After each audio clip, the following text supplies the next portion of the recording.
My beloved ones, I ask you today, why are you so afraid of death? Why is it that the moment the word death is mentioned, a cold shiver runs down your spine? You are living, you are breathing, you are moving, and yet in the back of your mind, there is always this ghost, this shadow following you. You have been taught by your society, by your priests, by your parents, that death is the end, that it is a catastrophe, a dark hole into which you will fall and never return. But I tell you, death is a fiction. It is the greatest lie that humanity has ever believed. It is not an end, but a change of clothes. It is a door, not a wall. I am looking at you, and I see that many of you are not really living. You are simply avoiding death. And if you avoid death, you can never know life. To know life, you must look into the eyes of death. This is why the Tibetan Book of the Dead, the Bardo Thodol, is one of the most significant documents ever created by human consciousness. It is not a book for the dead, it is a manual for those who are alive, so that they can learn how to die consciously. Because if you die consciously, you find that you are birthless and deathless. You find that you are the very light that the Tibetans call the clear light. But before we go deeper into this mystery, my friends, look at your own life. Why are you so lonely in the middle of a crowd? You are surrounded by people, family, friends, colleagues, and yet in your heart there is a hollow space. You try to fill it with relationships, with money, with fame, with power. You are constantly seeking the applause of others. Don't you see how this need for approval is consuming you? It is making you a slave.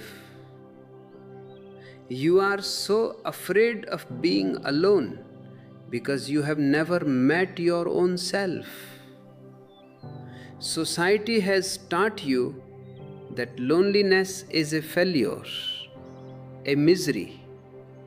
What a total absurdity! I tell you, loneliness is a lack, but aloneness is a fulfillment. Loneliness is a hole in your heart.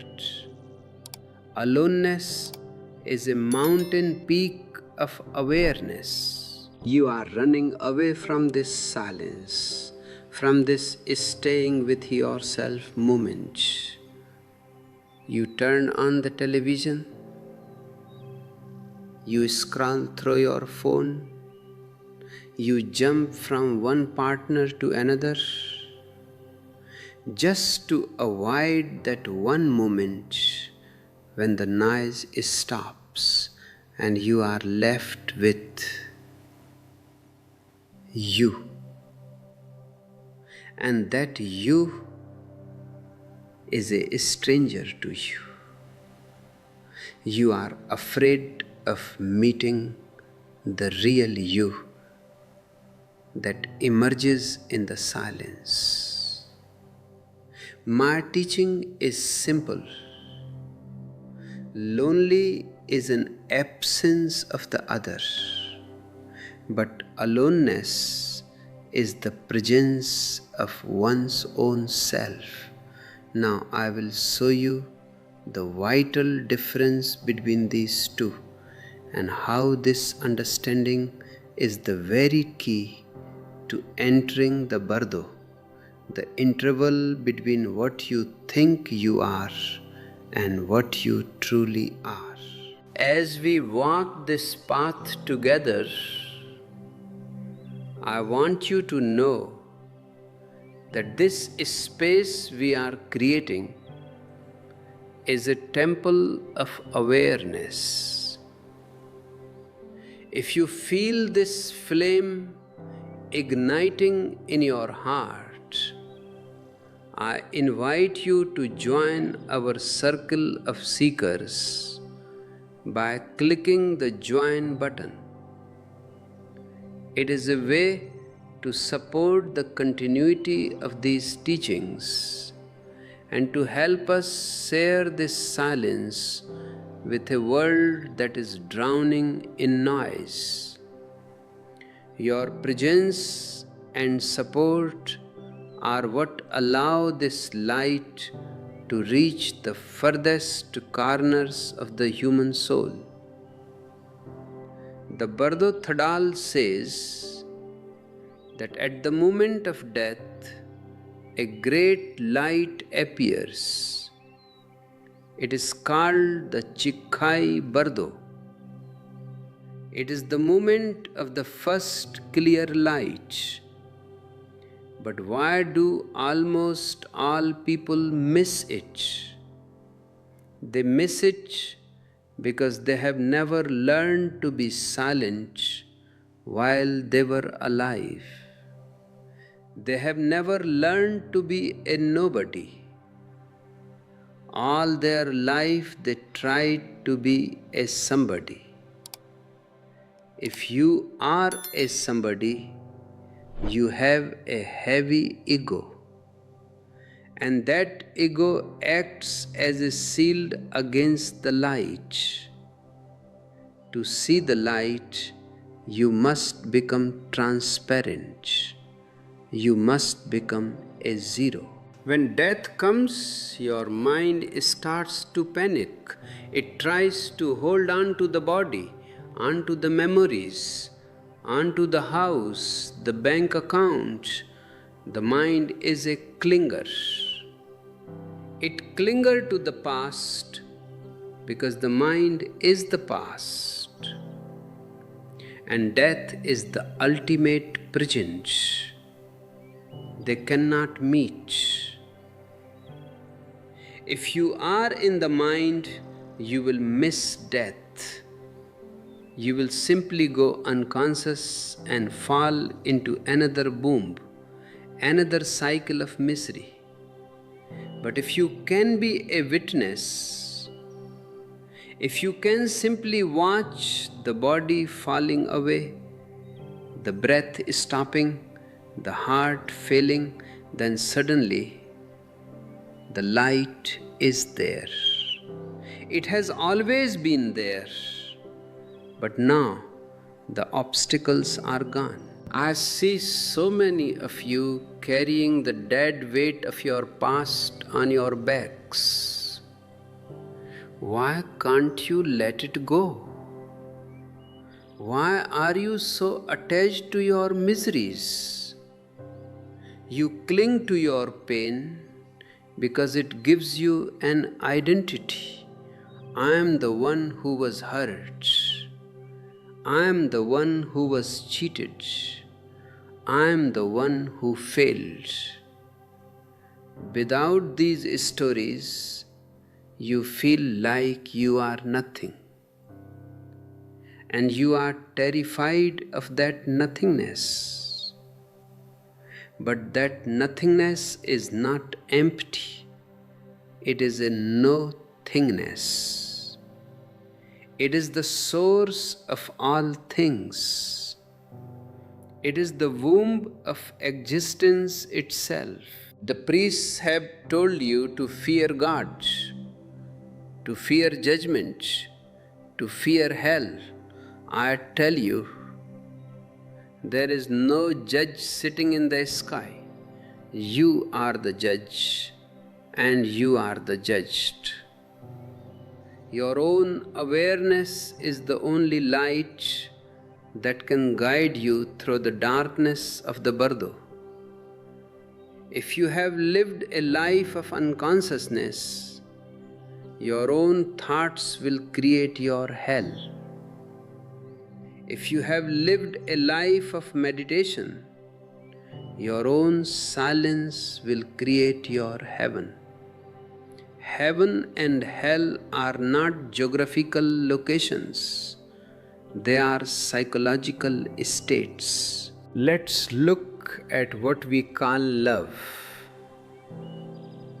You have always thought that love means finding someone else. You are wrong. Real love begins only when you become yourself. Most of your love affairs are just two lonely people trying to use each other to escape their loneliness. It never works. It only creates more misery. Two miseries joined together do not create happiness. They create a bigger misery. Only when you are happy in your aloneness, when you don't need the other, then you are capable of sharing your joy. That sharing is love. And this is what I want for you, to be so full of light that you can face death with a smile. In the Tibetan tradition, they celebrate when a master dies. They dance, they sing, they play music. Why? Because the master has finally returned home. He has dropped the cage of the body and has become the infinite sky. This should be the goal of every human being, to die not like a coward, but like a king. If you find value in these words, if they stir something deep within you, please take a moment to hit the like button and share this video. When you share, you are not just sharing a video, you are sharing a possibility of awakening. And if you feel moved to contribute more directly to this work, you can use the Super Thanks feature. Every contribution, no matter how small, helps us keep this flame alive and reach those who are still wandering in the dark. The Tibetans have a very scientific approach to death. They say that the transition happens in stages. The first stage is the dissolution of the elements. Your body is made of earth, water, fire, and air. At the moment of death, these elements begin to separate. The earth element dissolves into water. You feel a great heaviness, as if a mountain is pressing down on you. Then the water dissolves into fire. You feel a strange chill and then a sudden heat. Then the fire dissolves into air. Your breath becomes shallow, gasping. Finally, the air dissolves into consciousness. If you are not aware, this process is terrifying. It feels like you are being torn apart. But if you have practiced meditation, you simply watch. You say, aha, now the earth is going, now the water is going. I am still here. I am the watcher. This watching is the most precious treasure you can possess. It is the only thing you can take with you past the door of death. Everything else, your money, your body, your knowledge, will be left behind.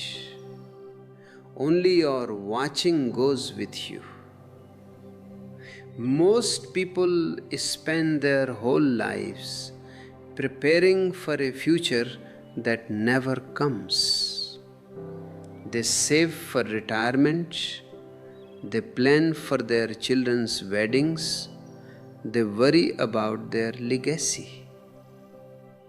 But they never prepare for the only thing that is absolutely certain, death. It is the only event in your life that is guaranteed. Why ignore it? Why hide from it? To face death is to become mature. A man who is afraid of death is still a child. He is still clinging to the mother's breast. I want you to be mature. I want you to be brave.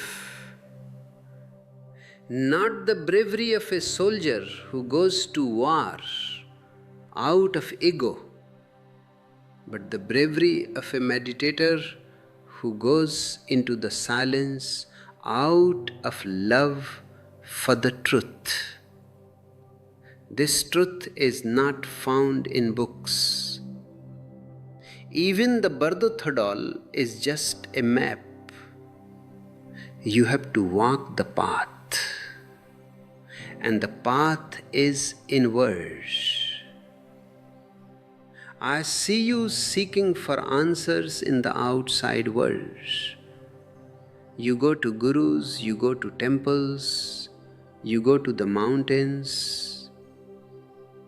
But the one you are looking for is the one who is looking. The seeker is the sought. Stop searching and start looking. Look at the one who is listening to my voice right now. Who is it? Don't give me a name. Don't give me a biography. Just feel the presence. That presence is the clear light. It is there even now, behind the thoughts, behind the emotions. Many of you ask me, Osho, how can I find peace? I tell you, you cannot find peace. You can only be peace. Peace is not something that happens to you. It is your very nature. But you are so busy with your doing that you have forgotten your being. You are human doings, not human beings. Drop the doing for a while. Just sit. Do nothing. And when the noise of the mind settles, you will find a peace that passeth all understanding. This peace is what will help you when you enter the Bardo. The Bardo is like a dream world. In the dream, you see all kinds of things: monsters, angels, beautiful landscapes, terrifying abysses. But if you know it is a dream, you are not afraid. If you don't know it is a dream, you suffer. The after-death experience is exactly like that. Your own subconscious mind projects its fears and desires onto the screen of existence. If you have been a person of anger, you will see angry deities. If you have been a person of greed, you will see hungry ghosts. These are not real beings. They are your own reflections. But the Bardo Thodol constantly reminds the dying person, do not be afraid. These are just the radiance of your own mind. Recognize them as such, and you will be free. This is the secret: recognition. To recognize that everything outside is just a projection of the inside. If you can learn this while you are alive, you have already conquered death. Think about your life for a moment. How much of it is truly yours? Most of your ideas are borrowed. Your religion is borrowed. Your morality is borrowed. Even your language is borrowed. You are a carbon copy of thousands of people who came before you. Where is the original? Where is the unique soul that existence intended you to be? You have been so busy trying to fit in, trying to be respectable, trying to be good, that you have lost your soul. I am here to help you find that original face, the face you had before you were born. That face is the face of God. And I don't mean a God with a beard who lives in the sky. I mean the divinity that is inherent in every atom of the universe. To find this divinity, you must be willing to lose everything that is not you. You must be willing to go through the fire of transformation. This journey we are on is a journey of unlearning. You don't need more information.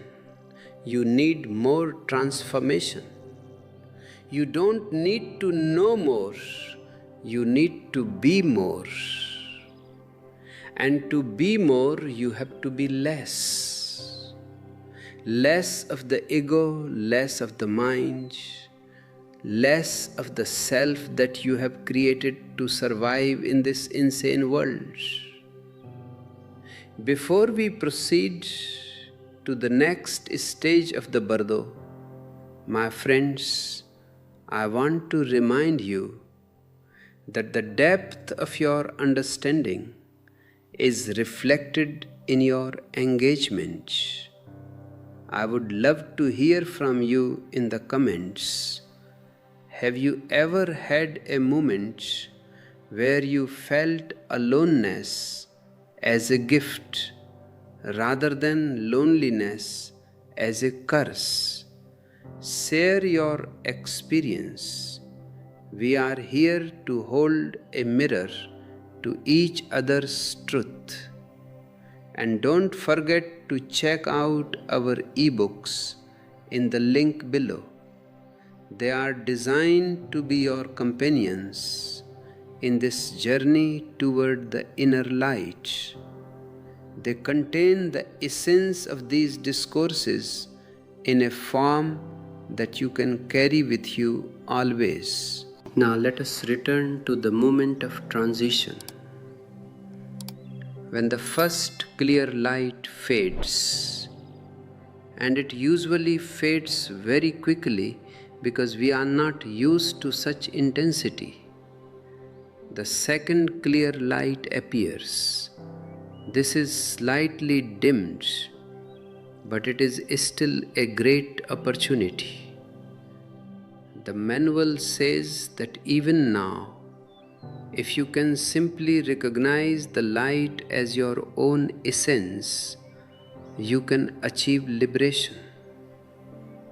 You can step out of the wheel of birth and death. But the mind is very tricky. It says, no, this light is too much. I want something familiar. I want my body. I want my house. I want my mother. And so the soul starts searching for a new womb. It starts wandering in the Sitpa Bardo, the Bardo of seeking. It is at this stage that you see visions of couples making love. You are attracted to them. You feel a pull toward a particular womb that matches your vibration. If you have a vibration of anger, you will be pulled toward a womb where there is anger. If you have a vibration of love, you will be pulled toward a womb where there is love. You choose your own parents. You are responsible for your own birth, just as you are responsible for your own death. This is the law of karma, the law of cause and effect. People often ask, why did God give me such a difficult life? God did not give it to you. You chose it. You chose it because it was the only way for you to learn the lessons you needed to learn. But you have forgotten your choice, and because you have forgotten, you feel like a victim. You are not a victim. You are the creator of your own destiny. If you want to change your destiny, you have to change your consciousness. You have to raise your vibration. And there is no better way to do this than through meditation and laughter. Laughter is the most spiritual thing in the world. It is the only thing that can break the ego. When you laugh truly, for a moment the mind stops. For a moment you are just a flow of energy. A man who cannot laugh is a man who is dead while he is still alive. I want you to be alive, fully alive. I want you to live so intensely that every moment becomes a dance. If you live this way, death will not be a tragedy. It will be the grand finale of a beautiful symphony. It will be the moment when the dancer becomes the dance. Look at the trees, look at the stars, look at the flowers. They don't have any Bardo manuals. They don't have any priests. They are just there in their total isness. A rose does not try to be a lotus. It is perfectly happy being a rose. But you are always trying to be someone else. You are always comparing yourself to others. This comparison is the root of all your misery. It is what keeps you in the state of lonely, because you are disconnected from your own unique beauty. Stop comparing. Stop competing. Just be. You are already a masterpiece. Existence does not create junk. Every one of you is a unique expression of the divine. But you have covered your diamond with so much dust. The dust of tradition, the dust of education, the dust of society. I am just here to help you wipe away the dust.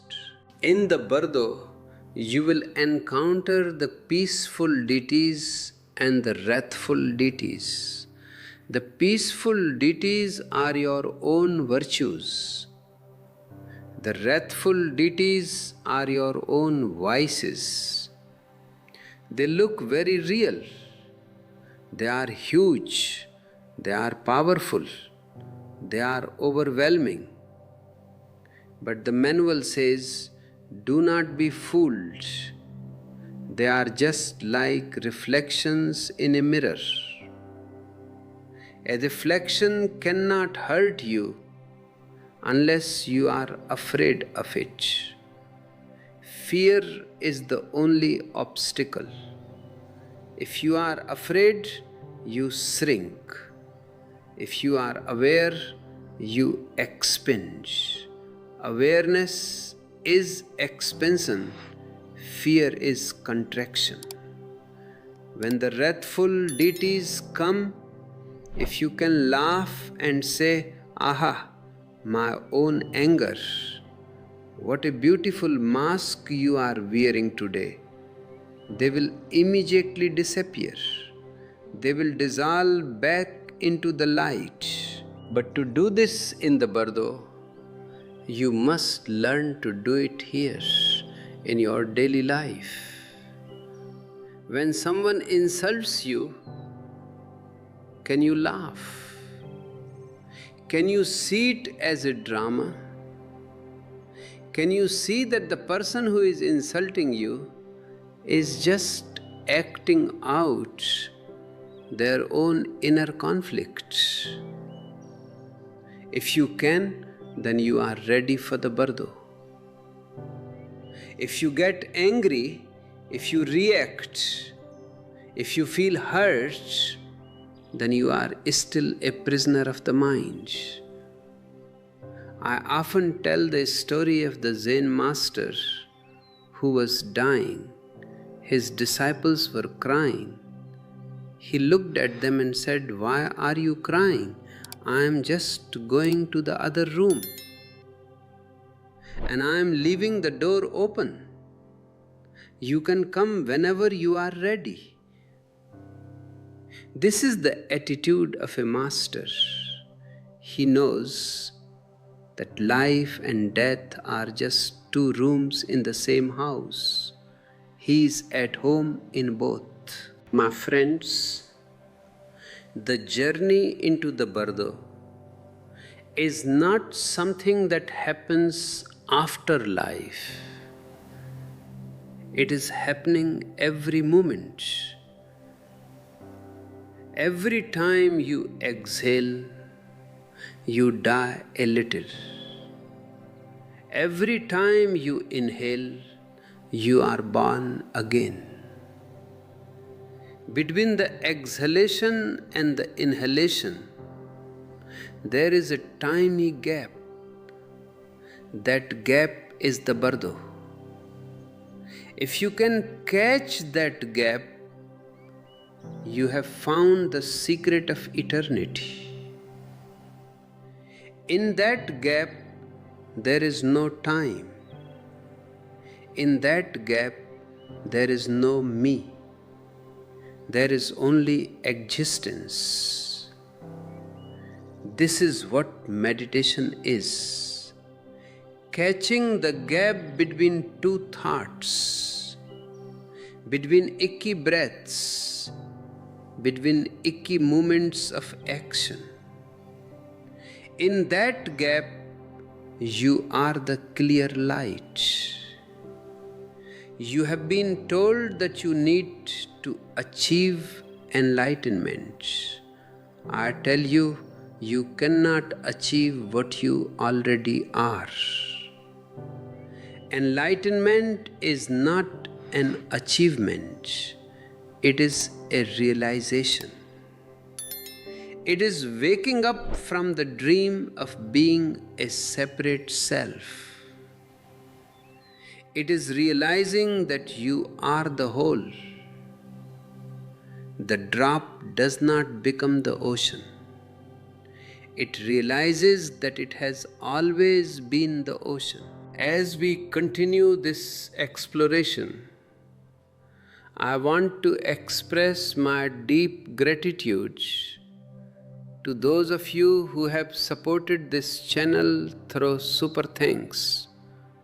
It is your generosity that allows us to produce these high quality, long form sessions of awareness.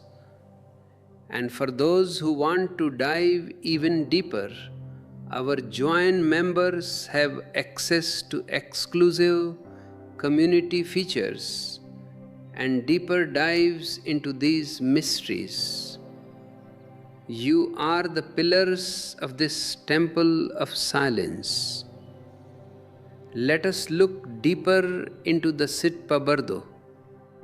This is the stage where the soul is looking for a physical home. It sees many different lights.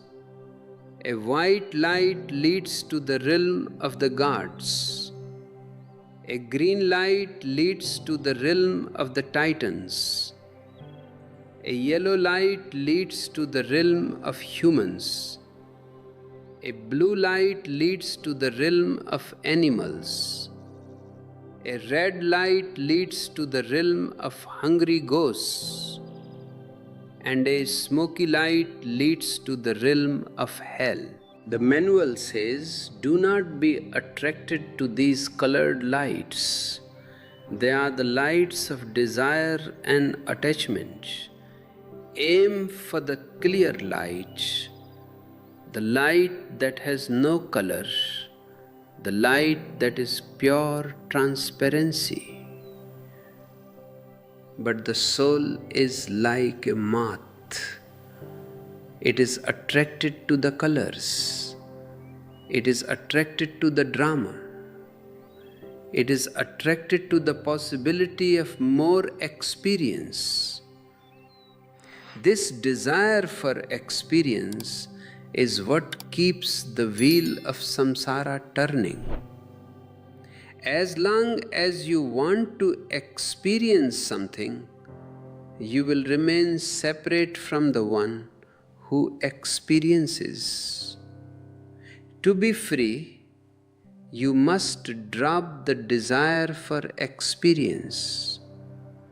You must be willing to simply be. This beingness is what the Buddha called nirvana. Nirvana does not mean annihilation. It means the blowing out of the candle of the ego.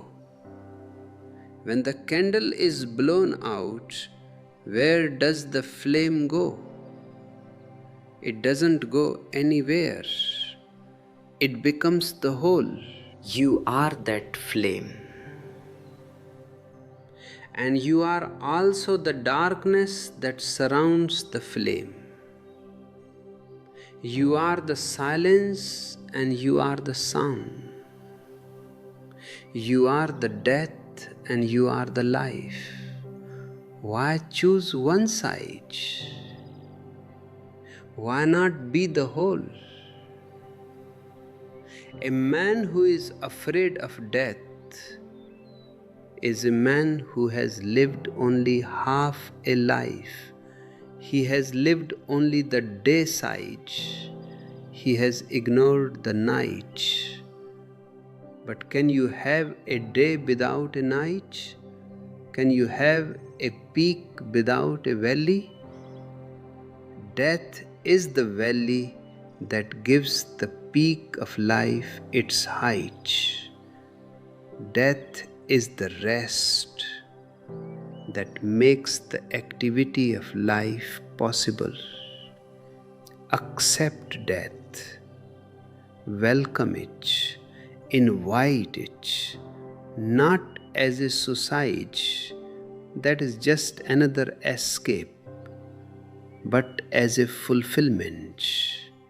Live so totally that when death comes, you can say, I have lived, I have loved, I have danced.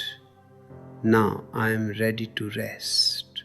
If you can say this, death becomes a celebration. I see you clinging to your bodies as if they are your only reality. Your body is just a guest house. You are the inhabitant. The guest house will eventually fall into ruins. It is the law of nature. But the inhabitant is eternal. The inhabitant never grows old, never gets sick, never dies. Find the inhabitant. The Tibetan Book of the Dead is a mirror. It shows you your own face.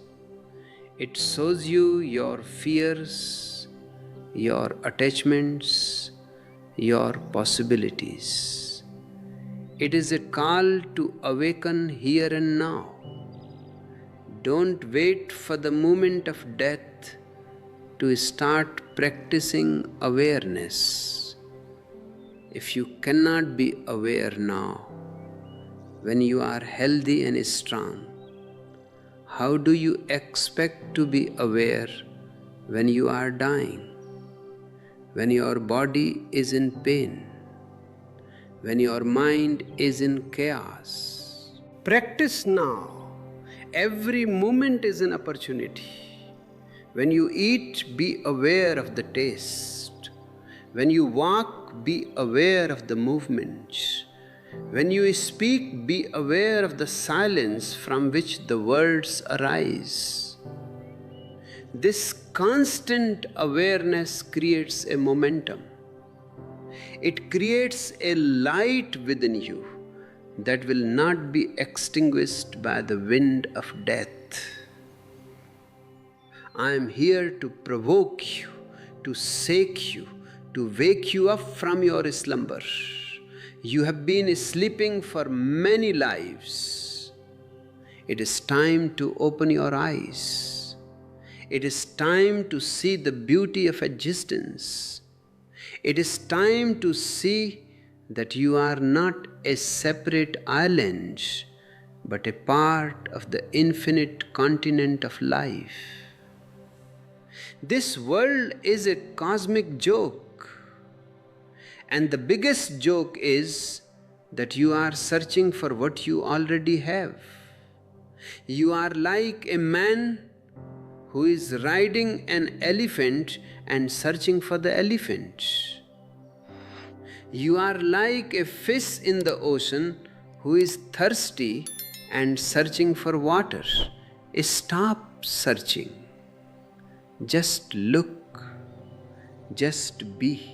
As we reach the end of this first part of our journey, I want you to sit in silence for a few moments. Let my words sink into your heart. Don't think about them. Don't analyze them. Just let them vibrate in your being. And if you feel that this message needs to be heard by more souls, please share it. Let us create a wave of awareness that can transform the world. And remember, my beloved ones, our e-books are available for you to deepen this understanding. They are more than just words. They are pointers to the truth. You can find them in the link below. And if you haven't already, subscribe to this channel and hit the notification bell. We have many more secrets of the Bardo to share with you. In the next part, we will explore the wrathful deities in more detail. We will learn how to transform our darkest fears into the most brilliant light. We will see how the ego tries its last tricks to keep us in the cycle of rebirth, and how we can finally say no to the dream and yes to the reality. Until then, my friends, enjoy your aloneness. Celebrate your existence and remember, you are the clear light. You are the truth. You are the divine. Stay with this silence. Let it nourish you. Let it dissolve you. For in that dissolution, you will find your true self. You must understand that the visions of the Bardo are not something happening to you from the outside. This is the most difficult thing for the human mind to grasp, because for millions of years you have been conditioned to believe that the inner and the outer are two separate worlds. You think that when you see a mountain, the mountain is there and you are here. But in the Bardo, this duality collapses. The wrathful deities that appear after the peaceful ones are not monsters coming to devour you. They are your own energies, your own life force, appearing in a form that reflects your own inner turmoil. Think of it like this: if you have lived a life suppressed by anger, if you have never allowed your fire to burn purely, that fire will now appear as a blood-drinking deity. It is your own fire, but because you have fought it all your life, it now appears as an enemy. This is the ultimate psychological mirror. And this is why I tell you to live authentically now. If you are angry, be angry, but be angry with awareness. If you are hateful, know it, see it, live it, but don't hide it in the basement of your soul. Because whatever you hide in the basement will become a demon in the Bardo. The manual says that on the 8th day, the wrathful deities begin to emerge. They are terrifying to look at. They are surrounded by flames. They wear necklaces of human skulls. They drink from cups made of bone. The uninitiated soul, the one who has never meditated, will scream in terror and try to run away. But where can you run? In the Bardo, there is no away. Wherever you go, you take your mind with you. The more you run, the more these visions pursue you, because they are tied to you like your own shadow. This is the moment where your practice of watching becomes your only salvation. If you can stand your ground and say, "This too is me, this terrifying figure is nothing but the radiance of my own consciousness," then the miracle happens. The demon dissolves into a shower of light and enters your heart. You become even more whole. You have integrated a part of yourself that you were afraid of. This is the true meaning of taming the demons. You don't kill them, you recognize them. As we go deeper into these shadows, I want to remind you that this journey requires a certain support, a certain energy. If you feel that these discourses are helping you to face your own inner demons, please consider clicking the join button. By becoming a member, you help us keep this lighthouse of awareness shining.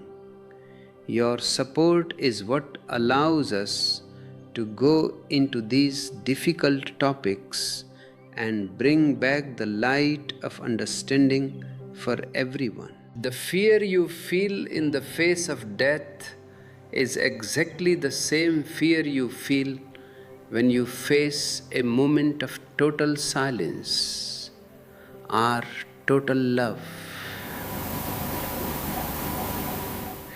It is the fear of the ego dying.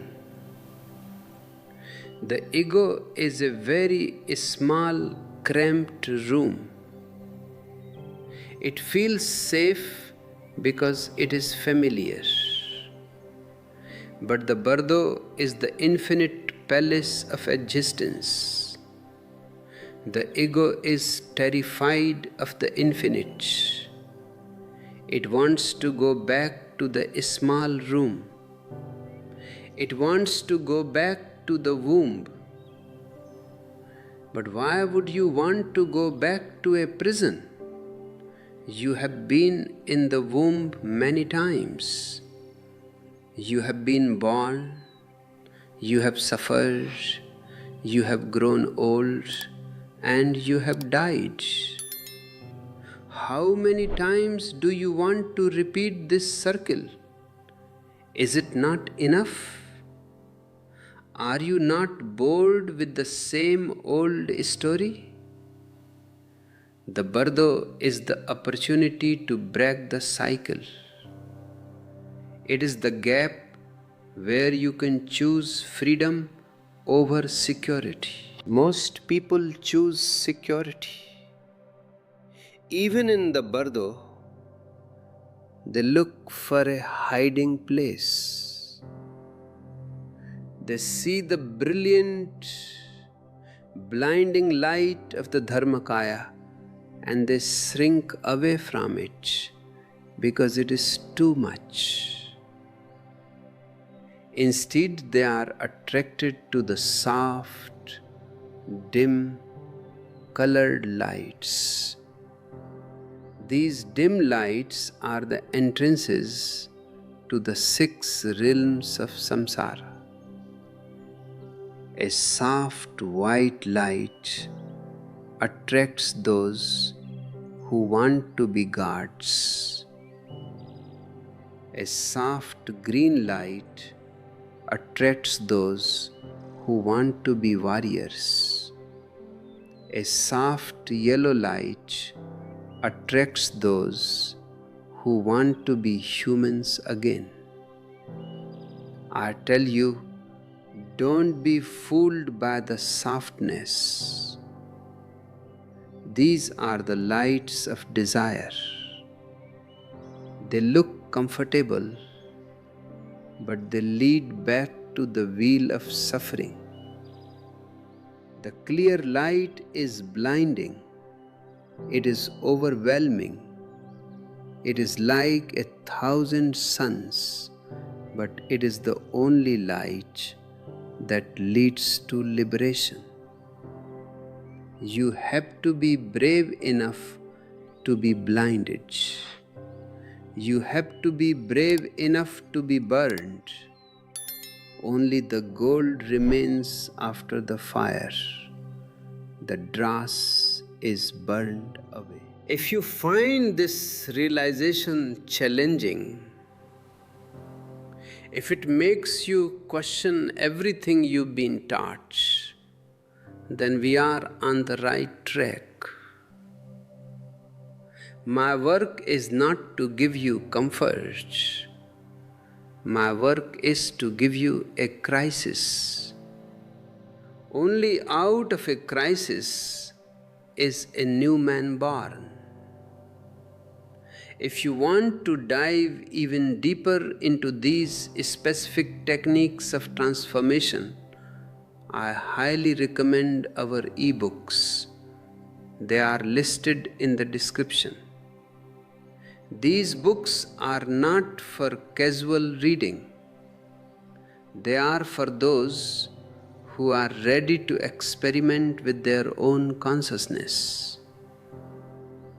The Tibetan Book of the Dead explains that there are 3 Bardos. We have talked about the Bardo of the moment of death and the Bardo of the experience of reality. The third is the Bardo of seeking rebirth. This is the most dangerous one because it is here that your old habits, your samskaras take control. If you have lived a life of lust, in this stage you will see visions of couples in union. You will feel a deep attraction. You will want to join them. This attraction is the hook that pulls you into a womb. The moment you feel that attraction, you have lost your freedom. You have become a prisoner of biology once again. The manual gives a very strange and beautiful instruction here. It says, if you cannot avoid seeing these visions, then at least change your attitude. Instead of feeling lust, feel compassion. See the couple as the embodiment of the divine masculine and feminine. If you can see them as a temple of the divine, the quality of your rebirth will change instantly. You might even achieve liberation at that very moment. This is the beauty of the Tibetan path. It is totally non moralistic. It doesn't tell you that lust is a sin.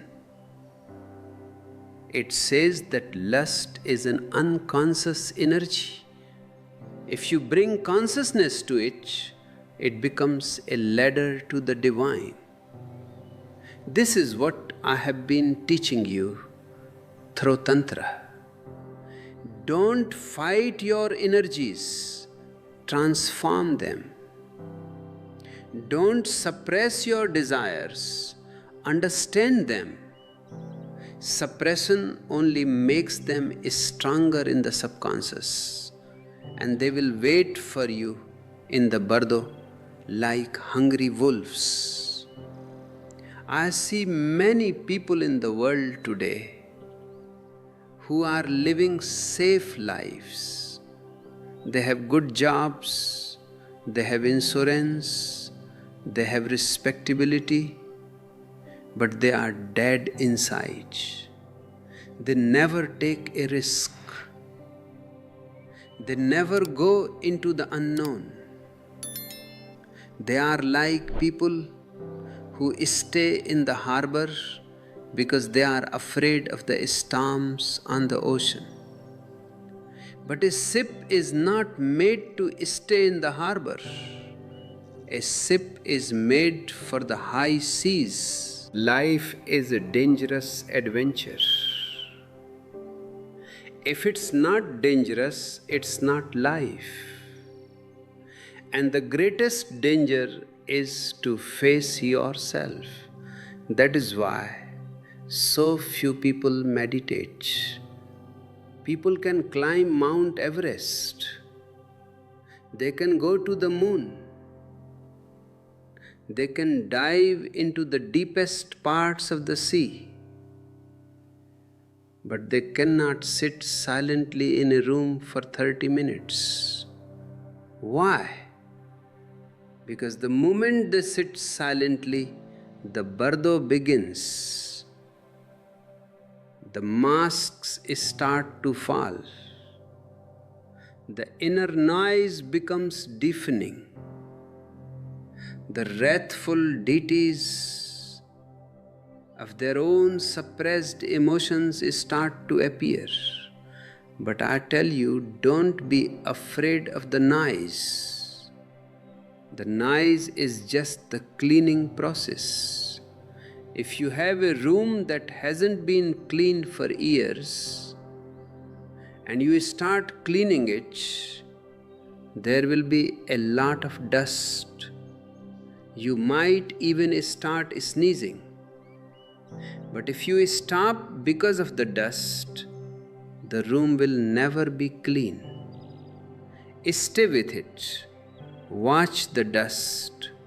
Watch the noise. Eventually, the dust settles. And in that settling, there is a beauty that no words can describe. If you are feeling this inner settling as you listen to my words, please show your appreciation by using the Super Thanks button. Your contributions are not just financial support, they are a gesture of energy exchange. In the East, we have always known that for a teaching to truly bear fruit, there must be a flow of energy between the master and the disciple. This is a way for you to participate in the manifestation of this wisdom. The Bardo Thodol is essentially a journey of dehypnosis. Since the moment you were born, you have been hypnotized. You were told you are a Christian, a Hindu, a Buddhist, a communist. You were told you are a man or a woman. You were told you are this or that. All these are hypnotic suggestions. They are layers of identity that have been wrapped around your pure being. Death is the ultimate dehypnotizer. It peels away all the layers. It takes away your name, your religion, your nationality, your gender. If you are too attached to these layers, death will be very painful. It will feel like your skin is being peeled off. But if you have already started peeling them off through meditation, then death is just the final touch. It is a relief. It is like taking off heavy armor that you have been wearing all day. I want you to be so light that you can fly into the clear light. But to be light, you must drop the baggage. What is this baggage? It is your knowledge.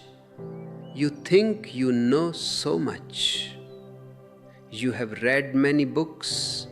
You have degrees. You have opinions on everything. I tell you, this knowledge is the biggest obstacle. A man who thinks he knows can never learn. Only a man who is empty of knowledge can be filled with truth. In the Bardo, your knowledge will not help you. You cannot argue with the wrathful deities. You cannot quote scriptures to the clear light. Only your being counts. Only the depth of your silence matters. This is why I say, don't be a scholar, be a seeker. A scholar is interested in the words. A seeker is interested in the wordless. Think about the people you love. Do you really love them, or are you just using them to fill your own emptiness? If your love is a need, then it is not love. It is a hunger. And when the person you love dies, you are devastated. Not because of their death, but because your supply of attention and security has been cut off. This is a very hard truth to accept, but it is the truth. Real love is a sharing. You are so full of joy that you want to overflow into someone else. If that person leaves or dies, your joy remains because it was never dependent on them. You are still a light unto yourself.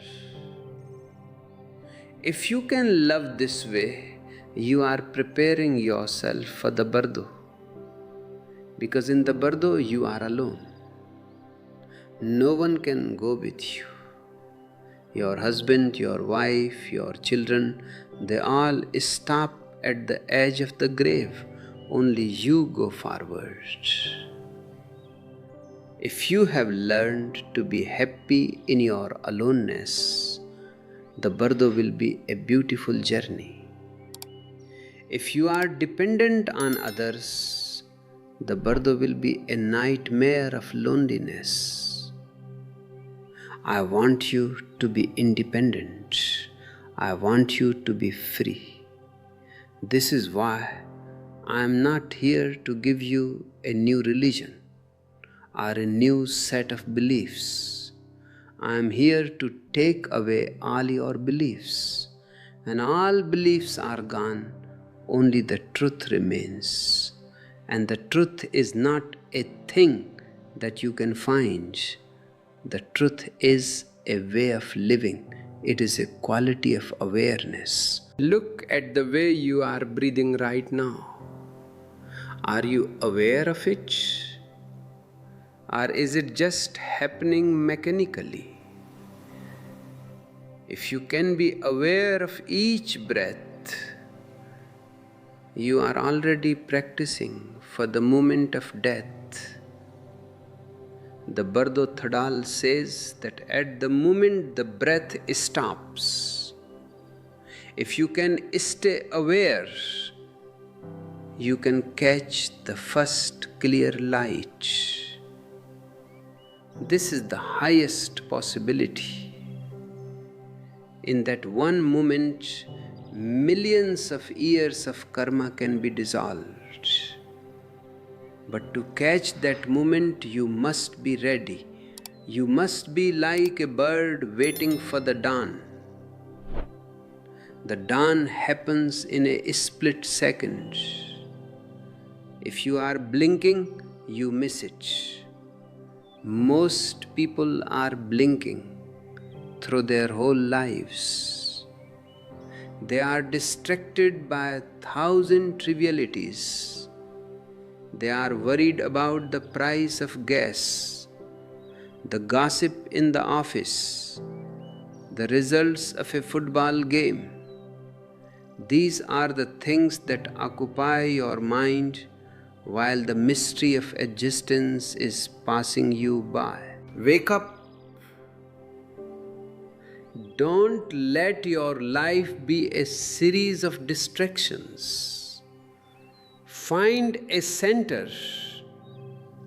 Find a point within you that is unmoved by the storms of the world. This point is what I call the witness. And this witness is the only thing that can navigate the Bardo. I invite you to subscribe to this channel and join our community of seekers. We are creating a Buddha field, a space where the energy of awakening is nurtured. By staying connected with these teachings, you remind yourself of your true priority.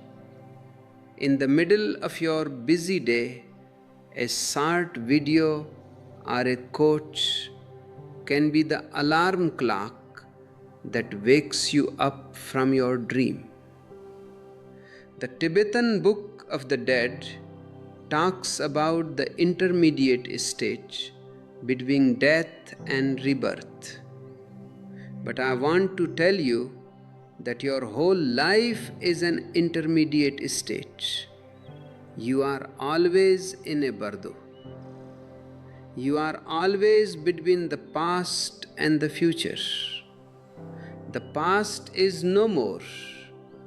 The future is not yet. You are always in the now, which is a very thin, invisible line. If you can live on this line, you are already liberated.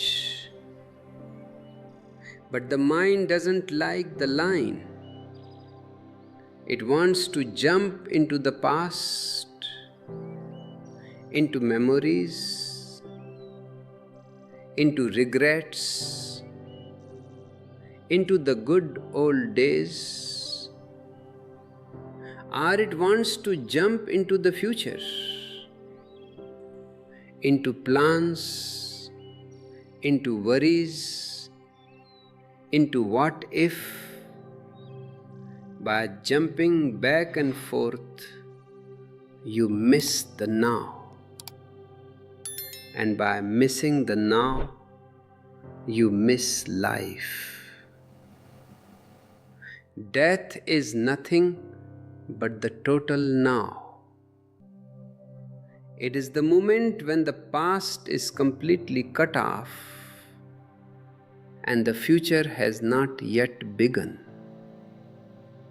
If you can be comfortable in the now, during your life, you will be perfectly at home in death. This is the secret of the Zen masters, who died while standing on their heads or while laughing.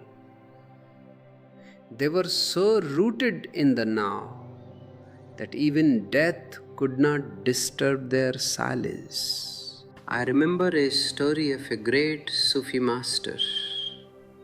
When he was on his deathbed, his disciples were crying. He opened his eyes and said, "Why are you making such a noise? I am busy listening to the music of the other source. It is so beautiful. If you could hear it, you would be dancing with me." He was not dying in the way we understand it.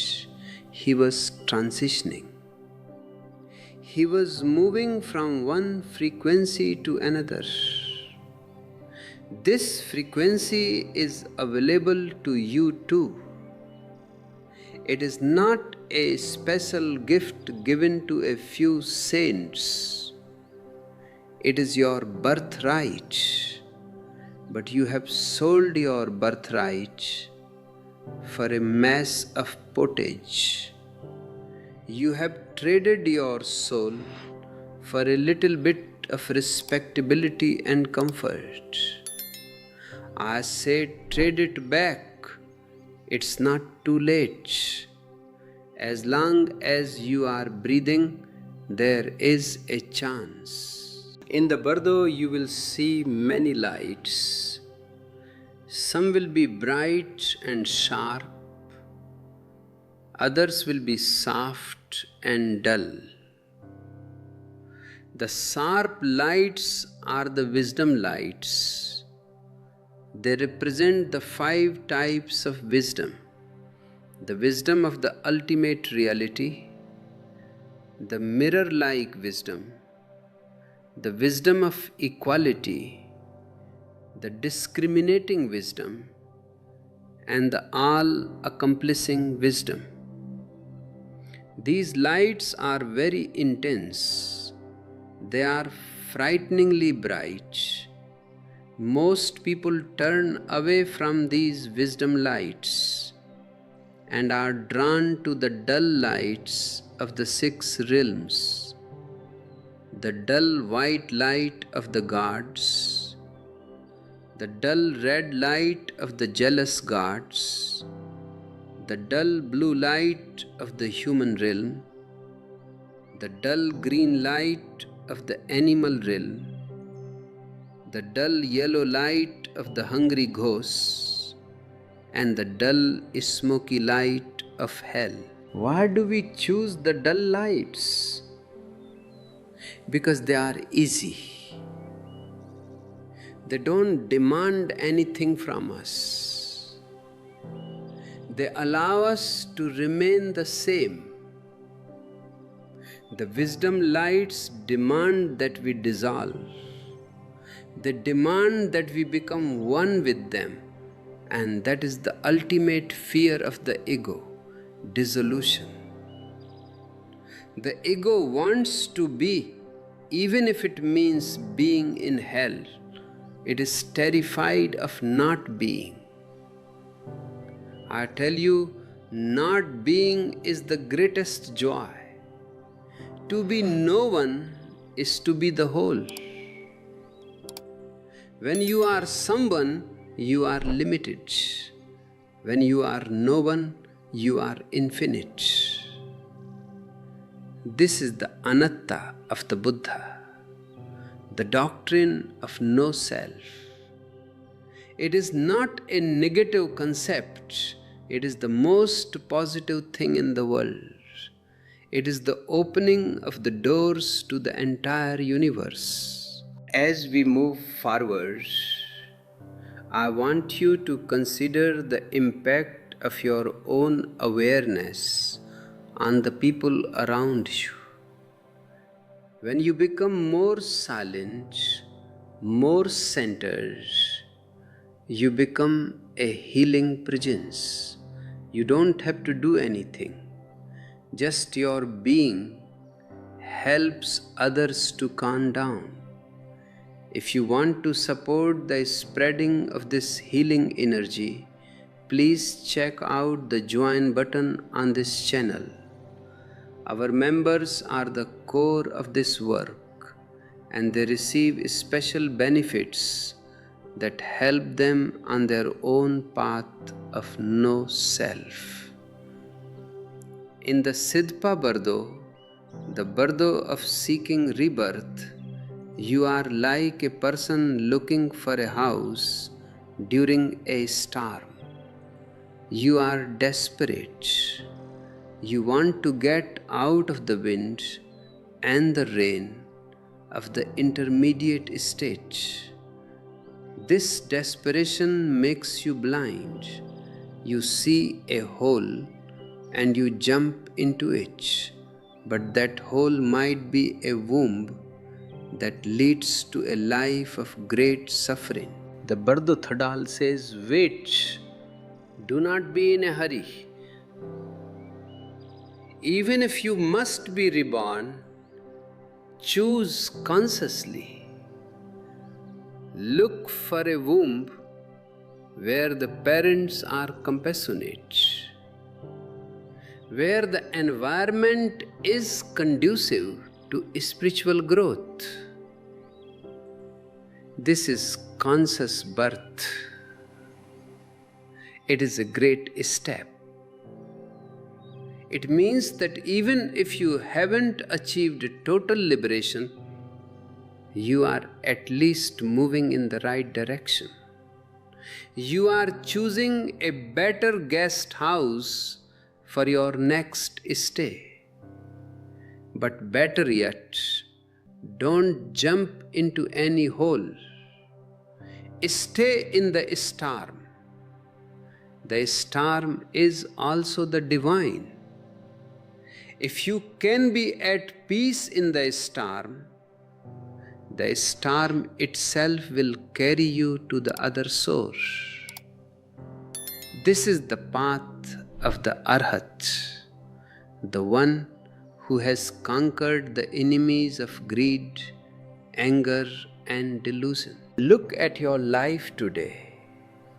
What are you in a hurry for? You are always running to the office, to the store, to the bank, to the gym. Where are you going? In the end, everyone is going to the same place, the graveyard. So why the rush? Why not walk slowly? Why not enjoy the scenery? Why not be present in each step?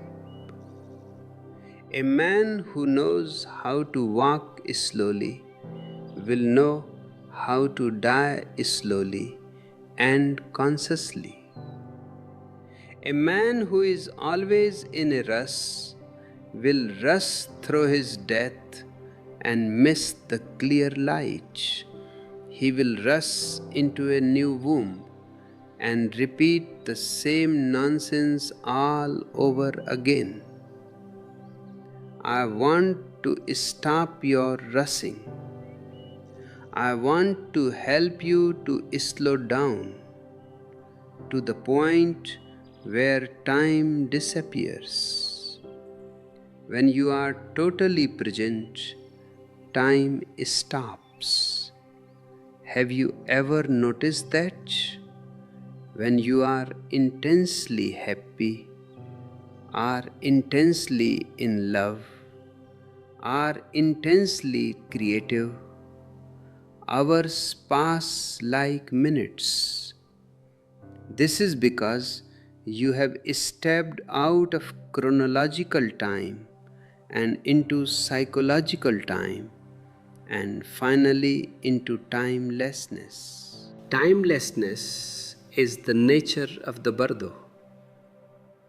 In the Bardo, there is no sun and no moon. There is no day and no night. There is only a strange twilight-like radiance. It is a world of pure consciousness. If you have lived only in the world of matter, you will be very confused in the Bardo. You will try to touch things and your hand will pass through them.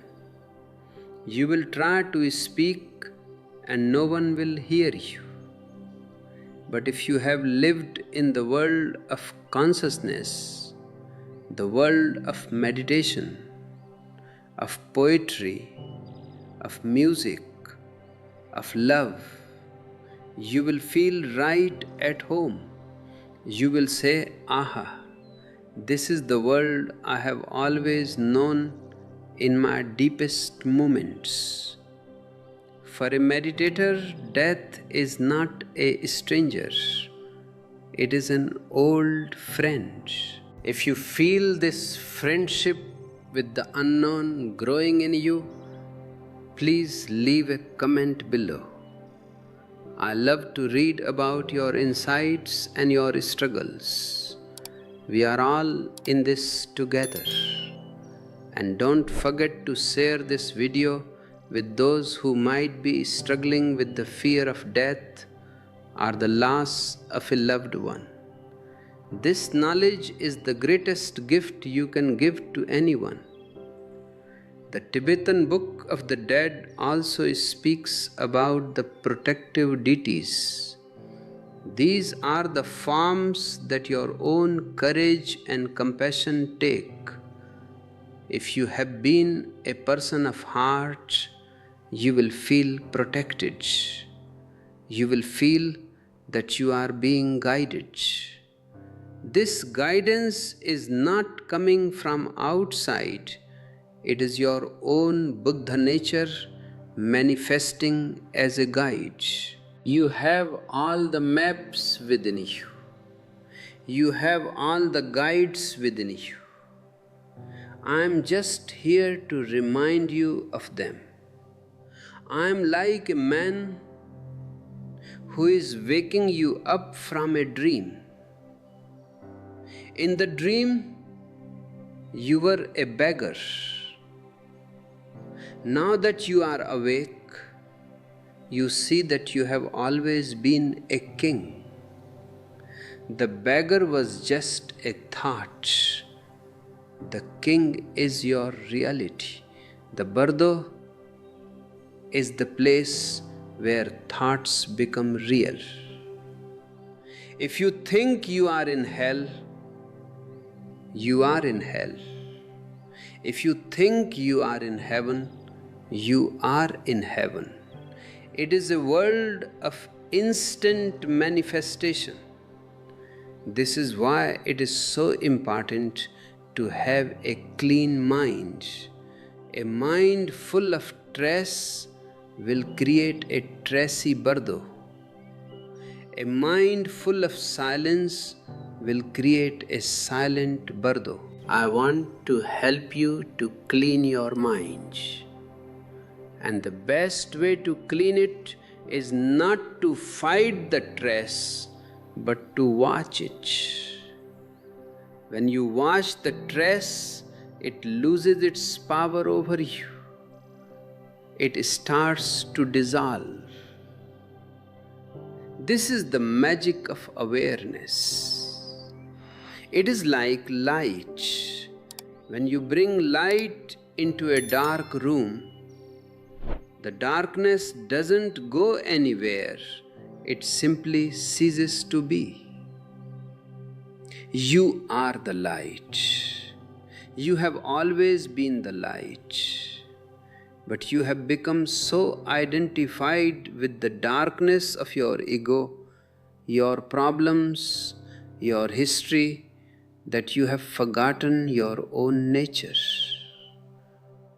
The Bardo Thodol is a reminder. That is why it is read to the dying person. The priest or the friend whispers in the ear of the dying, O nobly born, remember who you are. Do not be afraid. Do not be distracted. Stay in the light. I am whispering this in your ear right now. Even if you are young and healthy, you are dying in every moment. The old you is passing away. The new you is being born. Stay in the light. Don't get caught in the dramas of the ego. Don't get caught in the he said, she said, in the I want, I need, in the I should, I shouldn't. All that is just noise on the surface.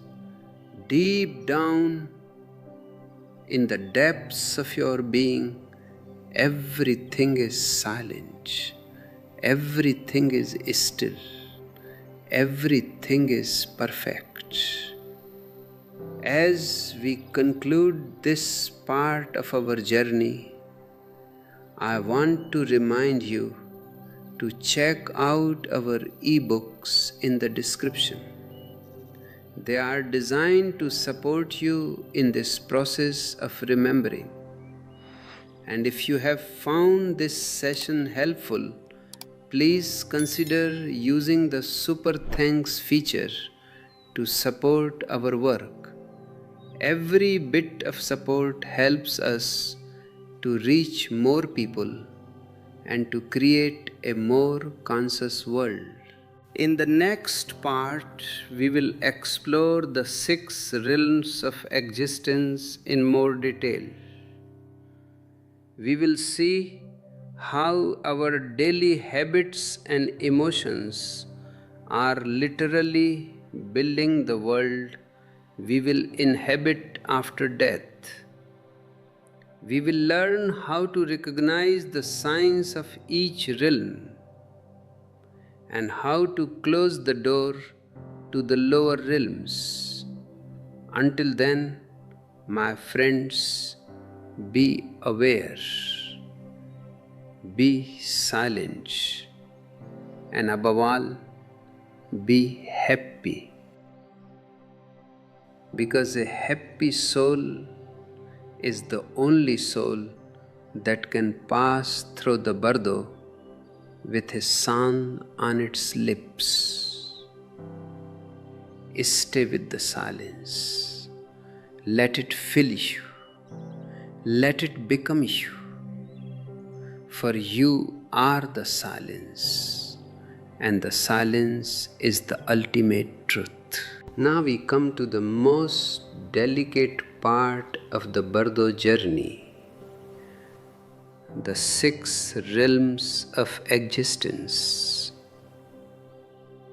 These realms are not outside of you. They are the colors of your own mind. Imagine your mind as a prism.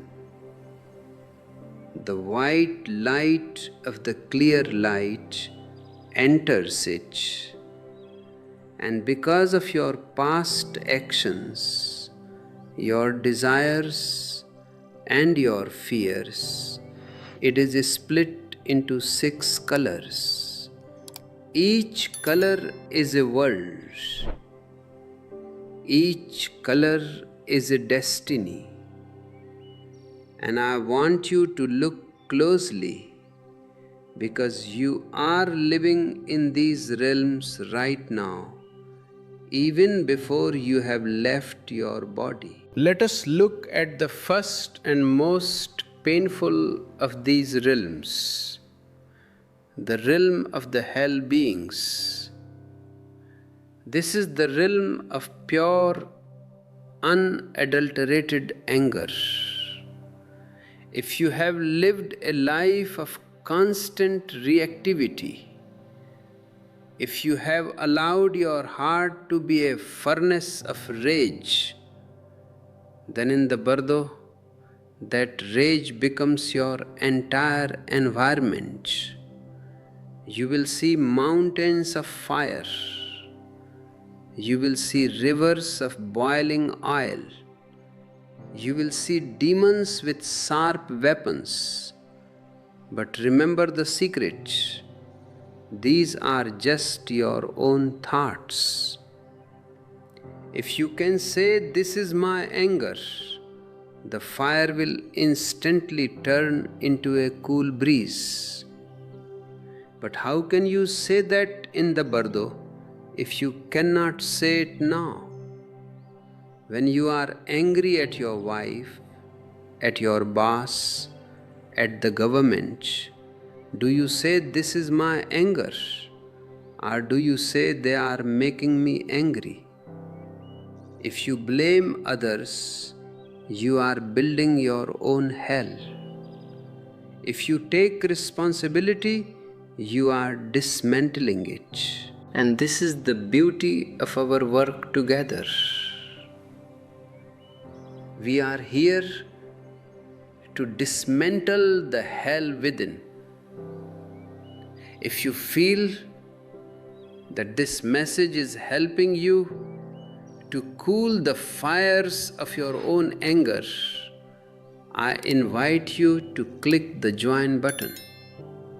By becoming a part of our inner circle, you are supporting the creation of a Buddha field, a space where we can all learn to transform our hells into heavens. Your support allows us to reach those who are still burning in their own unconsciousness. Then there is the realm of the hungry ghosts. They have huge bellies and tiny needle-thin necks. They are always hungry, always thirsty, but they can never swallow anything. Does this sound familiar? This is the realm of consumerism. You want a bigger car, a bigger house, a more beautiful partner. You get them, and for a moment you are satisfied. But then the hunger returns. You are a hungry ghost right now. You are constantly seeking more, but more never leads to enough. Enough is a state of being. More is a state of the mind. To escape this realm, you must find the enoughness within you. This is what meditation is: finding the treasure that is already yours. If you have found even a small spark of that treasure through these discourses, consider using the super thanks feature. It is a way of expressing your gratitude and ensuring that this wisdom remains available to everyone. In the spiritual world, gratitude is the only currency that matters. When you give out of love, you receive 1,000-fold in the form of inner peace. Now look at the animal realm. This is the realm of instinct and ignorance. Animals live only for food, sex, and sleep. They don't have the capacity for self-reflection. They are just a bundle of habits. Many humans live their whole lives in this realm. They go to work, they eat, they watch TV, they sleep, they have sex, and they do it all like machines. There is no awareness, no witnessing. If you live like an animal, you will be drawn to an animal womb in the Bardo. you will lose the precious opportunity of being a human.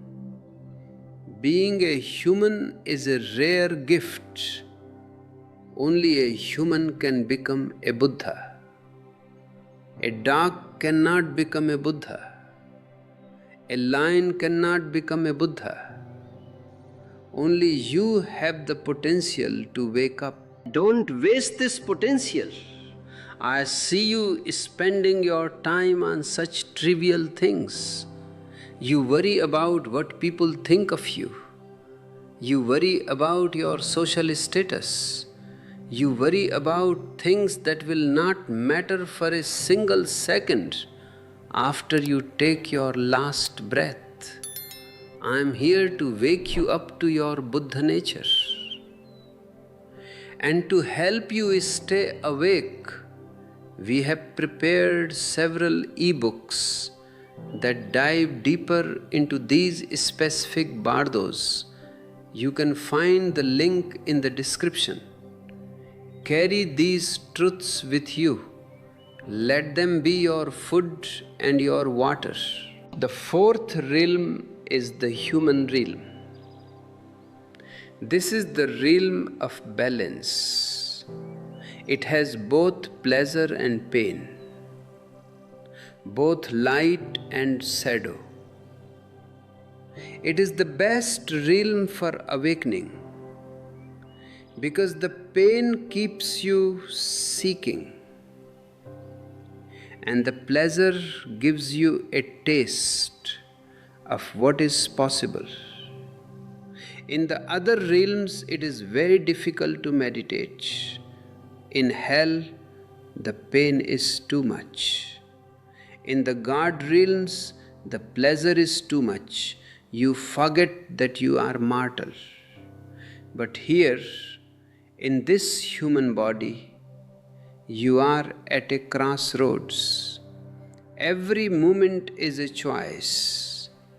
You can go down into the lower realms, or you can go up into the clear light. What are you choosing right now? Are you choosing awareness, or are you choosing distraction? Every time you hit the like button, every time you share this video, you are choosing to spread awareness. You are saying, I value this truth and I want others to find it too. This simple act of sharing is a way of creating a positive karma that will guide you in the Bardo. The fifth realm is the realm of the asuras, the jealous gods, or the titans. These are beings with great power, but they are always fighting. They are always jealous of the gods who are above them. This is the realm of politics, of competition, of the ego that wants to be number one. If you are a person who is always comparing yourself to others, always trying to win, always feeling bitter about someone else's success, you are an asura. You are powerful, yes, but you are miserable. You are in a constant state of war. And the final realm is the realm of the devas, the gods. This is the realm of pure pleasure, of long life, of heavenly music. It sounds wonderful, doesn't it? But it is a trap. It is the most dangerous trap of all. Because in the God realm, you are so comfortable that you think you have arrived. You think you don't need to meditate anymore. But the pleasure of the gods is still temporary. It is like a vacation. When your merit runs out, you fall back into the lower realms.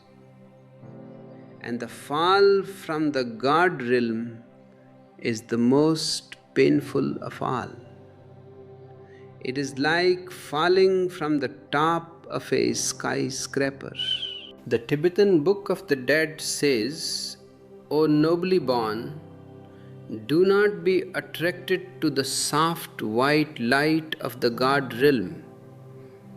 It is just a golden cage. Aim for the blinding clear light. Do not seek comfort, seek liberation." This is my message to you too. Don't look for a comfortable life. A comfortable life is a stagnant life. Look for a life of intensity. Look for a life where you are constantly being challenged to grow, to expunge, to let go of the old. I want you to be a warrior of the spirit. Not a warrior who fights others, but a warrior who fights his own unconsciousness. And a warrior needs a community. That is why I encourage you to use the join button and participate in our members only discussions. There we can share our struggles and our victories. We can support each other in staying focused on the clear light, even when the world tries to pull us into the dull lights of desire. Think about your daily life. Which of these 6 realms do you visit most often? When you are stuck in traffic and you feel like screaming, you are in hell. When you are scrolling through social media and feeling jealous of someone's vacation, you are an asura. When you are eating your dinner without even tasting it, you are an animal. When you are daydreaming about winning the lottery, you are a hungry ghost. We are sifting through these realms all day long. The Bardo is not a distant place, it is the interval between your thoughts. If you can watch these shifts, you become the master of the realms. You are no longer a victim of your emotions. You are the watcher on the hills. In the Bardo Thodol, the dying person is told how to close the door to the lower realms. It says that if you feel yourself being pulled toward a womb, you should visualize the great compassionate one. You should fill your heart with love. Love is the only energy that can close the door to the lower realms. Hate opens the door to hell. Greed opens the door to the hungry ghosts. Awareness opens the door to the light. But you cannot suddenly find love at the moment of death if you have practiced hate all your life. Your momentum will be too strong. You have to practice love now. And I don't mean the love of the movies, which is just another form of desire. I mean a love that is unconditional, a love that is a state of being, a love that shines on everyone, just like the sun shines on the flowers and the weeds alike. If you are feeling this love growing in you, share it in the comments. Tell me how these teachings are changing your relationships, your work, your view of the world. Your comments are a light for others who are just beginning their journey. And if you want to take this love to a deeper level, our ebooks are there to guide you. They are written with the same fire and the same silence that you feel in these words. I want to tell you a story about a man who was very close to death. He was a great businessman, very successful, but he had never spared a moment for the spirit. As he was dying, he saw a vision of a beautiful garden. He thought, aha, this must be heaven. I am being rewarded for my hard work. He started walking into the garden, but suddenly he heard a voice whispering in his ear, "Stop! This garden is not heaven. It is the realm of the hungry ghosts. Look closer." He looked closer and he saw that the flowers were made of plastic and the fruit was made of a stone. Everything looked beautiful from a distance, but it was all dead. This is what the world of desire is like. It promises you everything, but it gives you nothing. It is a desert disguised as an oasis. The man stopped. He sat down and he started to meditate. He ignored the garden and suddenly the garden dissolved. In its place, the first clear light appeared. Because he was willing to say no to the beautiful lie, he was able to see the frightening truth, and that truth set him free. This saying no is a great secret. It is called vairagya or detachment. It doesn't mean you leave your home and go to the mountains. It means you live in the world, but you don't let the world live in you. You use the car, but you don't become the car. You live in the house, but you don't become the house. You are always the guest, never the owner. The moment you think you own something, you have become a prisoner. And when death comes to take away what you own, you will suffer. But if you know that you are just a guest, you will say, "Thank you for the stay. It was a beautiful experience. Now it is time to move on." This is the freedom I want for you. A freedom that even death cannot take away. This is why I am so persistent. This is why I keep talking to you day after day, year after year. I am trying to find a crack in your armor. I am trying to plant a seed of doubt in your certainty. Because only through doubt is the search for truth born.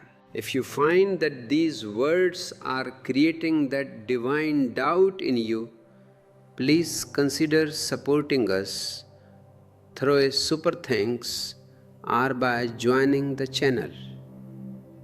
Your support is what makes it possible for us to produce these long, deep dive sessions. We don't have sponsors, we don't have advertisements. Our only support is you, the seeker. You are the co-creators of this work. The Tibetan Book of the Dead also mentions the karma of thy speech. Every word you say creates a vibration. If you speak words of anger, you are polluting your own Bardo. If you speak words of truth and love, you are creating a garden of light. Be careful with your words. Don't use them to hurt. Don't use them to manipulate. Use them to heal. Use them to awaken. And the highest form of speech is silence. But since I have to use words to lead you to silence, I use them like thorns. If a thorn is stuck in your skin, you use another thorn to take it out. Once the first thorn is out, you throw both of them away. My words are the second thorn. They are here to take out the thorns of your conditioning, your religion, your society. Once you are free, you can throw my words away too. You won't need me anymore. You will be your own master. But until then, stay with me. Let us walk this path of the Bardo together. In the next part, we will discuss the judgment that happens in the intermediate stage. We will see that there is no God sitting on a throne, weighing your sins and your virtues. We will see that the judge is your own conscience and the mirror is your own mind. We will learn how to face this mirror without flinching, without guilt, and without pride. I want you to be ready for that mirror, because it is the most honest mirror you will ever see. It will show you exactly who you are. And if you can love what you see, you are free. If you are ashamed of what you see, you will be pulled back into the cycle. So for now, my beloved ones, practice being honest with yourselves. Don't hide from your shadows. Don't brag about your lights. Just watch. Just be. And remember to subscribe and hit the bell icon so you don't miss the next part of this journey. We are going deeper and deeper into the heart of the mystery. I also want to remind you to check out our latest ebook on conscious living and dying. It is a perfect companion to this series, and it contains practical meditations that you can do every day to prepare for the Bardo. The link is in the description below. Stay in this silence. Let it nourish you. Let it dissolve you. For in that dissolution, you will find your true self. The self that was never born and will never die. The self that is the clear light. I am with you not as a person but as a presence. Feel this presence. It is your own future self calling you back home. It is the voice of the silence. Listen to it, trust it, follow it.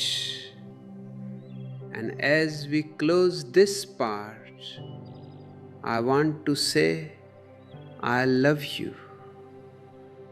Not because of who you are, but because of what you are.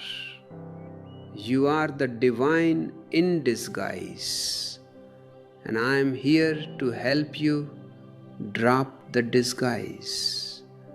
Stay aware, stay silent, be happy. The mirror is waiting for you. But do not think it is a mirror made of glass and silver.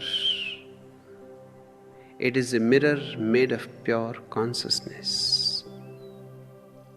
In the Bardo Thodol, they call it the mirror of karma. And they say that the Lord of Death, Dharmaraja, stands before you to judge your life.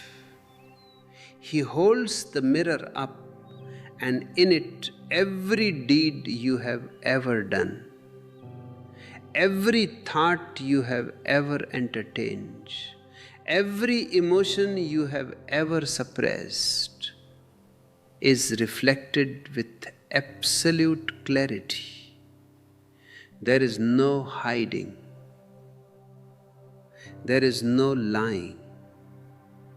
You cannot hire a liar to defend you in this court. You cannot bribe the judge. But I want to tell you a secret that the priests will never tell you. The Lord of Death is not someone else. He is your own mind. The mirror is your own memory, and the judgment is your own guilt. If you have lived a life of guilt, you will create a judge who is harsh and punishing. If you have lived a life of awareness, you will see that there is no one there but you. The mirror is empty, and in that emptiness you are free. Why do we carry so much guilt? Because from the moment you were born, you were told that you are a sinner, that you are wrong, that you are not enough. Your parents, your teachers, your priests, they all used guilt to control you. They made you feel ashamed of your natural instincts, your sexuality, your joy, your laughter. And now that guilt has become a part of your very soul. When you enter the Bardo, this guilt takes the form of the Lord of Death. It is a projection of your own self-condemnation. I am here to tell you, you have never committed a sin. There is no such thing as sin. There is only unconsciousness. If you do something that hurts another, it is not because you are evil, it is because you are asleep. You don't need forgiveness, you need awakening. Once you wake up, the sin disappears like a dream. When you see this, the lord of death disappears, the mirror breaks, and you are left in the clear light.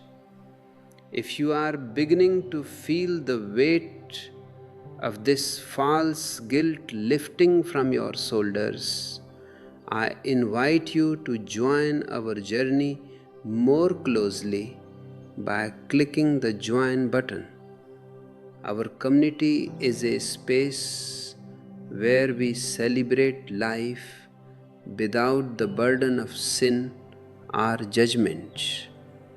By becoming a member, you help us spread this message of radical freedom to a world that is drowning in shame.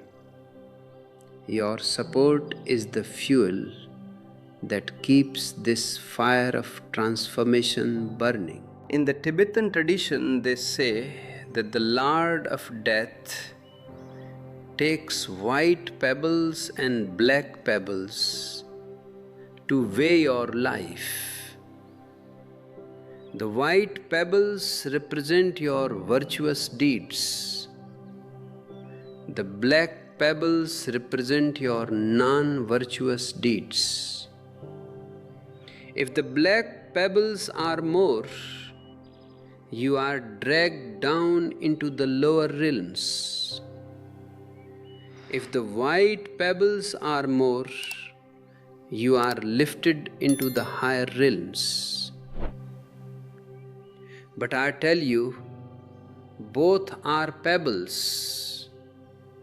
Whether they are black or white, they are still weights that keep you tied to the earth. A golden chain is still a chain. A white pebble of virtue can be just as much of an ego trip as a black pebble of vice. The man who thinks I am very holy is just as much in the ego as the man who thinks I am very wicked. Both are identified with their actions. The real secret of the Bardo is to have no pebbles at all. To be so light, so empty, so weightless that neither heaven nor hell can catch you. This weightlessness comes from non-identification. You do things, but you don't become the doer. You let life flow through you. You are like a hollow bamboo. The music passes through you, but it doesn't belong to you. If you can live this way, you can walk right past the Lord of Death. He will look into his mirror and see nothing. And when he sees nothing, he has no power over you. This nothingness is what I want for you. It is the ultimate state of grace. And if you want to understand the practical steps to achieving this state of no doer, our ebooks are an invaluable resource. They are filled with meditations designed to help you watch your actions without getting caught in the ego of the actor. You can find the link in the description below. These books are not just information, they are tools for your liberation. Think about your life right now. How many black pebbles are you carrying? How many regrets? How many I should have done this or I shouldn't have said that? Each regret is a weight in your Bardo? And how many white pebbles are you carrying? How much pride? How much I am a good person? Each bit of pride is also a weight. Drop them both. The past is gone. It doesn't exist anymore. Why are you still carrying the corpses of your past actions? Let the dead bury the dead. You be alive. You be in the now. In the now, there are no pebbles. In the now, you are pure energy. The Bardo Thodol says that if you feel afraid during this judgment, you should cry out to the compassionate one, to the Buddha, or to your Guru. This is not because the Guru is going to save you from the outside. It is because the image of the Guru or the Buddha triggers your own inner awareness. It reminds you of your own potential. It shifts your focus from the drama of judgment to the reality of being. I am your Guru only in this sense.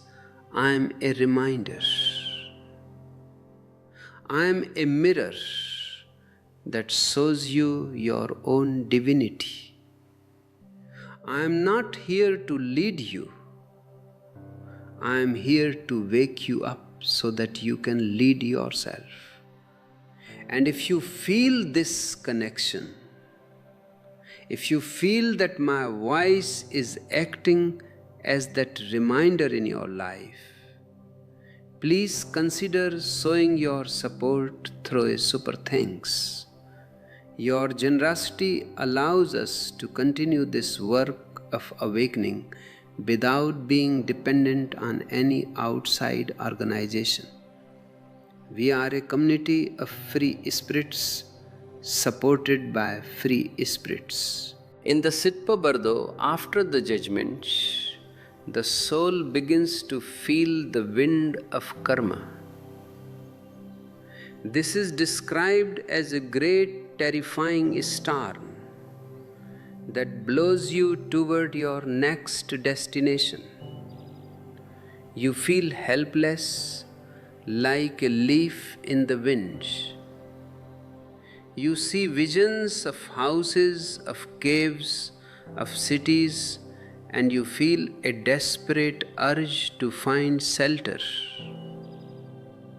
This wind of karma is nothing but your own unconscious habits. If you have spent your whole life reacting to things, reacting to anger with anger, reacting to greed with greed, then these reactions have created a momentum. At the moment of death, this momentum becomes an irresistible force. It blows you toward a womb that matches your habitual vibration. If you want to stop the wind, you have to stop the reactivity. This is the core of meditation. When someone insults you, instead of reacting, just watch. See the anger arising in you, but don't be the anger. Just be the watcher. If you can do this, the wind of karma begins to die down. You are no longer a leaf, you are a mountain. The wind can blow all it wants, but the mountain remains unmoved. This unmovedness is the secret of the Buddhas. It is called Samadhi. And it is available to you right now. You don't have to wait for death to find Samadhi. You can find it in the middle of the marketplace. You can find it while you are doing your job, while you are washing the dishes, while you are walking in the park. I see you seeking for peace in special places, in ashrams, in monasteries, in mountain caves. But if your peace depends on the place, it is not real peace. It is just a temporary lull in the storm. Real peace is the one you carry with you into the middle of the storm. Real peace is the one that stays with you even in the Bardo. I want to help you build that inner mountain. And a great way to stay focused on this goal is to subscribe to this channel and engage with our daily content.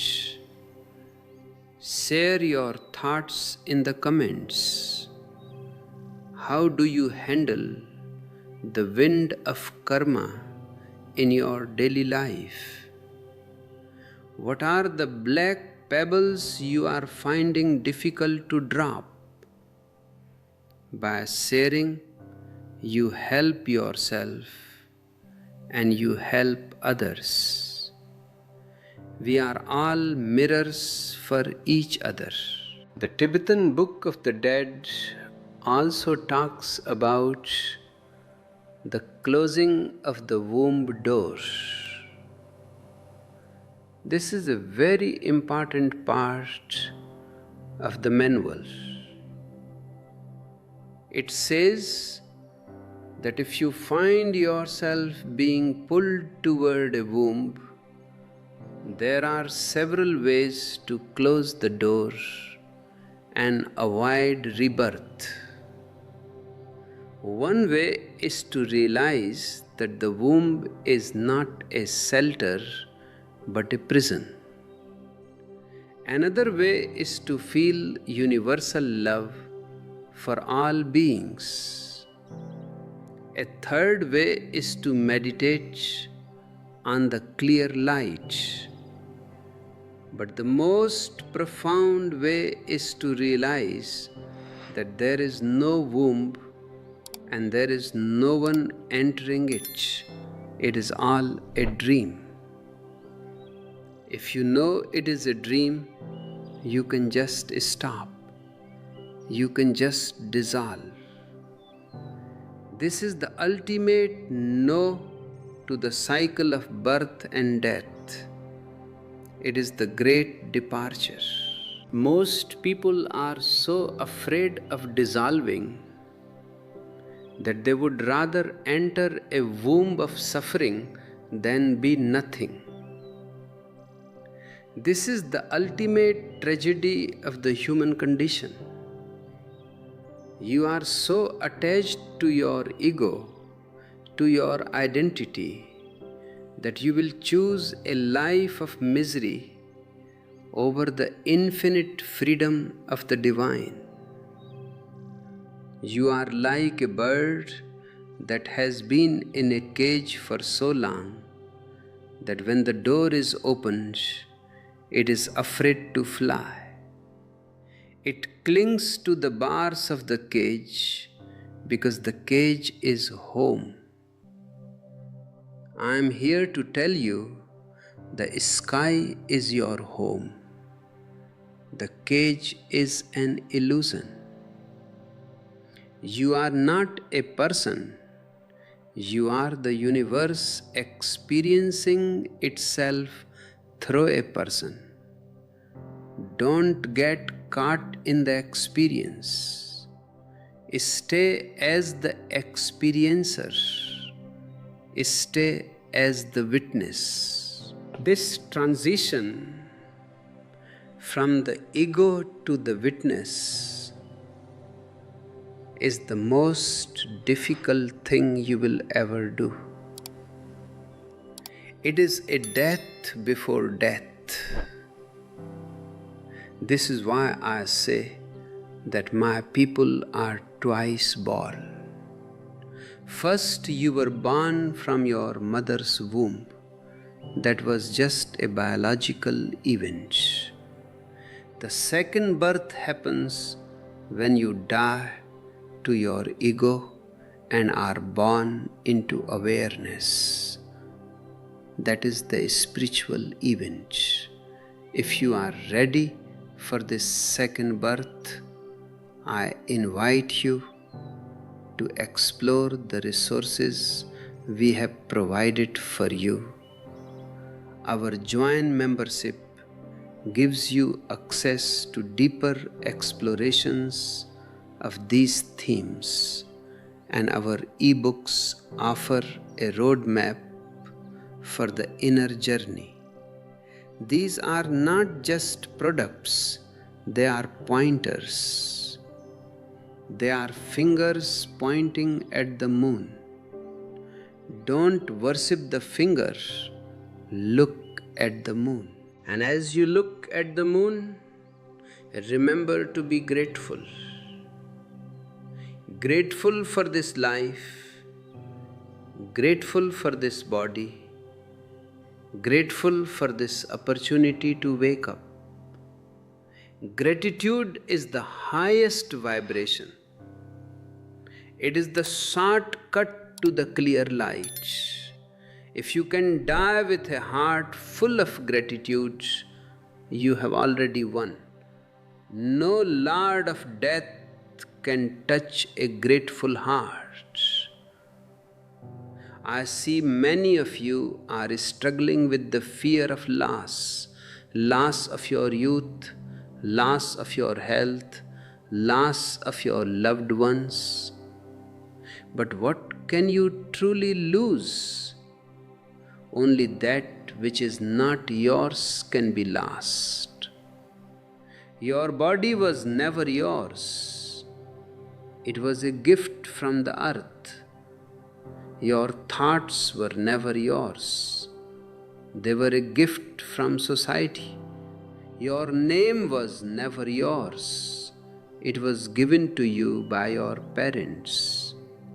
What is yours is the awareness that watches all these gifts come and go. And that awareness can never be lost. It is the deathless. When you realize this, the fear of death disappears. You become a Mrityunjaya, a conqueror of death. I want you to be a conqueror of death, not through power, but through understanding. Understanding is the only power that is real. Everything else is just a shadow. As we reach the end of this part of our discourse, I want you to take a deep breath. Feel the life force moving in you. This same force is what will carry you through the Bardo. Don't fight it. Don't try to control it. Just flow with it. Trust the existence. Existence loves you. Existence wants you to wake up. It is providing you with everything you need: the air, the water, the food, and even this voice that is calling you home. If you feel moved by these words, please hit the like button and share this video with someone who needs to hear it. Perhaps someone who is grieving, are someone who is afraid. Your share could be the Bardo manual that they need right now. And if you have the means, a super thanks is a wonderful way to support the continued production of these deep dive sessions. We are entering the final stages of the Bardo journey. In the next part, we will discuss the return. What happens if you are reborn? How can you choose a life that will lead to your ultimate awakening? And how can you live your current life so that the next one is not a repetition but a revolution? Until then, my friends, stay in the silence, stay in the light, and remember, you are not a drop in the ocean. You are the entire ocean in a drop. You are the clear light. You are the truth. You are the divine. I am with you in every breath. I am with you in every moment of silence. Look within and you will find me. But more importantly, look within and you will find you. Stay aware, stay silent, be happy. You must understand that the return is not a failure. It is simply a continuation of your desire to be. If you have not dissolved into the clear light, it means that somewhere deep in your unconscious, there is still a thirst for experience. You still want to taste the salt of the earth. You still want to feel the touch of a hand. You still want to see the colors of a sunset. This thirst, this trishna, is the gravity of the soul. It pulls you back from the infinite sky and into the density of a body. In the Sitpa Bardo, the visions of the 6 realms begin to fade, and you start seeing visions of couples in the act of love. This is a very critical moment. You are seeing the gateway to your next life. If you feel a surge of lust toward the mother and a surge of jealousy toward the father, you will be reborn as a male. If you feel a surge of lust toward the father and jealousy toward the mother, you will be reborn as a female. You see, the Freudian Oedipus complex is not just a psychological theory, it is a Bardo reality. It is the very mechanism of biological attraction. But here, the Bardo Thodol gives you a revolutionary technique. It says, stop. Do not enter the womb with lust or jealousy. If you must enter, enter with meditation.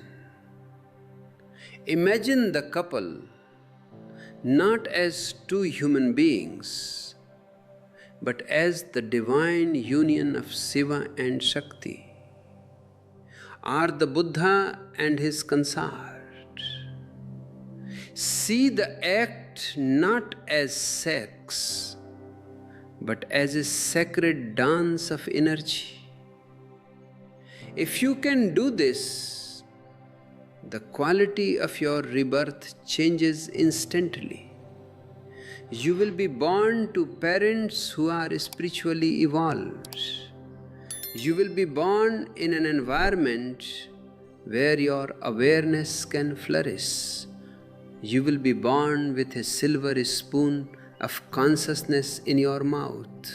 I want you to reflect on this. Your parents are not an accident. You chose them because their vibration matched your own unresolved desires. If you are unhappy with your life, don't blame your parents. They were just the open door that you walked through. Instead of complaining, start working on your vibration now, so that if you have to walk through another door, it leads to a palace and not a prison. This work of raising your vibration is exactly what we are doing here. And as we navigate these deep waters, I want to remind you that your participation is what keeps this frequency high. If you feel that these insights are helping you to forgive your past and rewrite your future, please consider clicking the join button.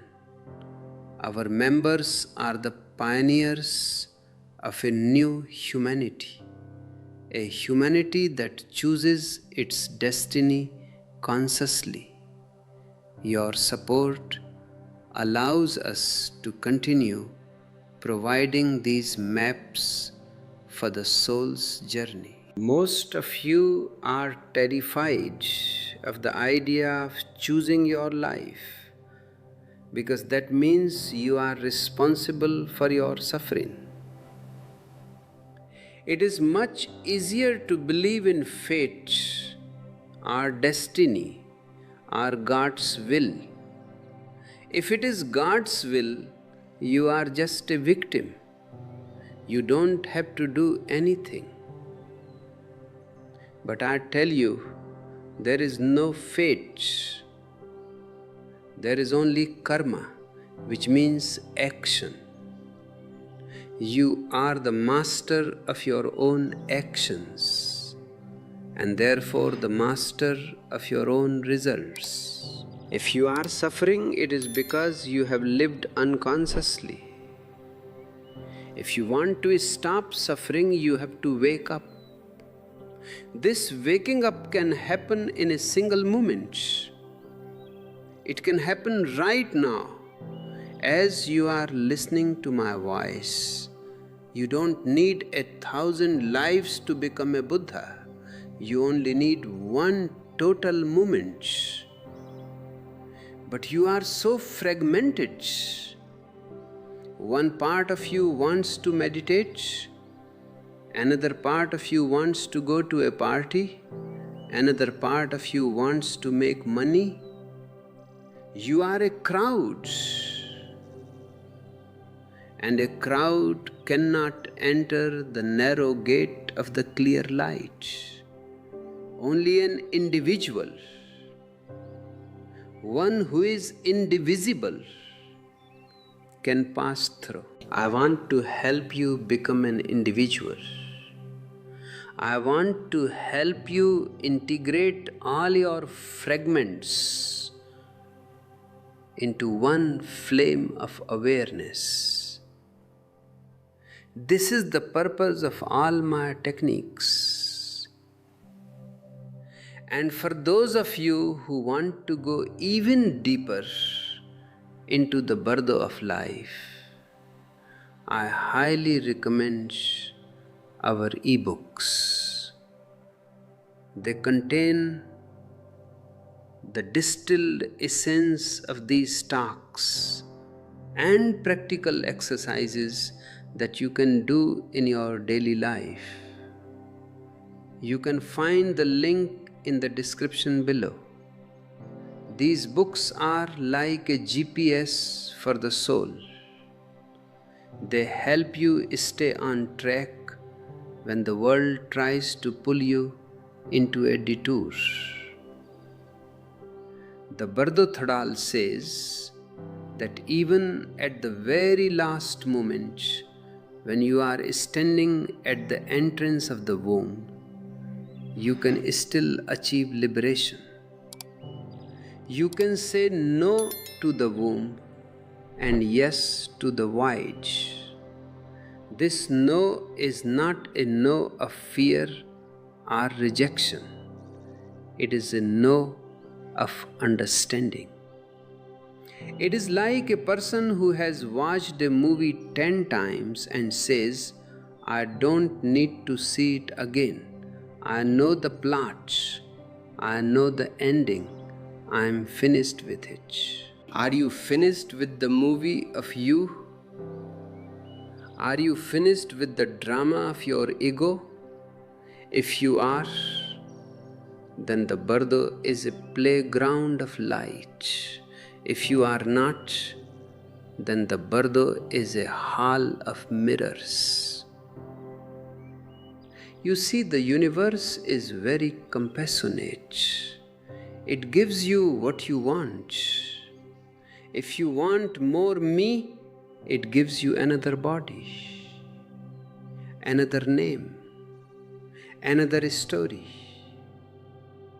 If you want God, it gives you the clear light.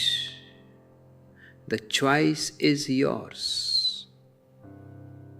But don't wait for the moment of death to make that choice. Make it now. Every time you choose silence over noise, every time you choose love over hate, every time you choose awareness over reaction, you are casting your vote for the clear light. You are pre-programming your Bardo. I see many people who are obsessed with past lives. They want to know who they were in the 18th century, or if they were a king or a queen. I tell you, it doesn't matter. Even if you were a king, you are now a beggar of awareness. The past is a graveyard. Don't waste your time digging up old bones. What matters is who you are now. Are you awake? Are you present? Are you full of joy? If you are, then your past lives were successful. If you are not, then even if you were the Buddha in a past life, it means nothing. Focus on the now.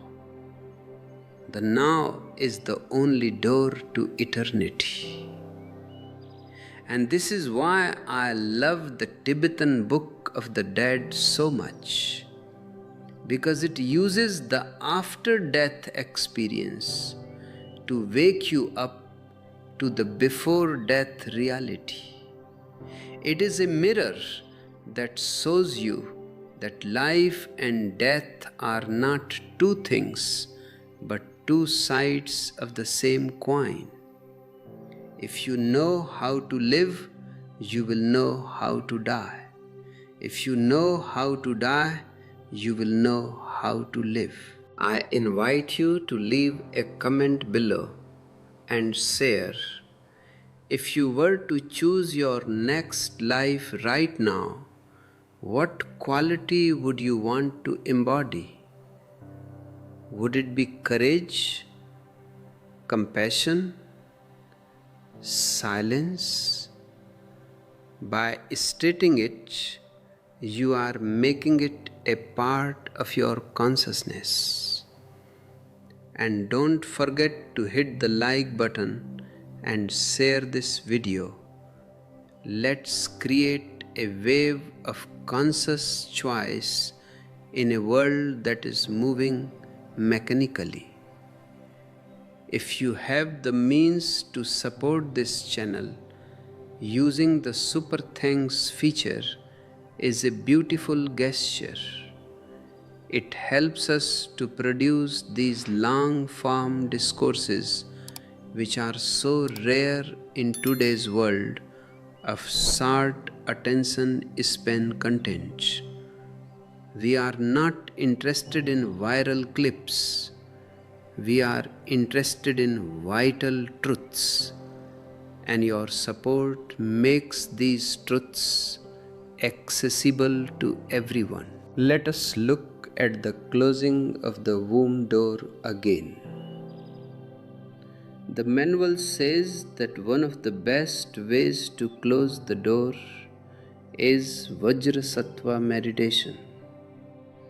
You visualize the pure white light of the Buddha of purification dissolving all your karma. But I have a simpler way for you. Just visualize total acceptance. Whatever comes, say yes. If a vision of hell comes, say yes. If a vision of a womb comes, say yes. If the clear light comes, say yes. When you say yes to everything, you destroy the ego, because the ego lives on no. The ego lives on resistance, on conflict, on I want this, I don't want that. When you are in a state of total yes, there is no you left to be reborn. You have become the whole. This is the ultimate gateless gate. I often tell the story of a Zen master who was asked, "What happens after death?" The master replied, "I don't know." The student was shocked. "But you are a great Zen master." The master laughed and said, "Yes, but I am not a dead Zen master." This is the beauty of the Zen approach. It is not interested in theories about the afterlife. It is interested in the experience of the present. If you are totally in the present, death is not a problem. Death is just another now. When it comes, you will meet it with the same awareness with which you are meeting this moment. I want you to be so rooted in your being that even if the whole world disappears, you are not shaken. This unshakable quality is the mark of a true meditator, and this is what will serve you best in the Bardo. The Bardo is full of shaking, full of roaring winds, full of terrifying visions. But if you are centered, if you are at the hub of the wheel, the movement of the spokes cannot affect you. Stay at the center. Don't let your mind pull you to the periphery. The periphery is the world of many. The center is the world of one. The periphery is the world of change. The center is the world of the eternal. As we continue our journey, I want to express my gratitude to those who have joined our membership program. Your commitment is what allows this Buddha field to grow. And to those who are reading our ebooks, I hope They are serving as a light on your path. Remember, the path is not out there. The path is in here. You are the path, you are the traveler, and you are the destination. In the Sitpa Bardo, there is a moment when you feel a great heaviness. This is the moment when you are about to enter a womb. The physical world is calling you. The elements are beginning to coalesce around your consciousness. You feel like you are being squeezed into a small space. If you feel this happening, don't panic, just relax. Relaxation is the key to everything. If you relax, the squeezing becomes a cradling. If you relax, the heaviness becomes grounding. Even in the moment of rebirth, you can remain a witness. There are stories of great masters who remained conscious throughout their entire birth process. They watched their own birth as if they were watching a movie. They saw the doctor, the mother, the hospital room, and they knew they were just visiting. I want you to be a conscious visitor in this life. Don't become a resident. A resident gets attached. A visitor just enjoys the stay. A resident worries about the repairs of the house. A visitor just enjoys the view from the window. Be a visitor. This world is just a waiting room for the divine. Don't get too comfortable in the chairs. The Bardo Thodol is a reminder to keep your luggage packed. Don't carry unnecessary things. Carry only your awareness, your love, and your laughter. These are the only things that will pass through the X-ray of death. Everything else will be confiscated at the border. Think about your luggage right now. Are you carrying old grudges? Are you carrying knowledge that is just dead weight? Are you carrying identities that no longer serve you? Drop them. Drop them now. Why wait for death to do it for you? Death is a very rough cleaner. It will rip things away from you. If you drop them yourself, it is a graceful process. It is a dance. I see you are still clinging to your achievements. You are proud of your career, your bank balance, your reputation. But in the Bardo, no one cares about your resume. No one cares how many followers you had on social media. The only question is, how much light did you bring into the world? How much silence did you find within yourself? If you find this perspective challenging, good. It is meant to be.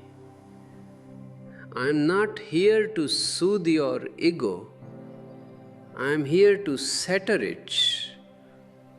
And if you are brave enough to stay through the shattering, you will find something that is unbreakable. That unbreakable thing is you. Please consider sharing this video with your friends and family. In this age of anxiety and fear, this wisdom is the greatest medicine. And if you haven't subscribed yet, please do so and turn on the notifications. We have much more to explore in the coming parts of this series. We will talk about the Bardo of life and how to transform your daily routine into a spiritual practice. And if you feel a deep resonance with these teachings, a super thanks is a wonderful way to help us reach more seekers. Your contribution goes directly into the production of these high quality sessions, ensuring that the flame of Osho's vision continues to burn brightly in the digital age. The Tibetan Book of the Dead also speaks about the protective deities that appear to help you. These are not external gods, they are the positive habits of your mind. If you have been a person of meditation, your own meditative quality will appear as a protective deity. It will hold your hand through the darkness. It will whisper the right instructions in your ear. This is why I say meditation is the only insurance. It is the only thing that pays out when you need it most. Every other insurance is for the body. Meditation is for the soul.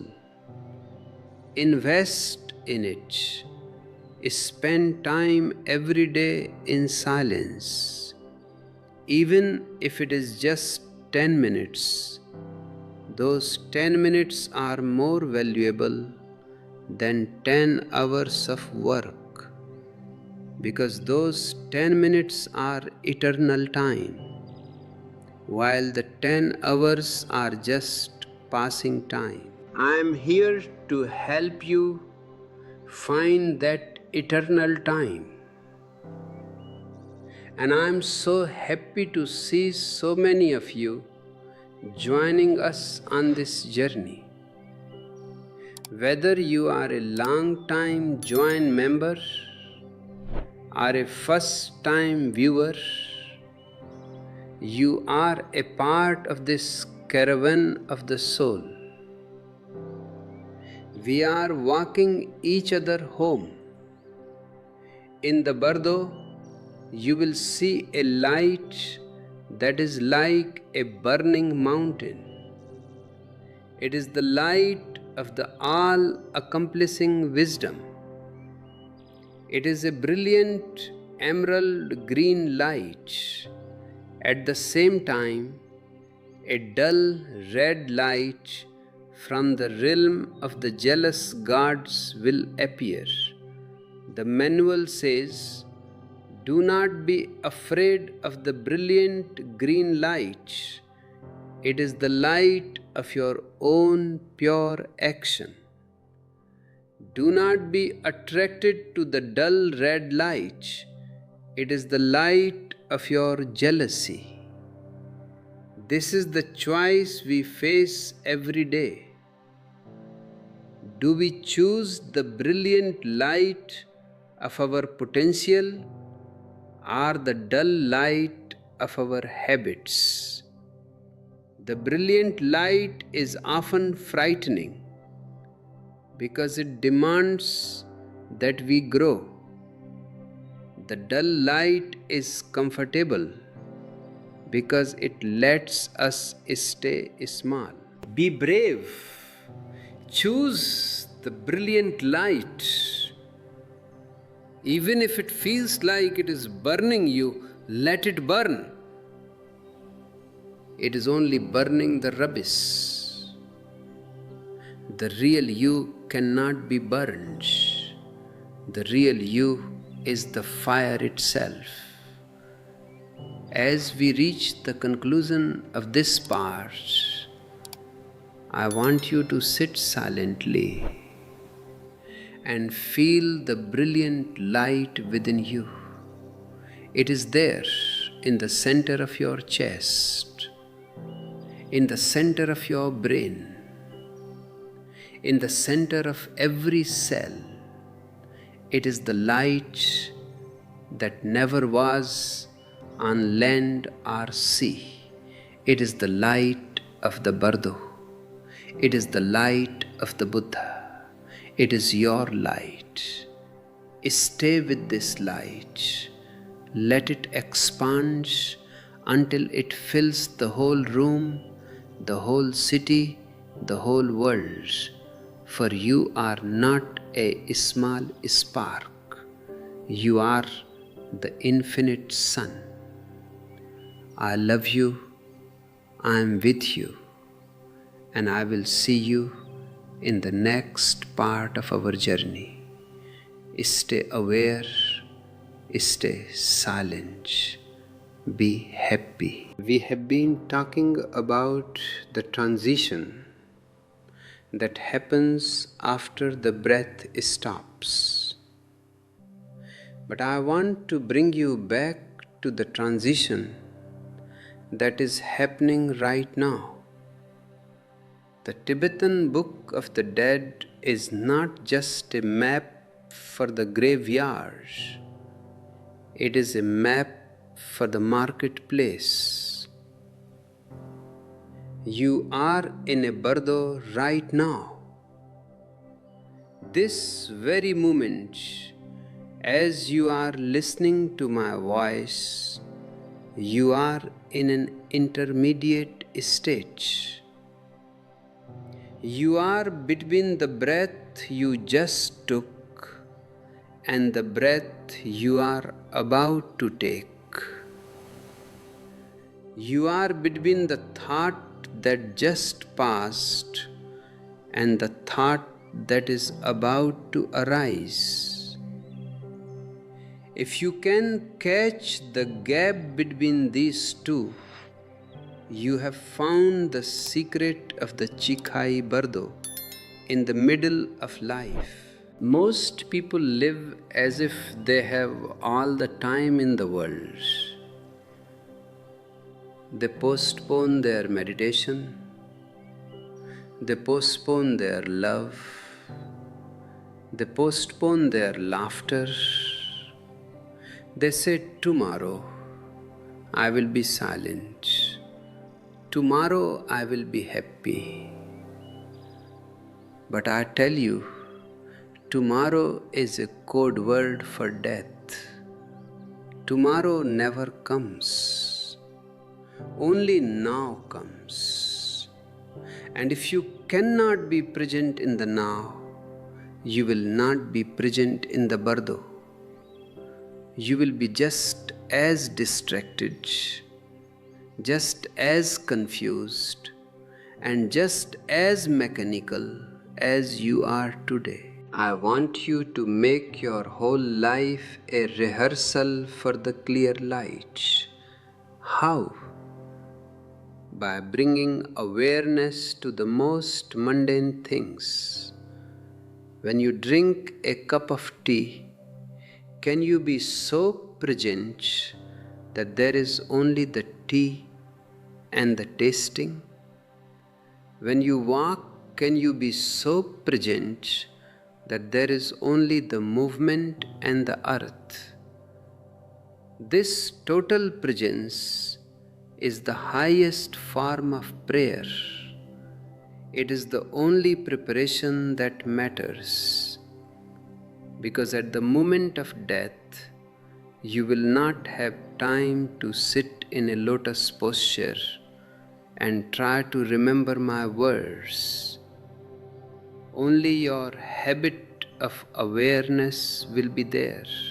If you find that this teaching is striking a chord in your heart, if you feel that it is shaking your foundations, I invite you to click the join button.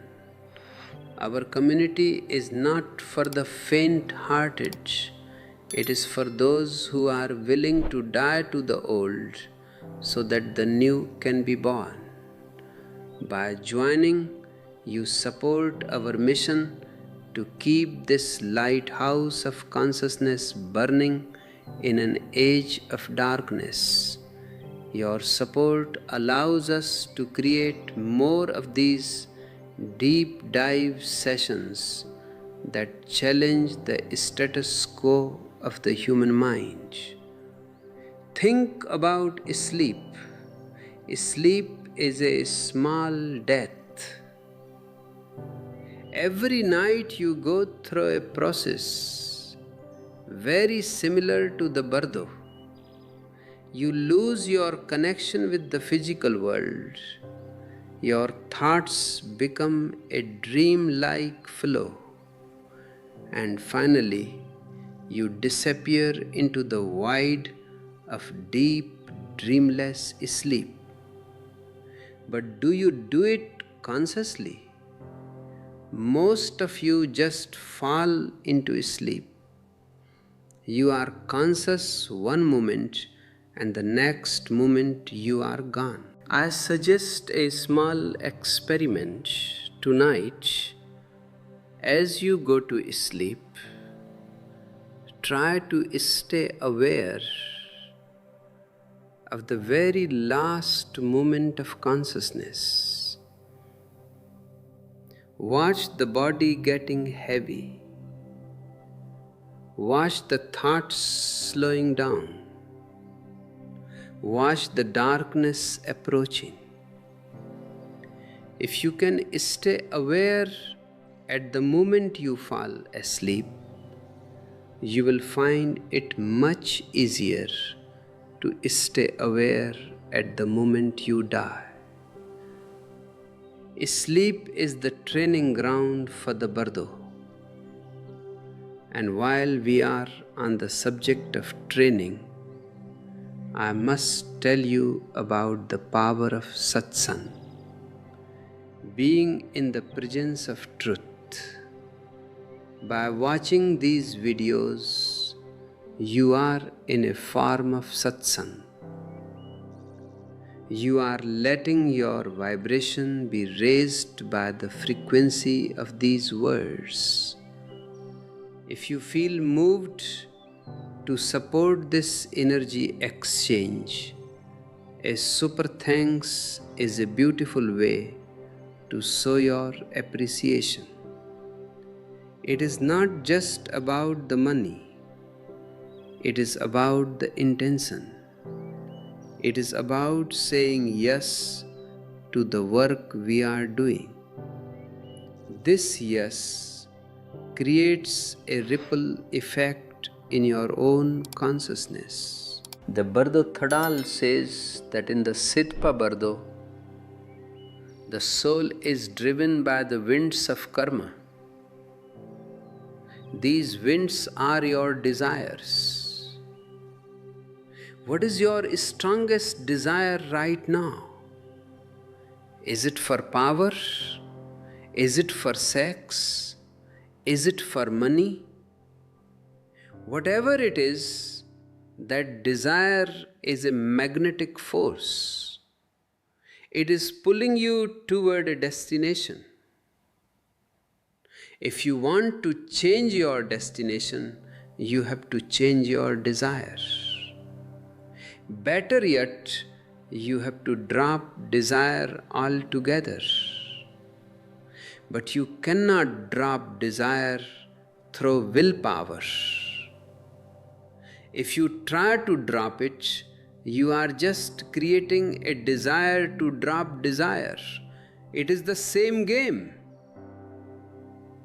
The only way to transcend desire is through understanding. when you see that a desire is taking you in a circle, when you see that it is promising you water but giving you sand, then the desire falls away on its own. It is like a dry leaf falling from a tree. You don't have to pull it, it just falls when its time is over. This understanding is what I call meditation. Meditation is not about sitting still. It is about seeing clearly. It is about seeing the futility of the ego's games. And to help you in this seeing, we have curated a collection of e-books that provide specific techniques for different types of seekers. Whether you are an emotional person or an intellectual person, there is a door for you. You can find the link in the description. Use these guides.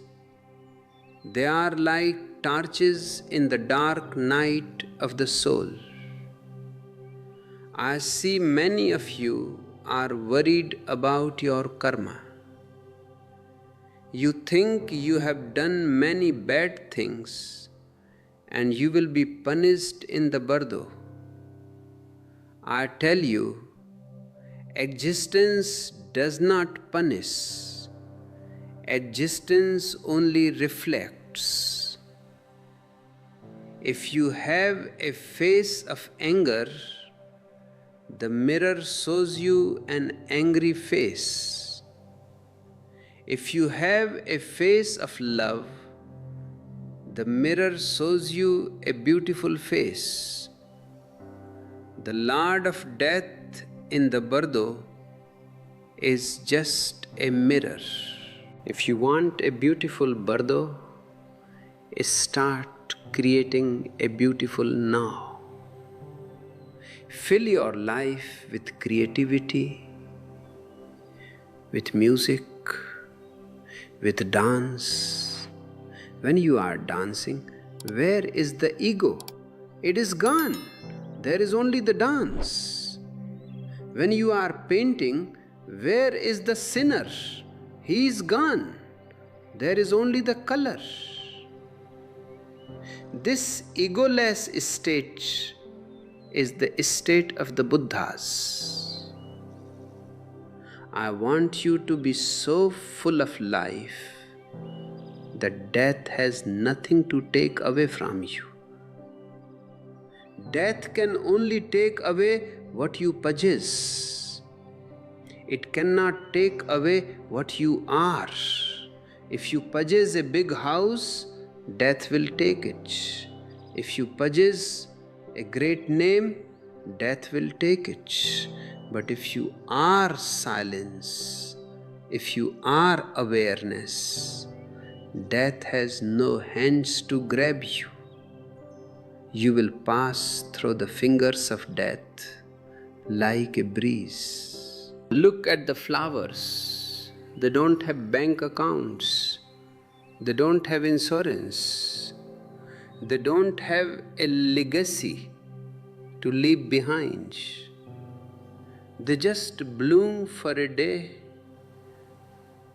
They give their fragrance to the wind and they wither away in total grace. They don't struggle against the withering. They don't ask for one more day. They are in total harmony with the whole. This is the way I want you to live. If you feel this harmony as you listen to my voice, please hit the like button and share this message. Let us spread this fragrance to as many people as possible. We live in a world that is obsessed with possessing and clinging. We need more people who are brave enough to bloom and let go. And if you haven't subscribed yet, join our caravan. Hit the bell icon so you don't miss our upcoming explorations of the inner sky. The Tibetan Book of the Dead also speaks about the 6 lights of the 6 realms. I have told you about them before, but I want to remind you again because this is where most people go wrong. When the brilliant wisdom lights appear, they are frightening. They are sharp, they are intense, they are like a surgical laser. But the dull lights of the 6 realms are soothing.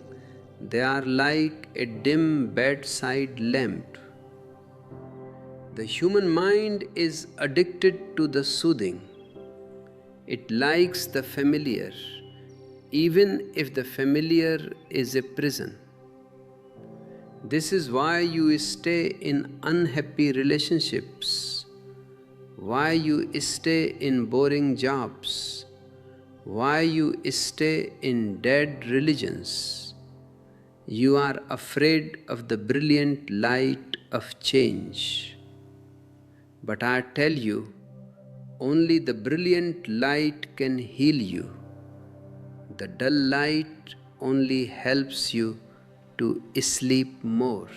In the Bardo, you will be tempted to go toward the dull light of the human realm, the soft blue light. You will think, aha, back to the world I know, back to my family, back to my body. But if you go there, you are just going back to school to repeat the same grades. Why repeat it? Why not graduate? Why not go into the clear light and become the whole universe? Graduation requires courage. It requires the willingness to be nobody. Are you ready to be a nobody? Most of you want to be a somebody, a famous somebody, a rich somebody, a holy somebody. But in the Bardo, only nobodies are allowed into the palace of the clear light. A somebody is too big to fit through the doors. He is carrying too much luggage. I am here to help you drop your luggage. And I know it is difficult.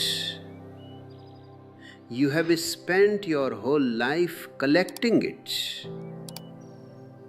But look at your luggage. It is all made of paper. It is all made of thoughts. It has no weight except for the weight you give it. If you stop giving it importance, it disappears. If you feel the weight of your thoughts lifting, if you feel a sense of lightness entering your being, please leave a comment below. Tell me what luggage you have dropped today. Your story can inspire others to do the same. And if you want to support this work of unburdening humanity, please consider using the join button or the super thanks feature. Every contribution helps us to reach those who are still struggling under the weight of their own minds. Think about the Bardo of life as a series of choices. Every morning when you wake up, you have a choice.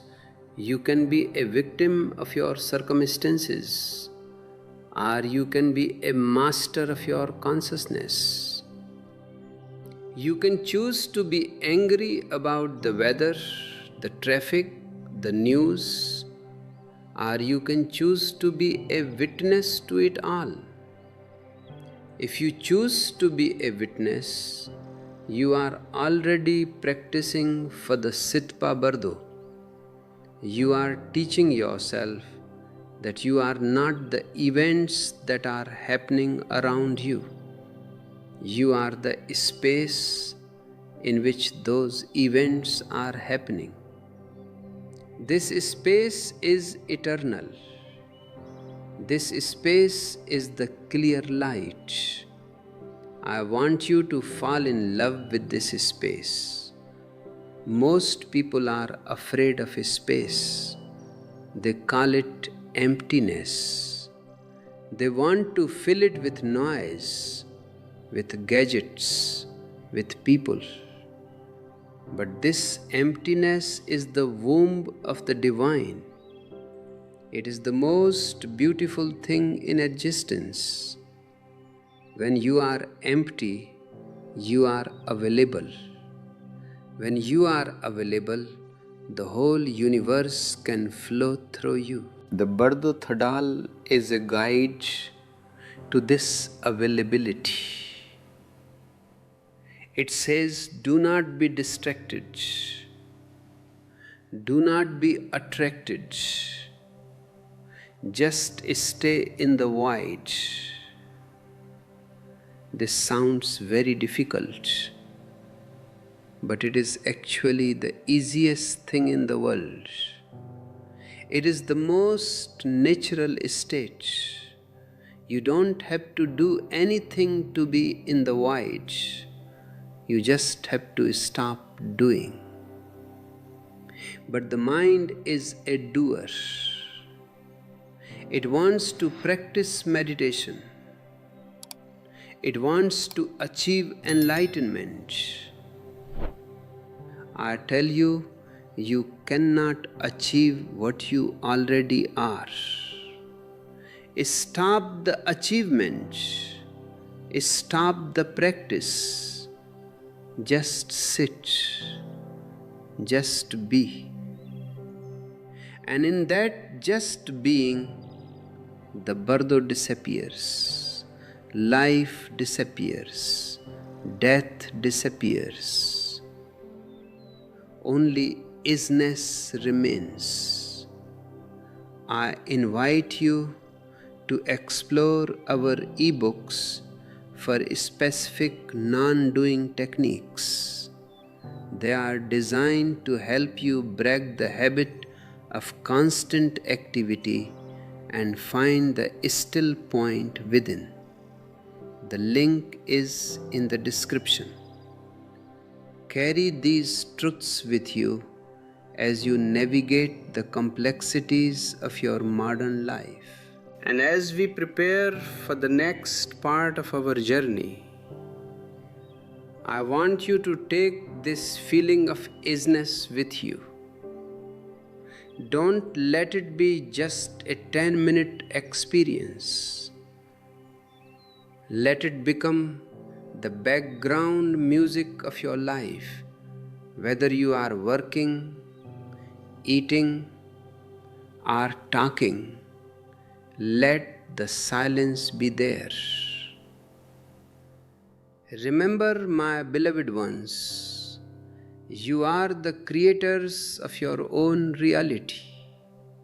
If you want a world of light, you must become a light. If you want a world of peace, you must become peace. And the Tibetan Book of the Dead is the manual for this transformation. I am so grateful for your presence here. I am grateful for your willingness to listen to these difficult truths. I am grateful for your support through the join button and super thanks.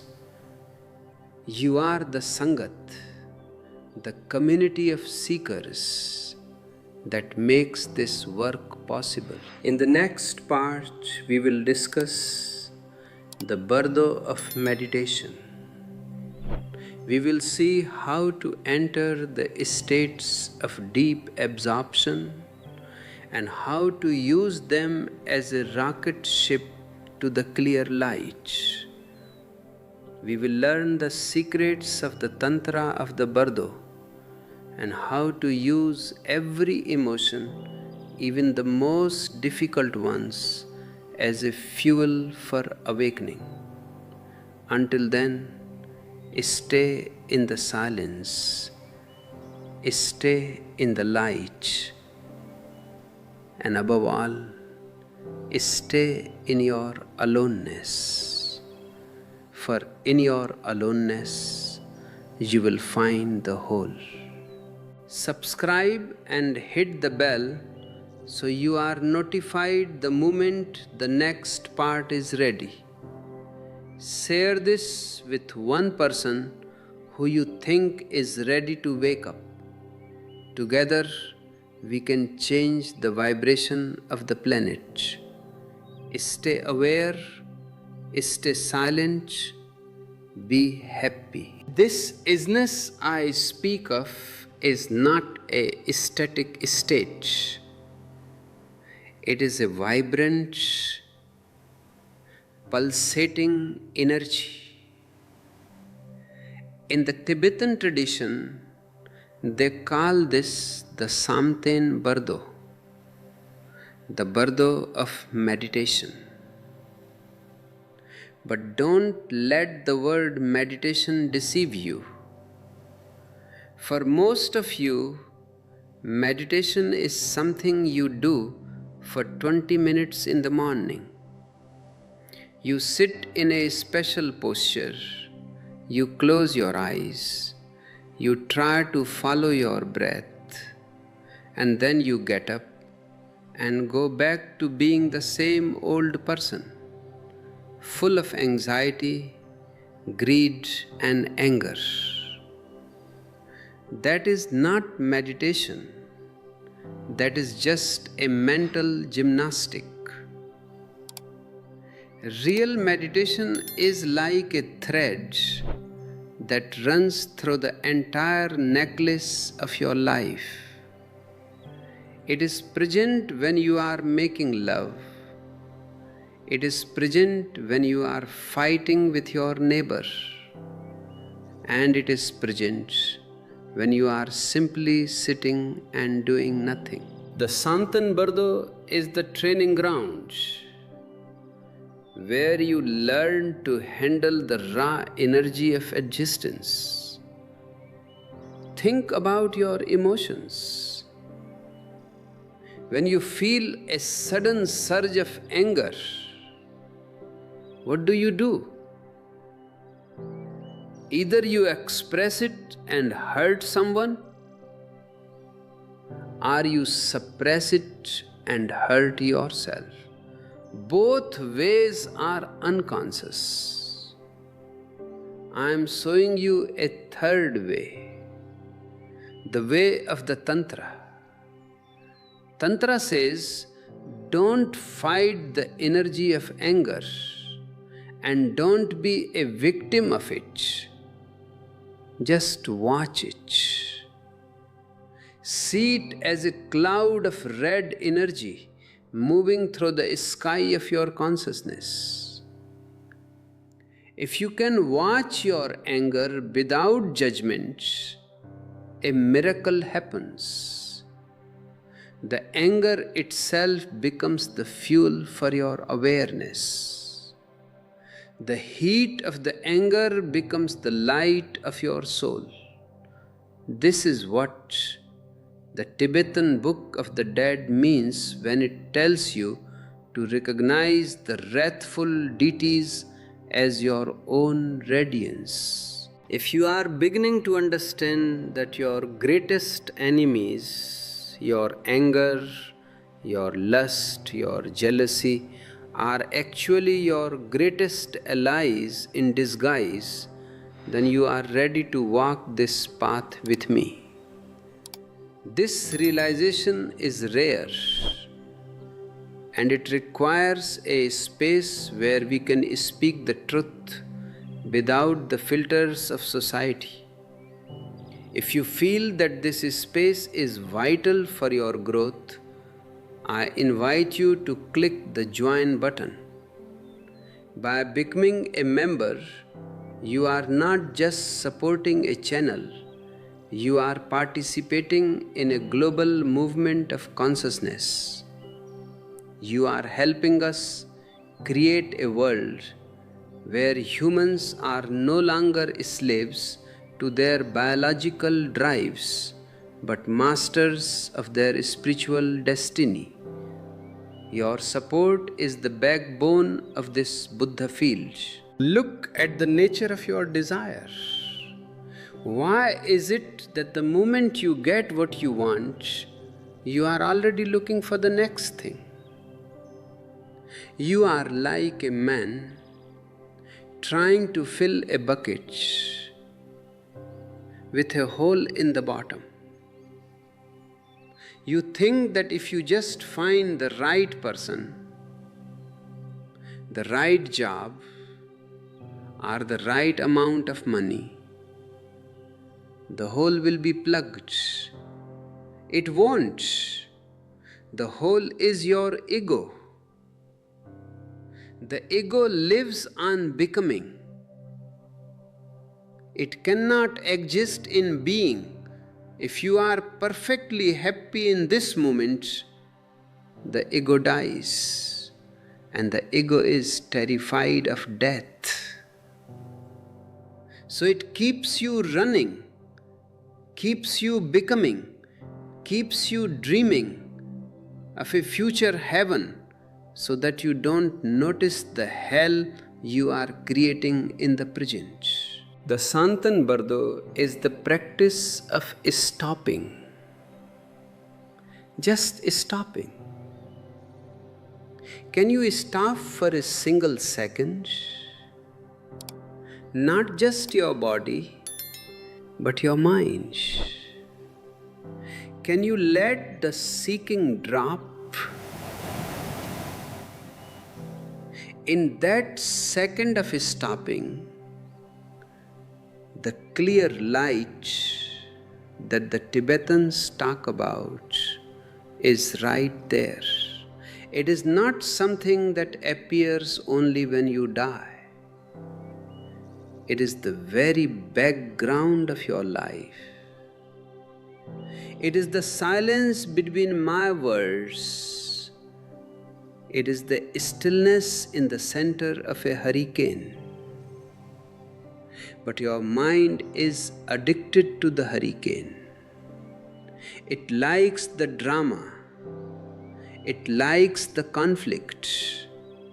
Most of you are drama addicts. You create problems where there are none, just so you can feel important.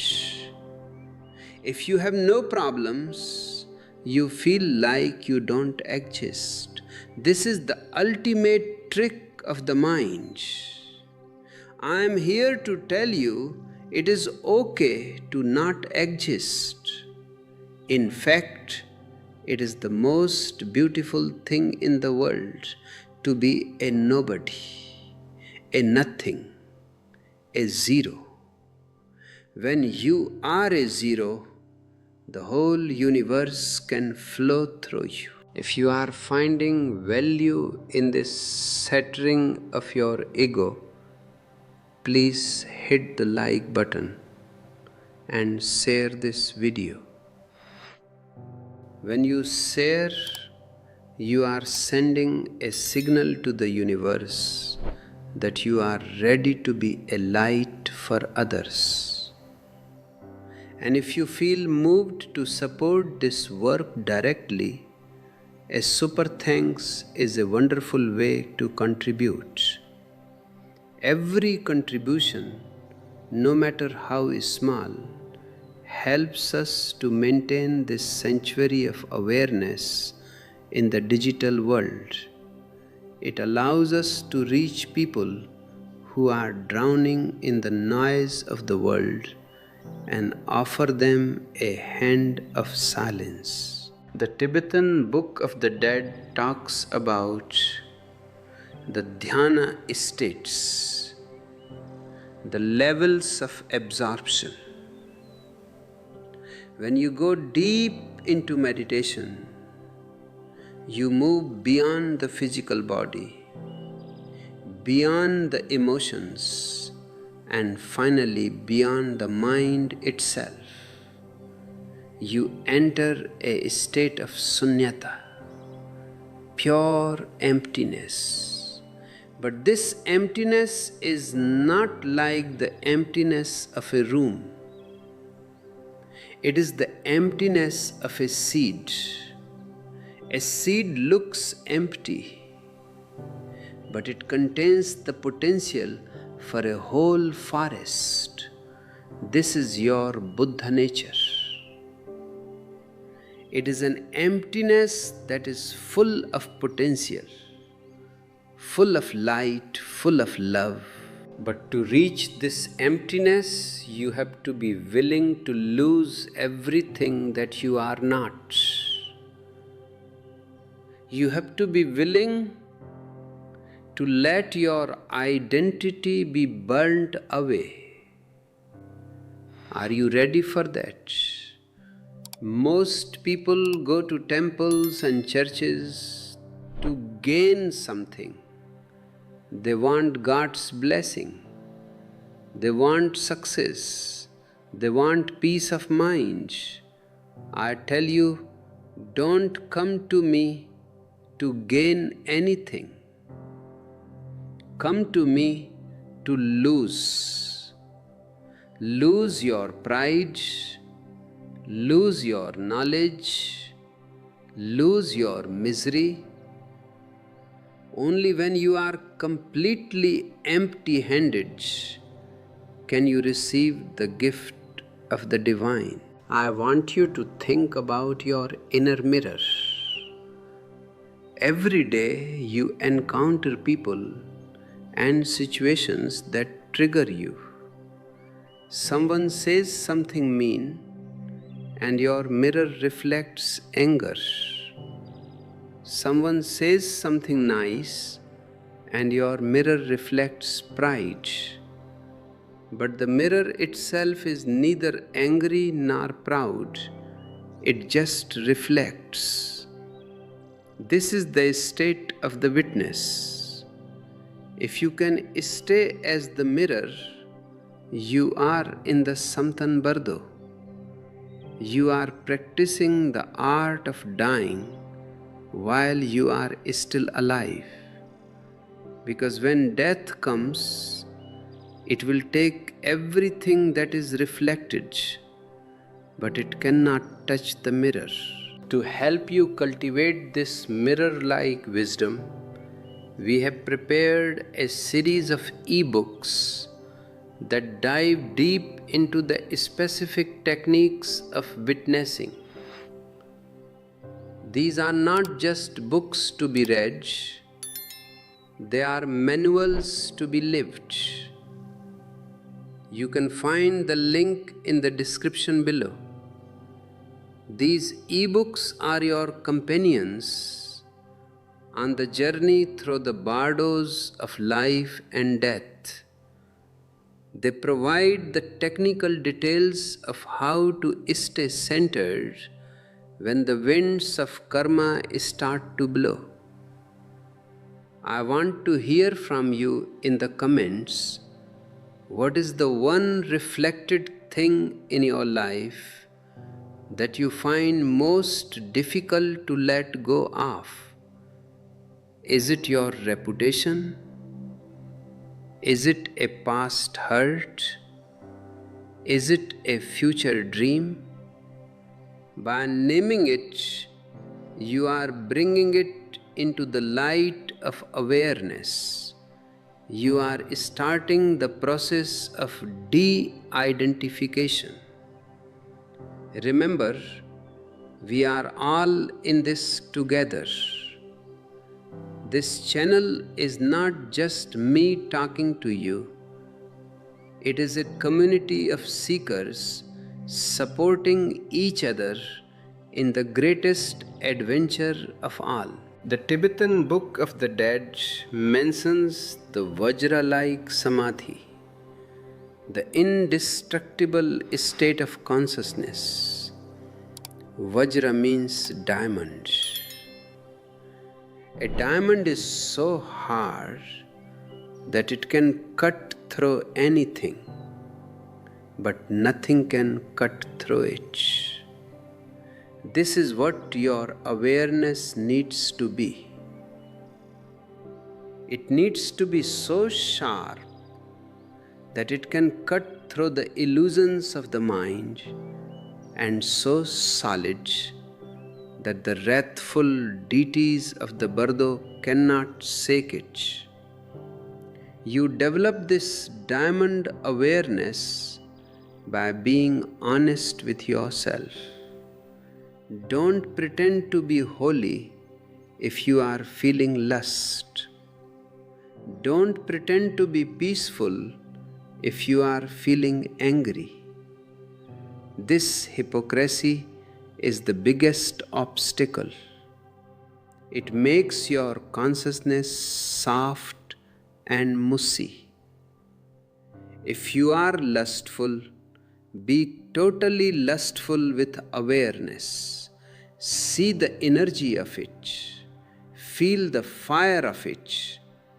In that total honesty, the lust itself becomes a vajra. It becomes a tool for awakening. This is the secret of the tantric path that I have been teaching you for so long. I see many of you are struggling with the modern world's distractions.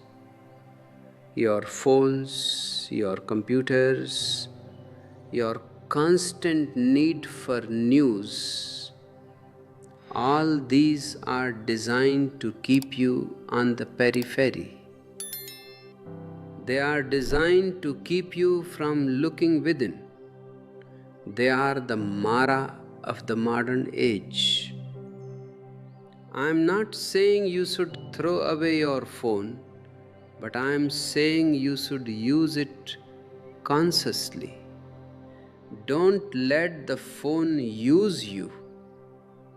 Every time you click on a video, ask yourself, is this feeding my ego or is it feeding my soul?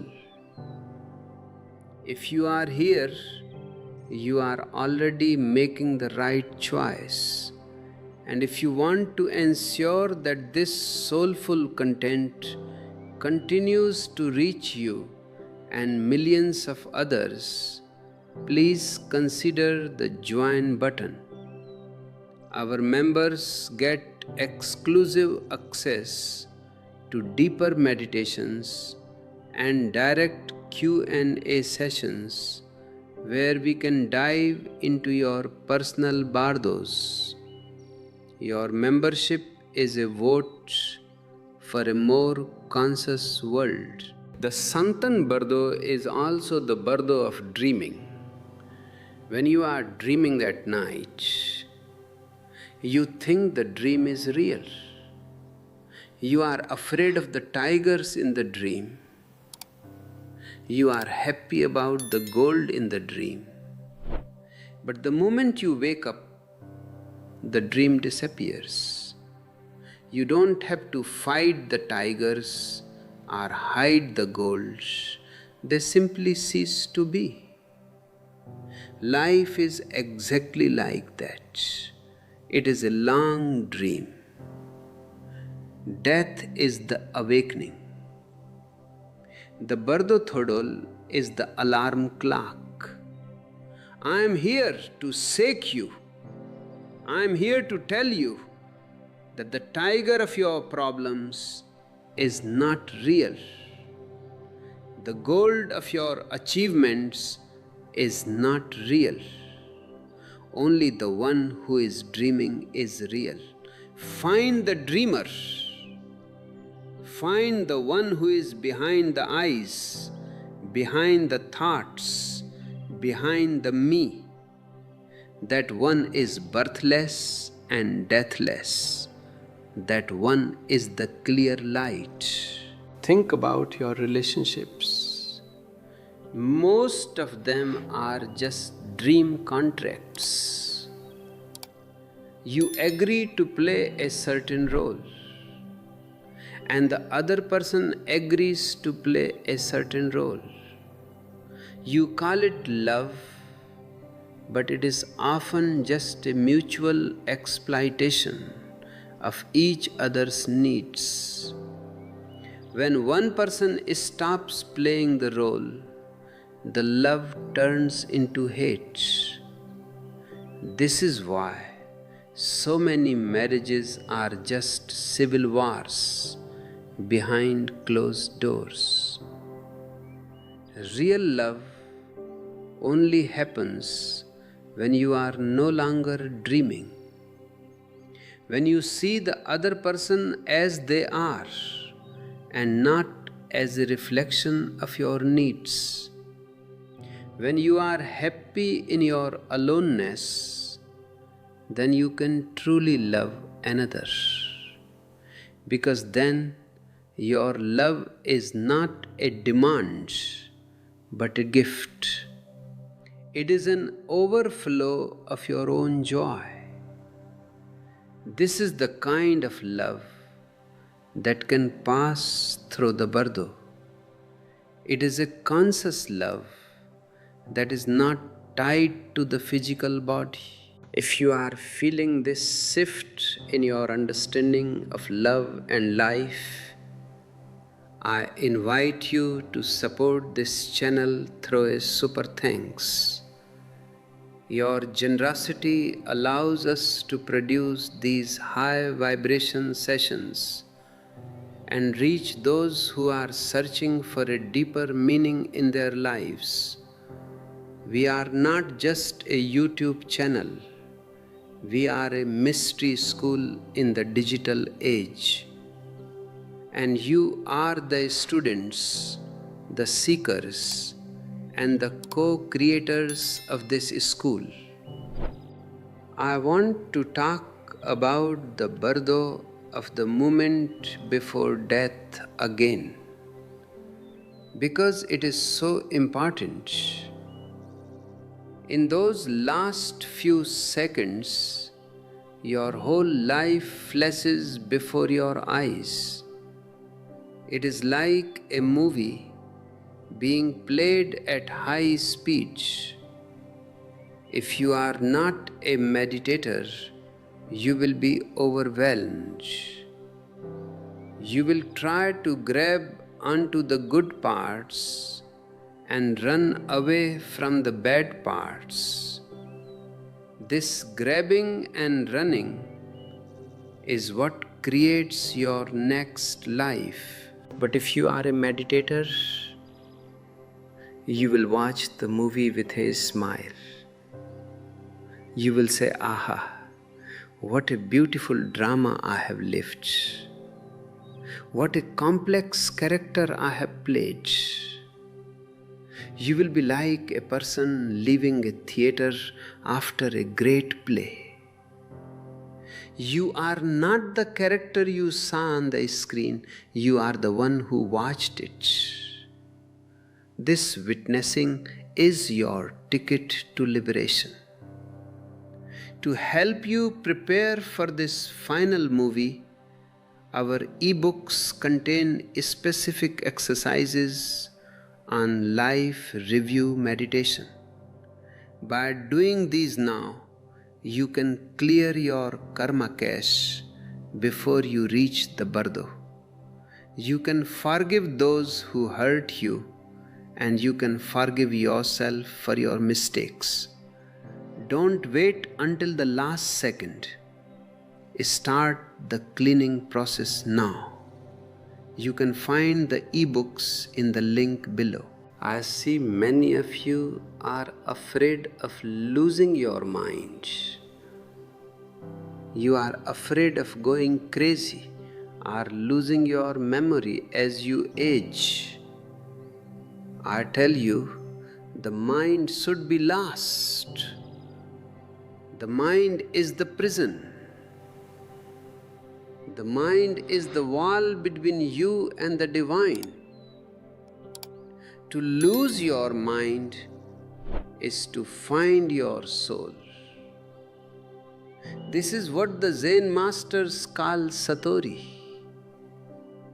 It is a moment of total mindlessness.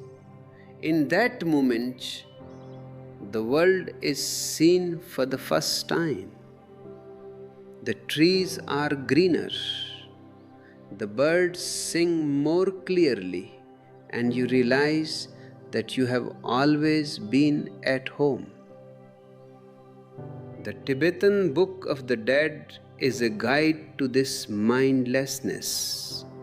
It tells you to let go of your thoughts, to let go of your labels, to let go of your concepts. It tells you to be naked in the face of the infinite. This spiritual nakedness is the most beautiful state a human being can reach. It is the state of a child, but with the awareness of an old sage.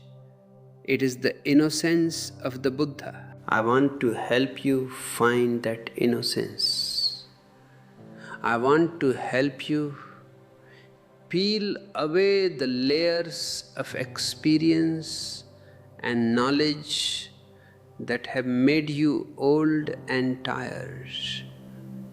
I want to help you find the spring within your own soul. And as we continue this journey together, I want to thank you for your commitment to your own awakening. Your presence here is a gift to the whole world. Remember, every like, every share, and every comment helps our message to reach more seekers. The YouTube algorithm is a mechanical thing, but we can use it for spiritual purposes. By engaging with this video, you are helping the digital Bardo to reflect more light and less darkness. And if you have the means, joining the channel or sending a super thanks is the best way to support the continuity of these teachings.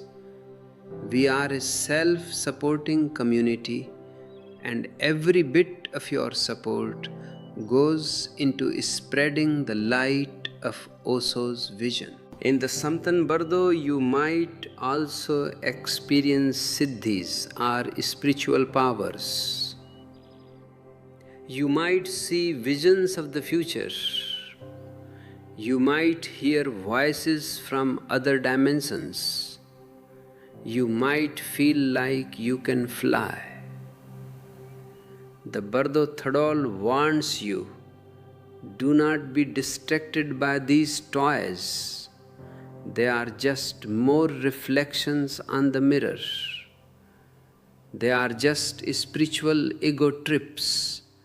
Stay focused on the clear light. This is my warning to you too. Many people get caught in the supernatural and forget the natural. They want to perform miracles, but they haven't even learned how to be silent. I tell you, the greatest miracle is not to walk on water, but to walk on the earth with total awareness. The greatest miracle is to be ordinary in an extraordinary way. Be ordinary. Don't try to be a Mahatma or a saint. Just be a simple, honest human being who is trying to wake up. That is enough. Existence loves the ordinary. The roses are ordinary, the sun is ordinary, the stars are ordinary. Only the ego wants to be extraordinary. Drop that desire, and you will find that you are already divine. As we reach the end of this 7th part of our journey, I want you to sit in a state of total non-doing. For a few minutes, don't try to meditate. Don't try to be aware. Don't try to do anything. Just let everything be as it is. Let the noises be. Let the thoughts be. Let the feelings be. You be the space in which they are happening. This is the natural liberation through hearing that the Bardo Thodol speaks of. By simply hearing these truths and staying in a state of non-resistance, your consciousness is being transformed. The seeds of awakening are being planted in your heart. They will grow in their own time. Trust the process.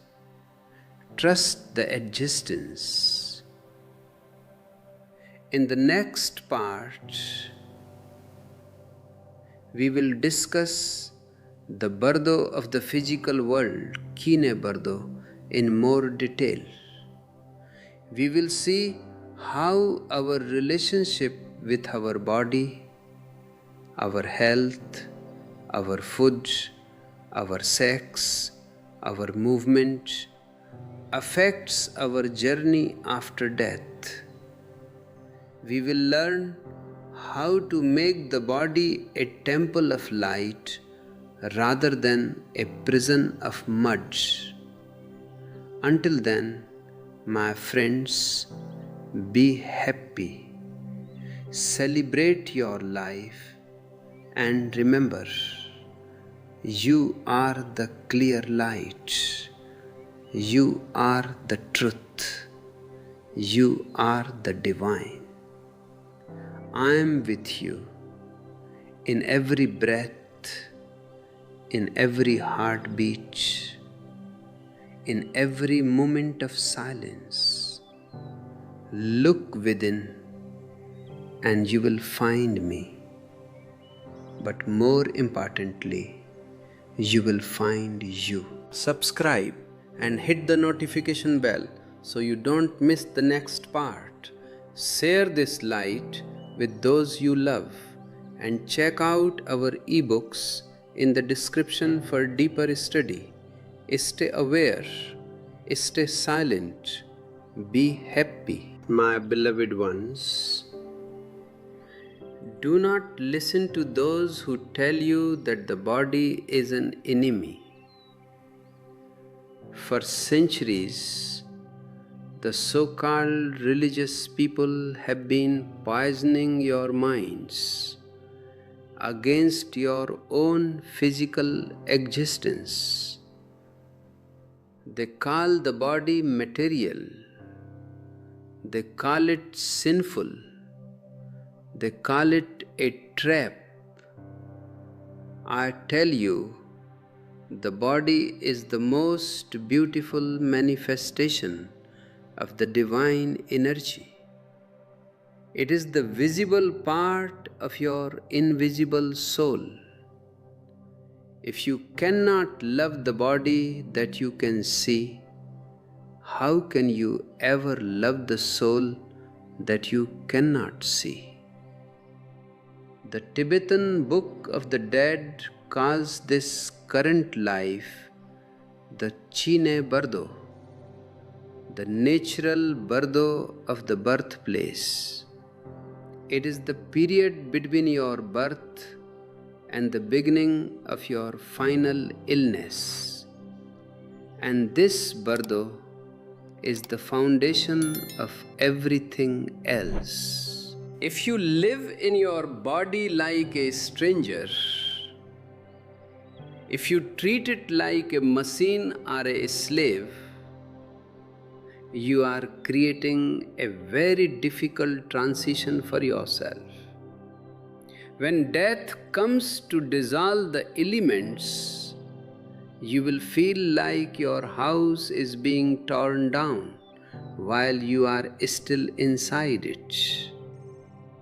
But if you have lived in your body with awareness, with grace, and with gratitude, then death is just like moving out of an old house because you have outgrown it. You live with a sound in your heart, thanking the walls that sheltered you for so many years. To live in the body with awareness means to be sensitive to every breath, every heartbeat, every sensation. It means treating your food as a sacrament, your sleep as a meditation, and your sex as a prayer. This is the path of Tantra. Tantra says, use the body to go beyond the body. Use the senses to find the senseless silence. If you are ready to embrace this radical path of total yes to existence, I invite you to click the join button. Our community is a sanctuary for those who are tired of being told to suppress their nature. By joining us, you support the spreading of a wisdom that celebrates both the earth and the sky, both the body and the soul. Your presence helps us keep this flame of celebration alive. The Kine Bardo is a precious opportunity because it is only in the physical body that you can consciously practice meditation. Once you leave the body, you are at the mercy of your mental projections. The body provides a grounding. It gives you a center of gravity. That is why it is said that even the gods in heaven are jealous of human beings. The gods have only pleasure, so they never seek for truth. The hell beings have only pain, so they are too distracted to meditate. Only you in this human body have the perfect balance of thorns and roses to wake up. But look at how you use this body. You use it for competition, for ego, for gathering dead things. You worry about the shape of your nose or the weight of your belly, but you never notice the miracle of the life force that is breathing through you. You are like a person who is obsessed with the frame of a painting and never looks at the masterpiece inside. I want you to look at the masterpiece. And if you feel this masterpiece within you beginning to stir, if my words are acting like a mirror for your inner light, please consider using the Super Thanks feature Your contributions allow us to maintain this digital temple where the ancient wisdom of the Bardo meets the modern seeker. We don't have a church, we don't have a government, we only have you. Your support is what makes it possible for us to reach millions who are still trapped in the Bardo of ignorance. In the Tibetan tradition, they say that the body is composed of nadis, or energy channels. When you are dying, the energy from all these thousands of channels begins to withdraw and gather in the central channel, the Susumna. If you have spent your life being aware of your energy, this withdrawal is a beautiful process. It is like 1,000 rivers all flowing back into the one ocean. But if your energy is scattered in 1,000 desires, the withdrawal feels like you are being pulled apart in 1,000 directions. This is why I emphasize the hara, the center just below the navel. If you can live from your hara, you are already prepared for death. The hara is the place where you entered the body, and it is the place from which you will leave. It is the center of your isness. Most of you live in your heads. You are top heavy. Your thoughts are spinning like a fan at high speed, and you think that is life. It is not. Life is in the belly. Life is in the breath. I invite you to leave a comment below. Do you feel centered in your daily life? Or do you feel like a leaf blown by the winds of your thoughts? Share your experience. By being honest about your state, you are already beginning to change it. And don't forget to check out our ebooks in the description. They contain specific techniques for grounding and centering that are essential for anyone navigating the bardo of the physical world. I see many of you are afraid of aging. You see every wrinkle as a sign of defeat. I tell you, aging is a beautiful ripening. If you have lived with awareness, old age is the most peaceful time of your life. It is like the twilight when the heat of the day has passed and the stars are beginning to appear. A man who has lived totally is not afraid to grow old. He is not even afraid to die because he has tasted life so deeply that he has no more complaints. The fear of death is always proportional to the amount of unlived life you are carrying. If you haven't lived, you will be terrified to die. You will ask for more time. But more time won't help if you don't know how to live in the now. A person who knows how to live in the now finds that one moment is enough.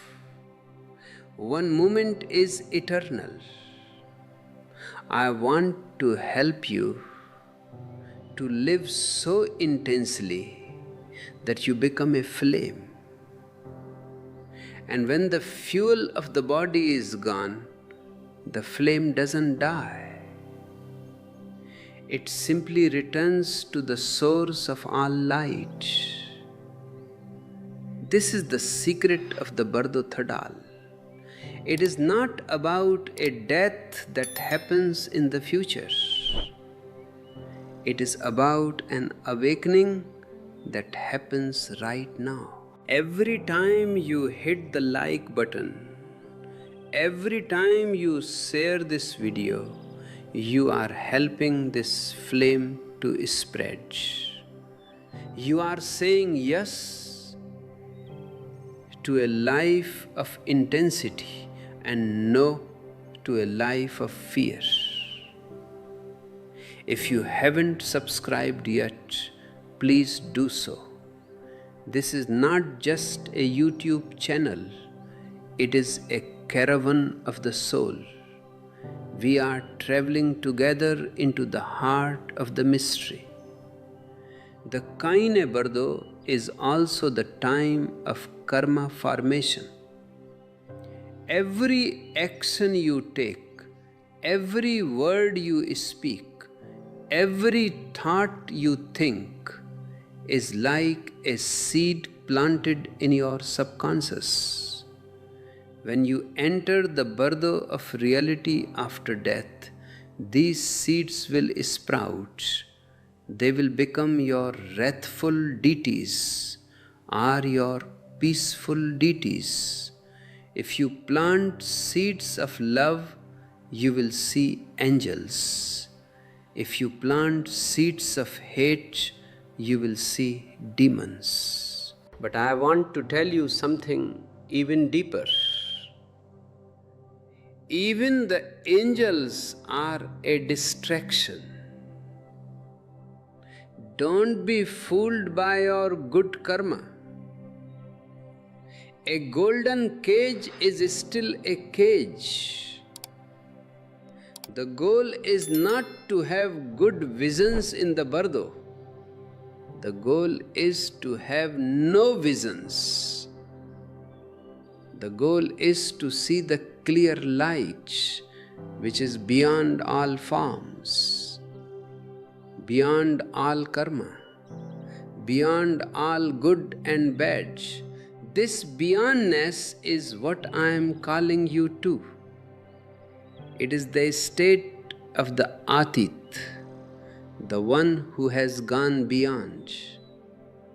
To reach this state, you must be willing to be empty. Empty of your past, empty of your future, empty of your very self. This emptiness is not a lack, it is a presence. It is the presence of the whole. As we walk this path, I want to thank our joint members who provide the steady support we need to keep this work independent and free from commercial interests. And for those who are using the super thanks, you are helping us to reach seekers in corners of the world where these books and teachings are not easily available. You are the bridges of light. Think about your daily routine. Is it a mechanical Bardo or a meditative Bardo? When you wake up, do you immediately reach for your phone to see what the world is doing? Or do you sit for a few moments and see what you are doing? If you start your day with the world, you will be a slave of the world all day.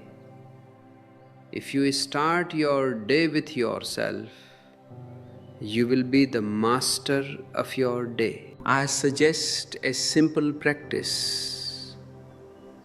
For the first 20 minutes of your day, don't talk, don't read, don't look at any screen.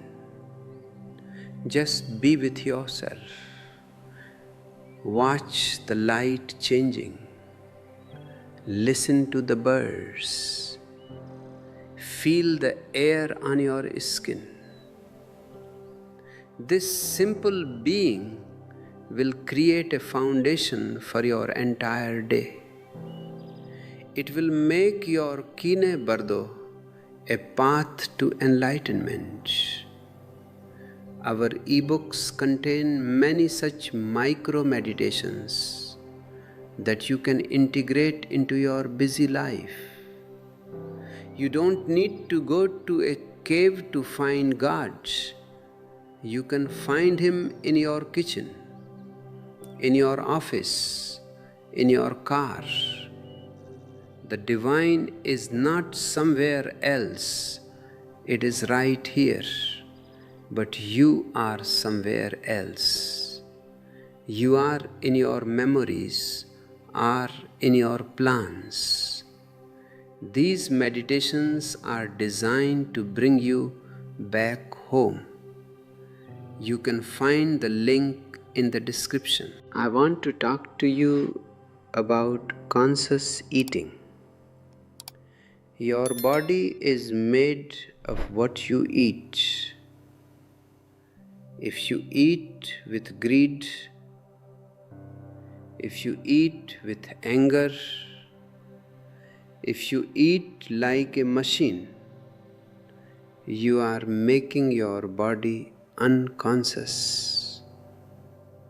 But if you eat with gratitude, if you eat with awareness, then the food becomes light. It becomes a spiritual energy. The Tibetan Book of the Dead says that even the way you treat your physical elements affects the way those elements dissolve at the moment of death. Be kind to your body. Don't overfeed it. Don't starve it. Don't poison it. Treat it as the most precious gift you have received from the universe. If you can respect your body, you will find it much easier to respect your soul. I see many of you are caught in the bardo of stress. You are always running, always late, always worried. This stress is a slow poison. It creates a contraction in your being. And at the moment of death, this contraction will make it very difficult for the light to enter. I want you to expand. I want you to relax. Relaxation is not just for the body, it is a state of the soul. A relaxed soul is a porous soul. The divine can flow through it like water through a sponge. A stressed soul is like a rock. The water just slides off the surface. Leave a comment and let me know what is the biggest source of stress in your life. By sharing it, you are externalizing it. You are seeing it as something outside of you. And that is the first step toward being free from it. We are here to support each other in this unloading process. I want to tell you a story of a great king who was dying. He had everything: palaces, armies, gold, wives. As he lay on his deathbed, he called his wisest advisor and asked, "I am going on a journey to an unknown land. What should I take with me?" The advisor laughed and said, "Your Majesty, in the land where you are going, your gold is just dust. Your armies are just shadows, and your name is just a whisper in the wind. You can take only that which you are. Have you gathered any being during your life?" The king realized that he had spent his whole life gathering, having, and had completely ignored being. He died in great fear. Don't be like that king. Start gathering being now. Being is gathered in silence. Being is gathered in love. Being is gathered in awareness. These are the only currencies that are valid in the Bardo. If you are feeling a pull toward this gathering of being, please click the join button. It is a commitment to yourself. It is a statement to the universe that you are ready to prioritize your spiritual growth over your worldly achievements. Our members have access to a special community tab where we share deeper insights and support each other's daily practice. The Kini Bardo is the only Bardo where you have a solid reality to work with. In the after-death Bardos, everything is fluid. Thoughts become things instantly. If you think of a monster, the monster is there. If you think of fire, the fire is there. This is why it is so difficult to practice there if you haven't practiced here. Here, if you have an angry thought, you don't instantly become a demon. You have time to watch it, to breathe, to let it go. This buffer zone of the physical world is a great blessing. It is the training wheels for the soul. Use this time wisely. Don't waste it in trivialities. I often say, live as if you are already dead. What does this mean? It means live without the ego. Live without the I. If you are already dead, what can anyone do to you? How can anyone insult you? How can anyone steal from you? When you are nobody, you are free.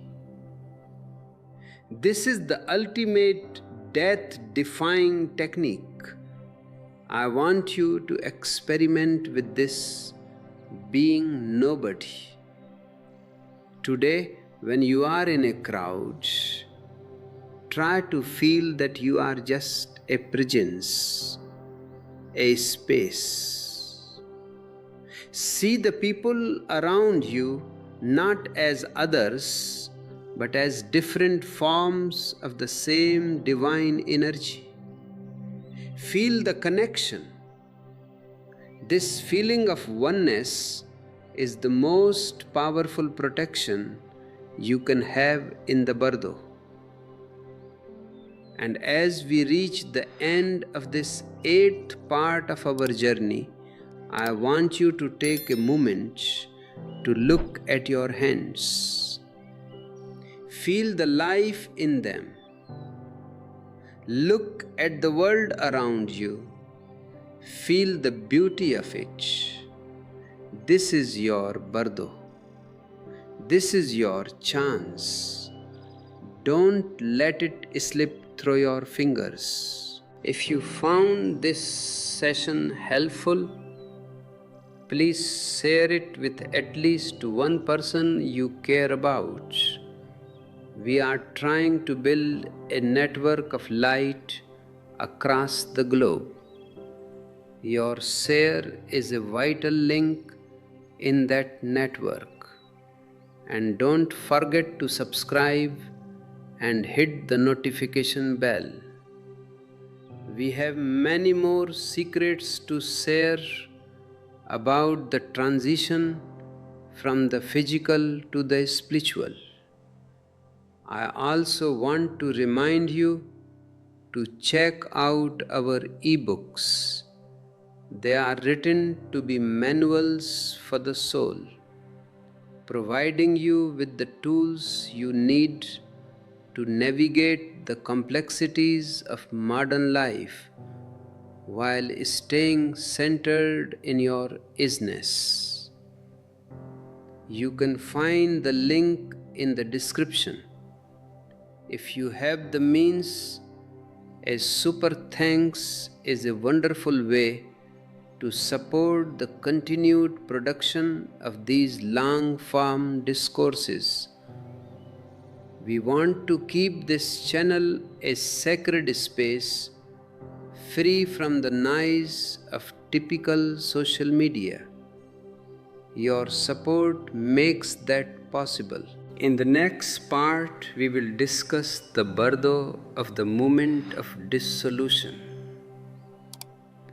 We will look into the specific signs that occur when the soul is leaving the body and how to navigate that final bridge with total awareness.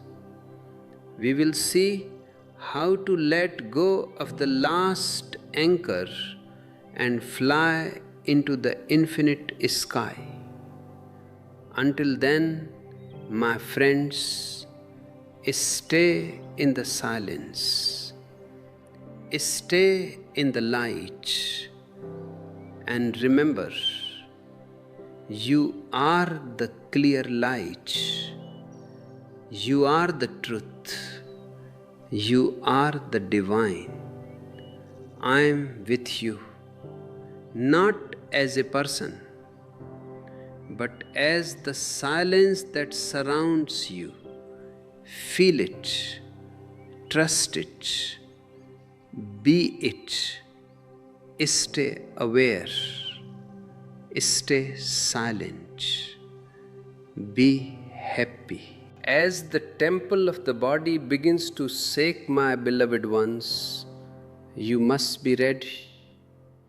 You have lived in this house for 70, 80 years, and now the walls are starting to crumble. This is what the Tibetan Book of the Dead calls the Bardo of the moment of death, and it is the most critical juncture of your entire existence. The dissolution is not a single event.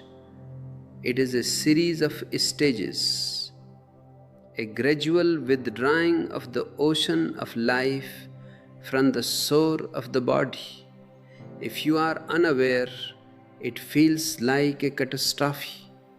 But if you are a meditator, It is the most exquisite moment of release you will ever experience. It is the final letting go. The first sign of the end is the dissolution of the earth element into the water element.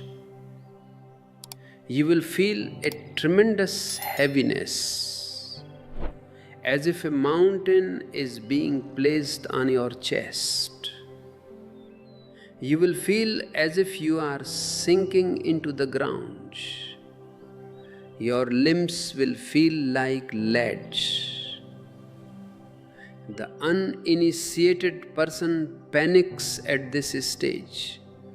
They try to move, they try to sit up, they try to grab onto the hands of their loved ones. But the more you struggle, the more the mountain crushes you. I tell you, don't struggle. When the earth starts to sink, sink with it.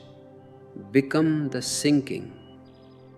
If you can say yes to this heaviness, you will find that beneath the weight there is a profound stillness. This stillness is what we practice in our Buddha field.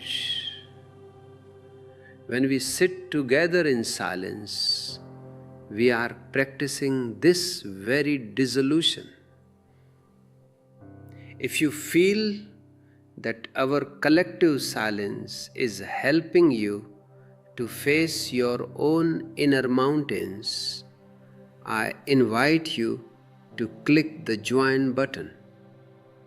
By becoming a member, you are supporting the creation of a global consciousness where death is no longer feared as an end, but celebrated as a transition.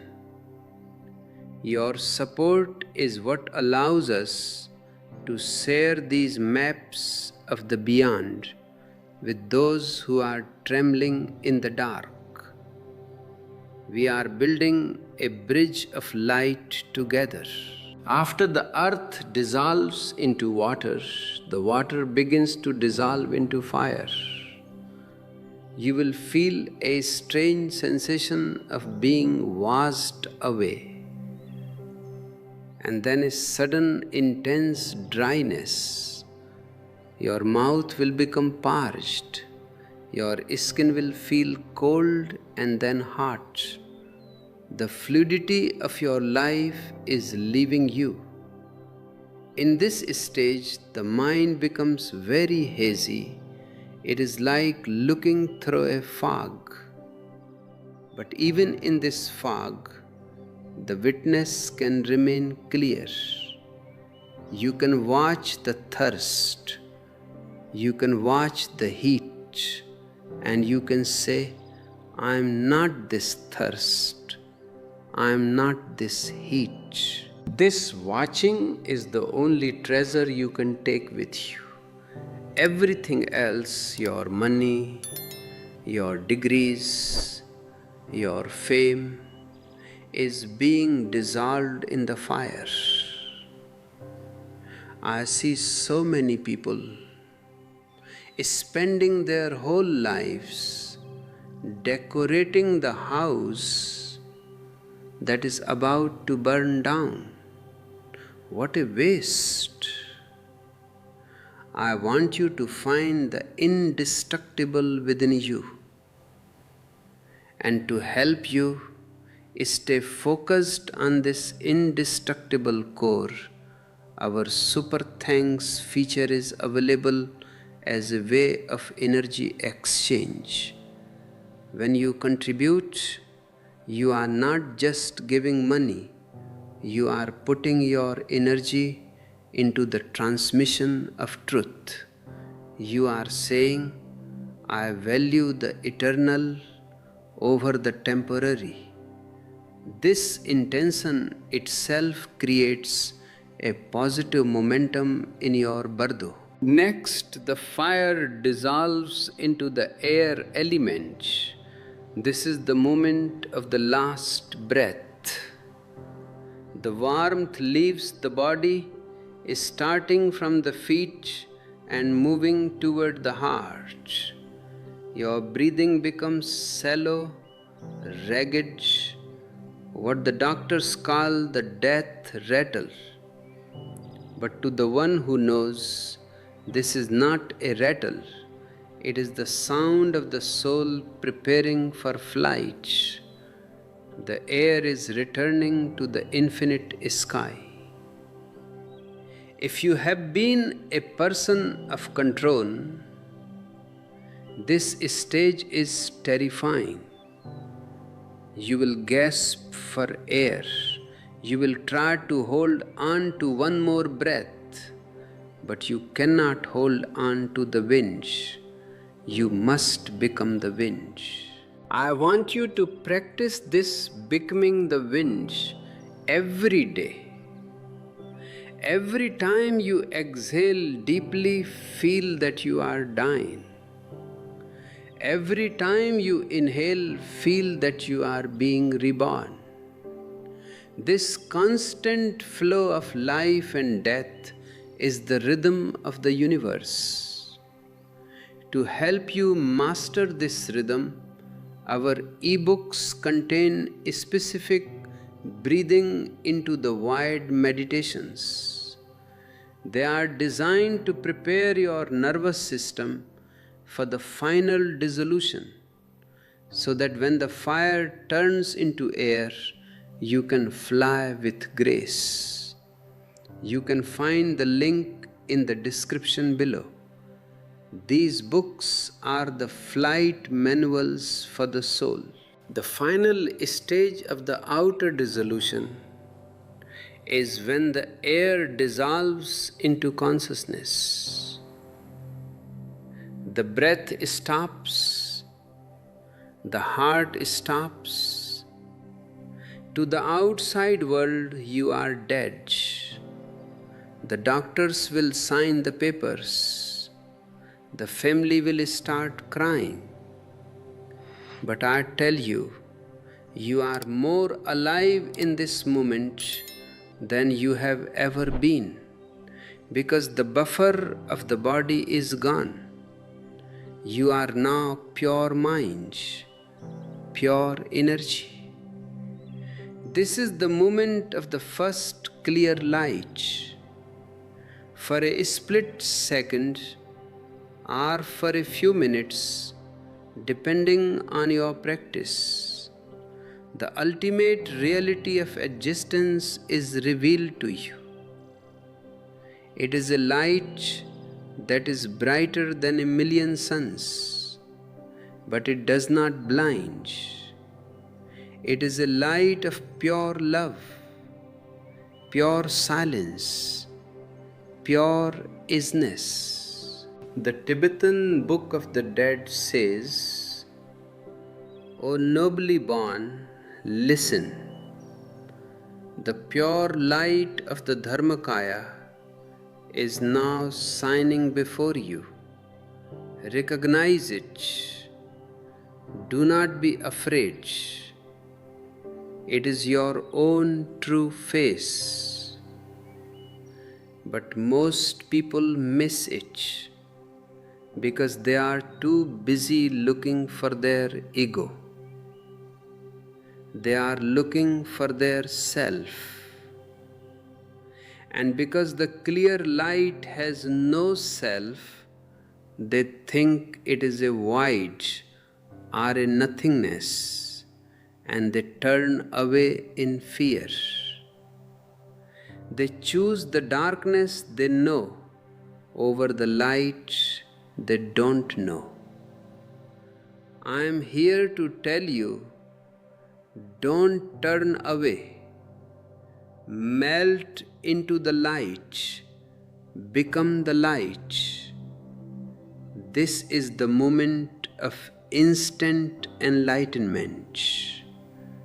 You don't need to do any more sadhanas. You don't need to read any more books. You just need to say yes. If you can say yes to the clear light, you are free from the wheel of birth and death forever. You have returned to the source. You have become God. If you are feeling a deep resonance with this possibility, please leave a comment below. Tell me, what is the most beautiful light you have ever experienced in your life? Was it in love, in nature, in silence? By sharing your moments of light, you are inviting the clear light into your Bardo. And don't forget to hit the like button and share this video. There are so many people who are approaching this dissolution with nothing but terror. Your share could be the whisper that gives them courage.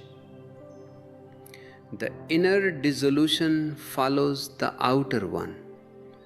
This is when the subtle energies of the body, the white drop from the father and the red drop from the mother, meet in the heart. When the white drop descends from the head to the heart, you see a vision of white light like a moonlit sky. When the red drop ascends from the navel to the heart, you see a vision of red light like a sunset. And when they meet, everything goes black. This is called the blackout or the swoon. To the unconscious person, this is just fainting. But to the meditator, this blackout is the great void. It is the womb of existence. If you can remain aware even in the darkness, then you have truly conquered death. You have found the light that shines even in the absence of light. This is what I mean by the light of the soul. It does not depend on the sun. It does not depend on the eyes. It is self-luminous. I want to help you find this self-luminous light. This is why I am so persistent in my call for you to meditate. And I want to thank those of you who have joined our membership. You are the ones who allow us to keep this lighthouse functioning. Your monthly support ensures that we can continue to produce these deep dive sessions, providing a continuous stream of awareness for seekers around the world. Our members are the true Sangat, the family of the soul. The Bardo Thodol is a very scientific document. It describes these stages with such precision because the ancient Tibetans had explored the inner space, just as modern scientists explore outer space. They knew the landmarks, they knew where the traps were. And the biggest trap is attachment. Even at the moment of the inner dissolution, you might be thinking about your unfinished business, your unsaid words, your unpaid debts. These thoughts are like anchors that pull you back from the light. Cut the anchors now. Don't wait for the deathbed. If you have something to say, say it. If you have someone to forgive, forgive them. If you have a debt, pay it. Be empty in your daily life. A person who lives empty dies empty, and a person who dies empty is the only one who can fill themselves with the divine light. I see many people who are collectors of spiritual knowledge. They know all about the bardos, they know all about the chakras, they know all the mantras. But knowledge is not awareness.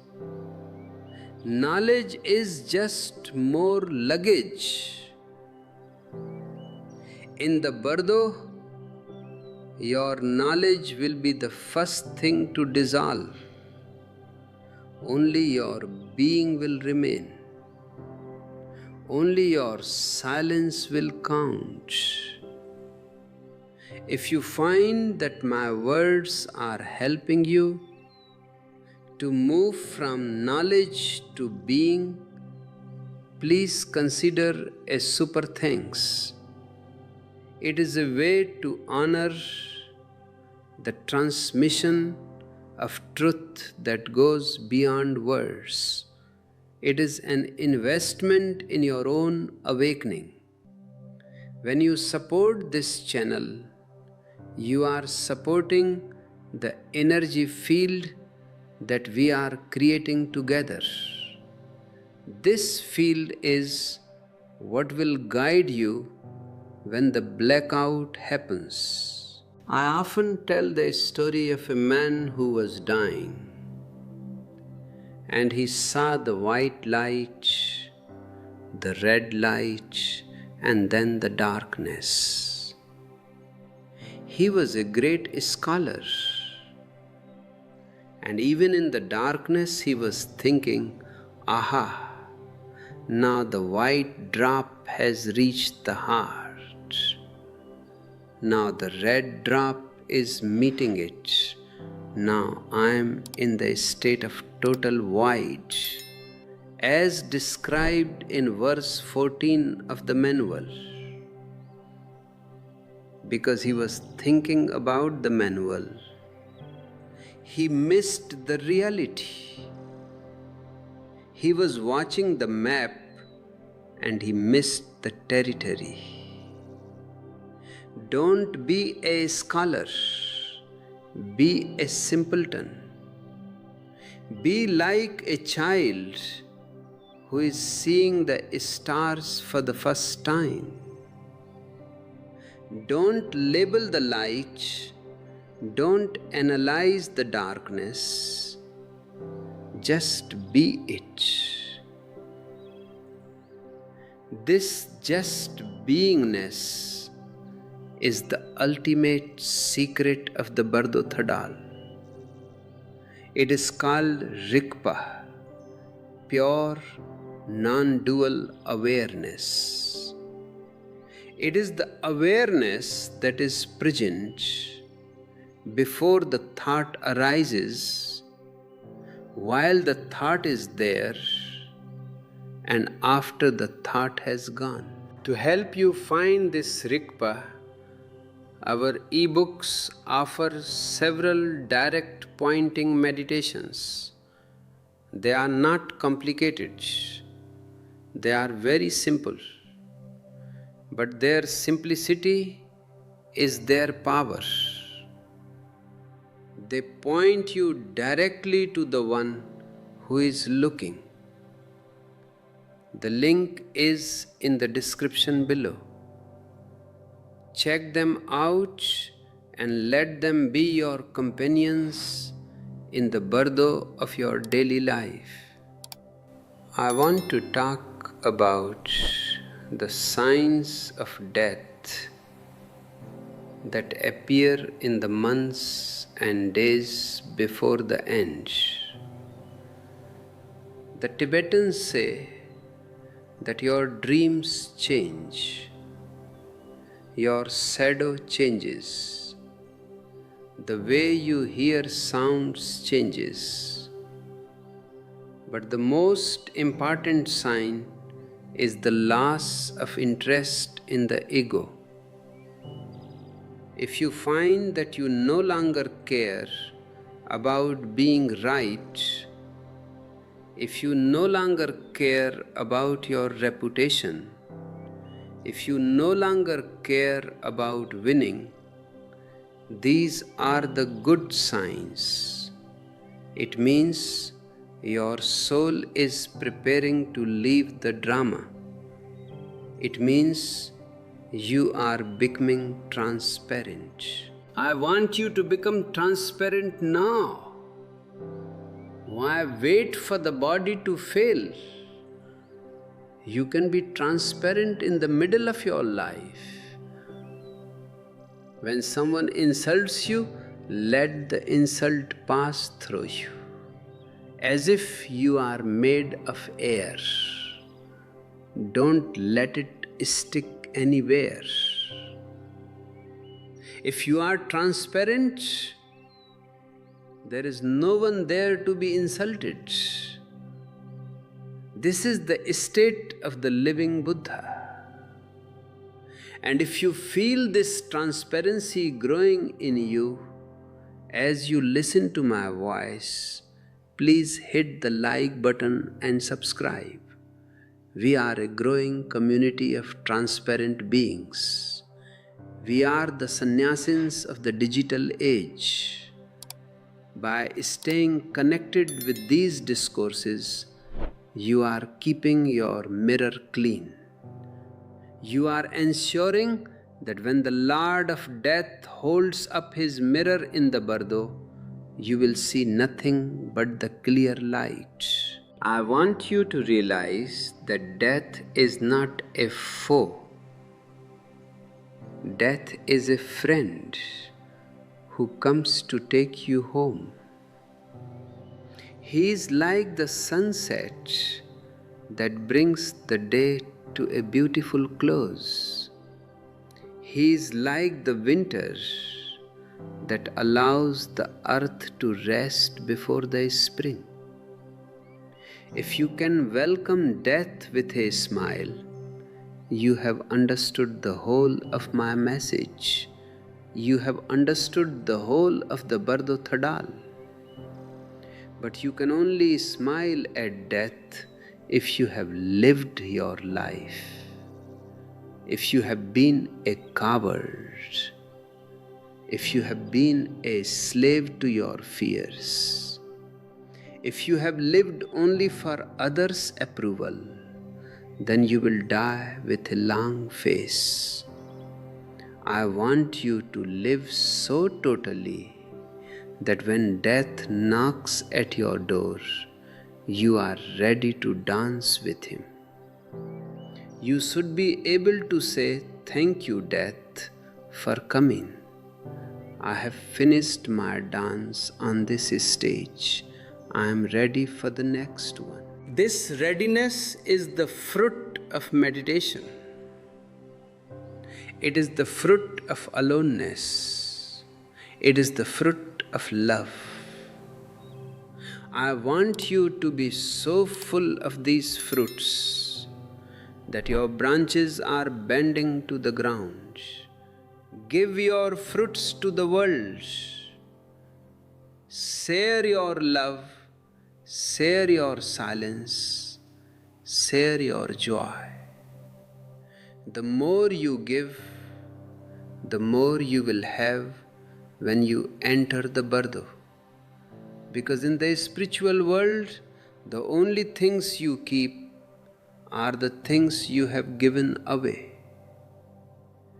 As we conclude this 9th part of our journey, I want you to sit in total stillness. Imagine that the earth is dissolving, the water is dissolving, the fire is dissolving, and the air is dissolving. You are just a point of light in the middle of the infinite void. Feel the freedom of this state. No name, no body, no history, no problems, just isness. This isness is the clear light. It is here even now. It is the one who is listening. It is the one who is breathing. It is the one who is alive. Recognize it. I want to thank our joint members for their unwavering support. You are the pillars of this temple. And to those who use super thanks, you are the incense that fills the temple with fragrance. Every bit of your support helps us to reach those who are searching for a way out of the bardo of suffering. In the next part, we will explore the bardo of the peaceful and wrathful deities, Chonid Bardo, in even greater detail. We will see how to recognize the specific visions of the first 7 days after death. We will learn how to deal with the overwhelming radiance of the Buddha families and how to avoid being pulled into the dull lights of the 6 realms. Until then, stay in the silence, stay in the light, and remember, you are the clear light, you are the truth, you are the divine. I am with you in every blackout, in every swoon, in every moment of light. Look within and you will find me. But more importantly, you will find you. Subscribe and hit the notification bell. Share this video with a fellow traveler and check out our ebooks to deepen your practice. Stay aware, stay silent, be happy. Now, as you emerge from that profound blackout, from that momentary swoon into the void, a new world begins to dawn. This is the Chonid Bardo, the bardo of dharmata, the bardo of reality. But do not be misled by the word reality. It is not the reality of tables and chairs, of rocks and trees. It is the reality of your own mind, projected onto the infinite screen of existence. It is a world of pure light, pure color, and pure sound. It is a cosmic psychedelic experience. And if you have not learned the art of witnessing, it will be utterly overwhelming. Imagine waking up in the middle of a sun. The light is so intense that it feels like it is piercing through you. And in this light, you see forms, beautiful, radiant, majestic beings. The Tibetan Book of the Dead calls them peaceful deities. They appear one by one, day by day, for the first 7 days. But I tell you, they are not outside of you. They are the personifications of your own intelligence, your own compassion, your own Buddha nature. They come to welcome you home, but because you have lived so long in the dark room of the ego, their brilliance feels like a threat. If you feel this radiance beginning to dissolve your ego's boundaries, even as you listen to my voice, I invite you to click the join button.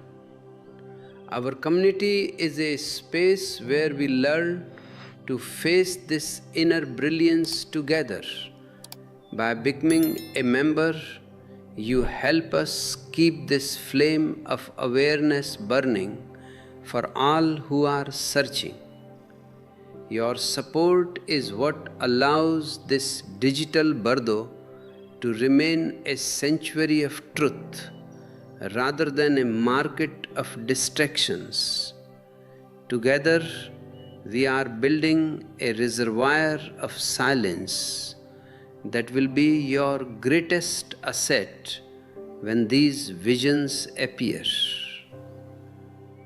On the first day, the Supreme Buddha Vairochana appears from the central realm. He is white, the color of purity, the color of the source. He is sitting on a lion throne, and from his heart shines a white light so brilliant that it is almost unbearable. This is the wisdom of the Dharma Dhatu, the wisdom of the ultimate reality. At the same time, a dull white light from the realm of the gods also appears. The manual whispers in your ear, O nobly born, do not be afraid of the brilliant white light. It is the radiance of your own mind. Do not be attracted to the dull white light of the gods. It is the light of your pride. This is the test. Pride is very subtle. You want to be a god. You want to be superior. You want to be special. That dull light feels safe because it feeds your ego. But the brilliant light demands that you disappear. I ask you, are you ready to disappear? If you are finding that these questions are stirring something deep within you, using the Super Thanks feature is a beautiful way to express your gratitude to the existence. It is not a payment, it is a sankalpa, a spiritual intention. When you give, you open a channel in your own heart. You are telling the universe that you are an active participant in your own awakening. This gesture of energy exchange creates a positive vibration that will serve as a lighthouse in the Chonid Bardo. On the second day, the Buddha Akshobhya appears from the eastern realm. He is blue, the deep blue of the infinite sky. He is sitting on an elephant throne, and from his heart shines a brilliant blue light. This is the mirror-like wisdom. It is the wisdom that sees everything exactly as it is, without judgment, without choice. And at the same time, a smoky, dull light from the realm of hell appears. Why would anyone choose hell? No one chooses hell consciously. But if you have a habit of anger, that smoky light feels familiar. It feels like home. Anger is a smoky energy. It clouds your vision. The brilliant blue light is too clear for an angry man. It shows him his own face, and he is ashamed. So he runs toward the smoke. I tell you, don't run. Stand your ground. Look into the blue light. Realize that you are that blue sky. You are not the clouds of anger. You are the infinite space in which they appear. To help you cultivate this sky-like awareness, our ebooks available in the link below are maps for this inner territory. They contain specific meditations to help you distinguish between the smoke of your emotions and the clear light of your being. These ebooks are like a manual for the soul, providing you with the technical details of how to navigate the first 7 days of the Bardo. Don't wait for the visions to appear. Study the map now.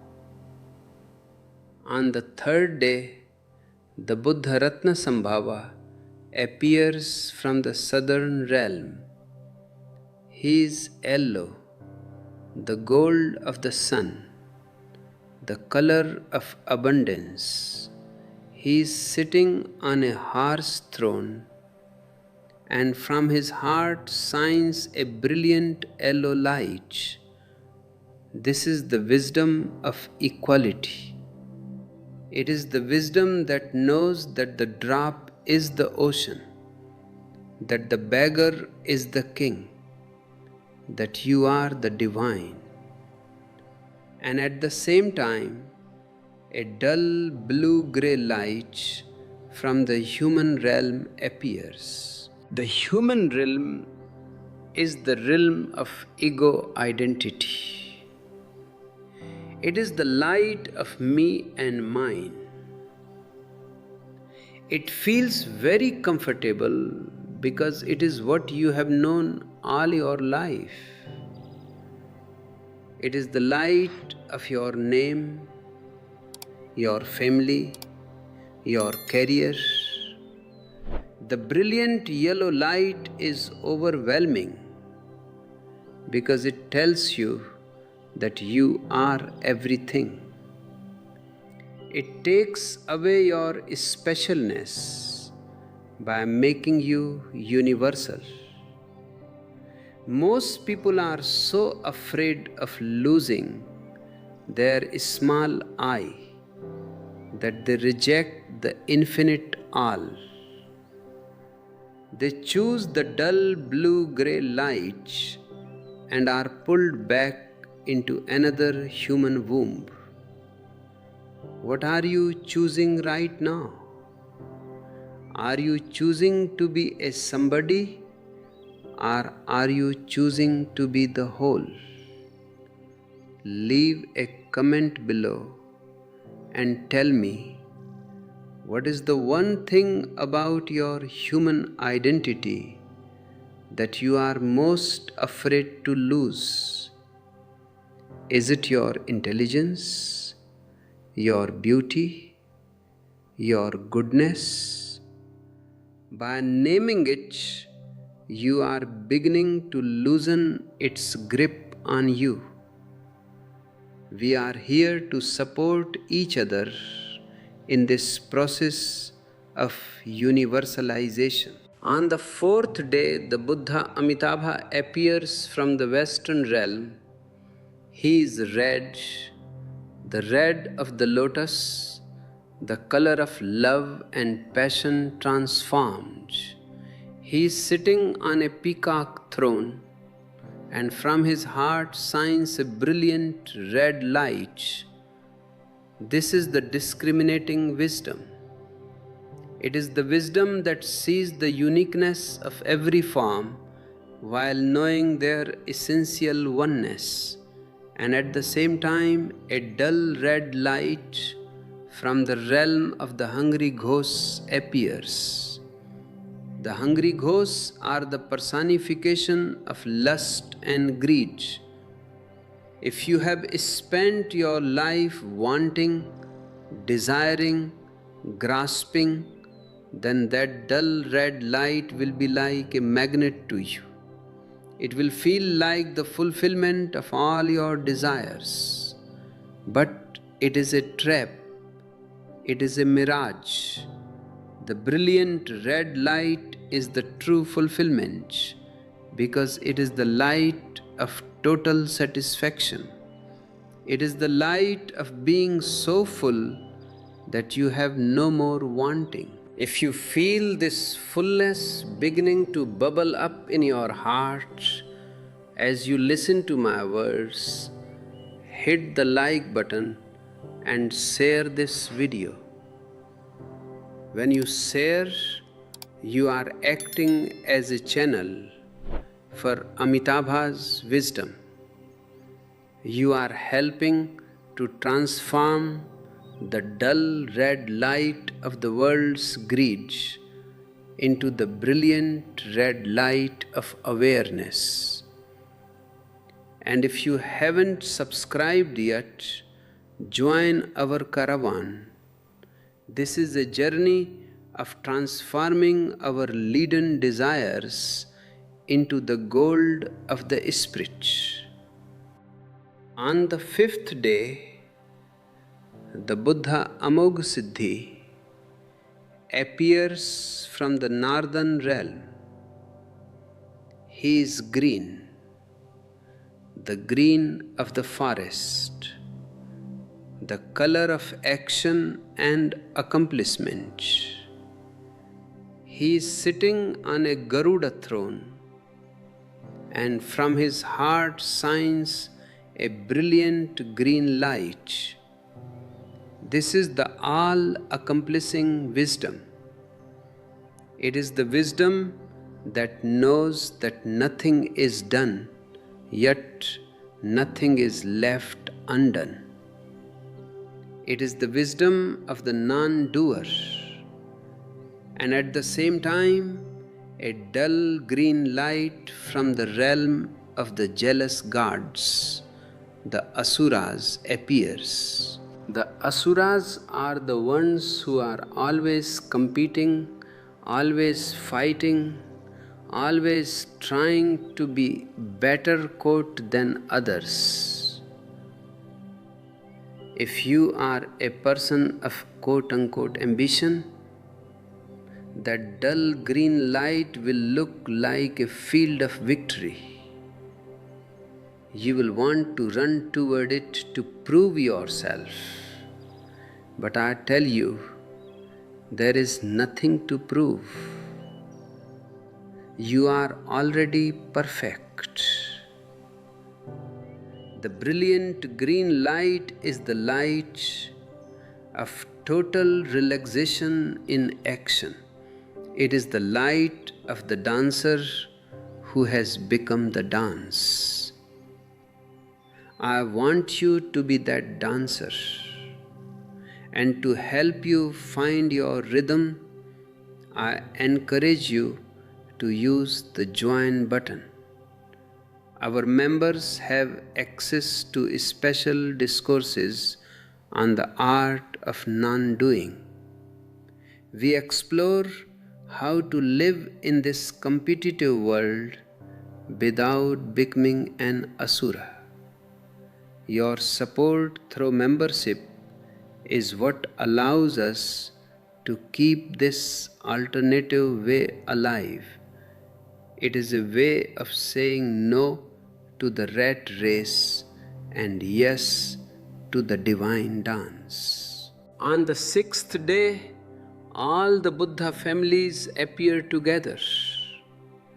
It is a cosmic festival of light. All the colors, white, blue, yellow, red, green, are dancing together. It is an overwhelming display of the total potential of your own consciousness. At the same time, all the dull lights of the six realms appear.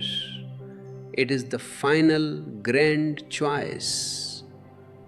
The Bardo Thodol says, O nobly born, do not be distracted, do not be afraid.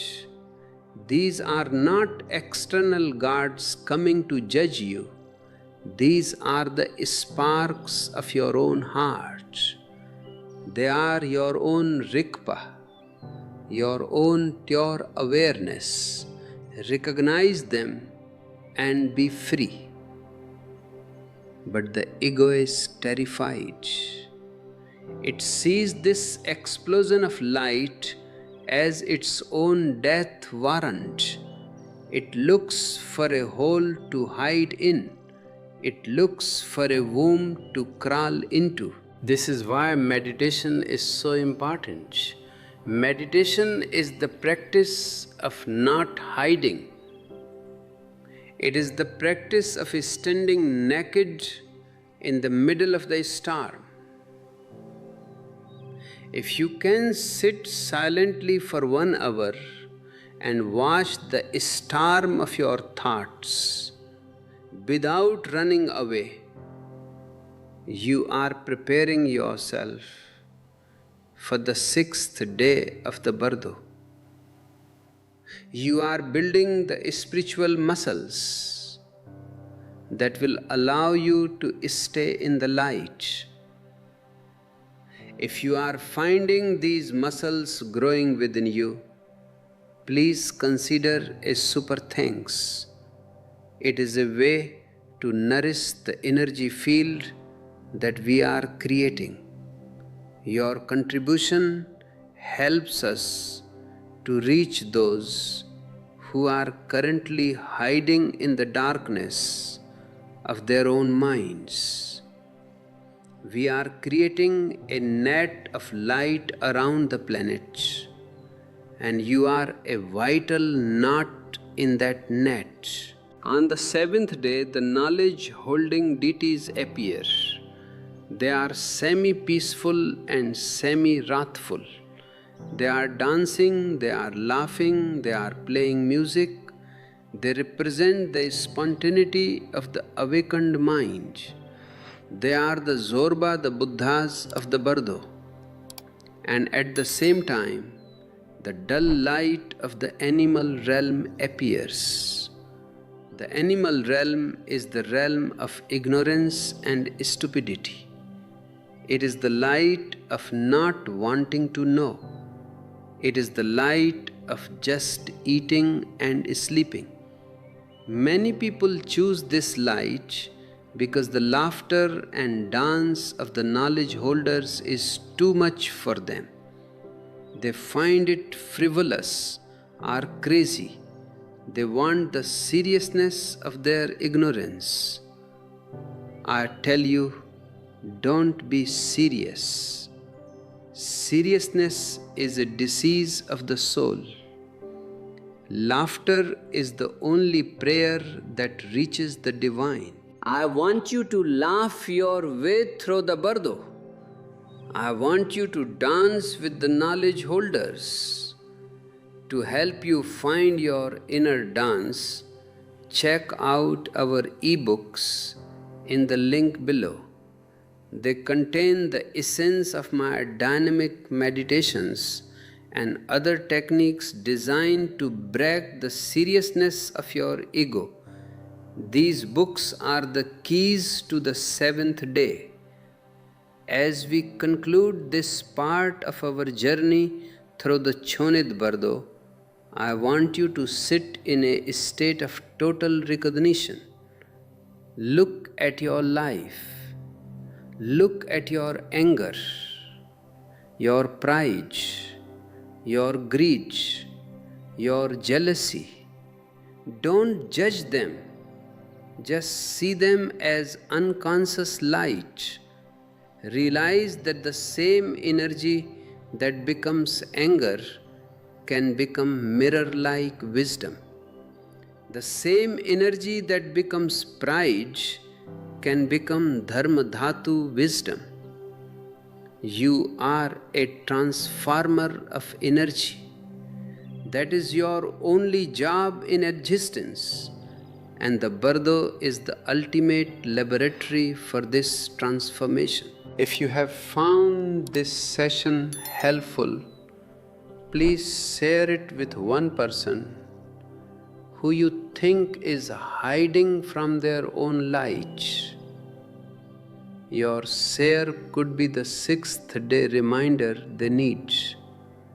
And if you haven't already, subscribe and hit the bell. We are moving into the wrathful deities next, and you will need all the awareness you can gather to face them. I also want to remind you to check out our join options. Our members are the core of this work, and their support is what allows us to produce these high quality, long form sessions.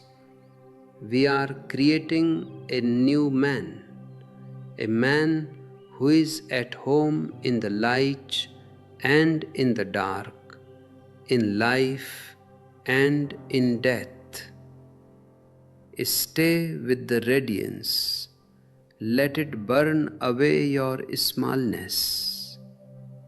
Let it reveal your infiniteness. For you are the Buddhas, you are the deities, you are the clear light. Recognize it, be it.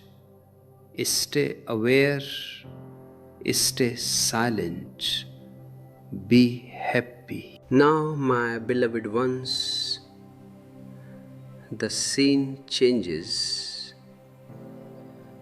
The beautiful music of the peaceful deities fades away, and a thunderous roar fills the infinite space of your consciousness. For 7 days you were offered the soft, radiant embrace of the Buddhas, but perhaps you were too afraid to melt. Perhaps your ego was too thick, your attachments too strong. Now the existence tries another way. If love could not wake you, then maybe terror will. This is the beginning of the Bardo of the wrathful deities. From the 8th day to the 14th, you will encounter beings that look like monsters, like demons from your worst nightmares. But I am here to tell you, do not run. These monsters are your own wisdom in a state of high intensity.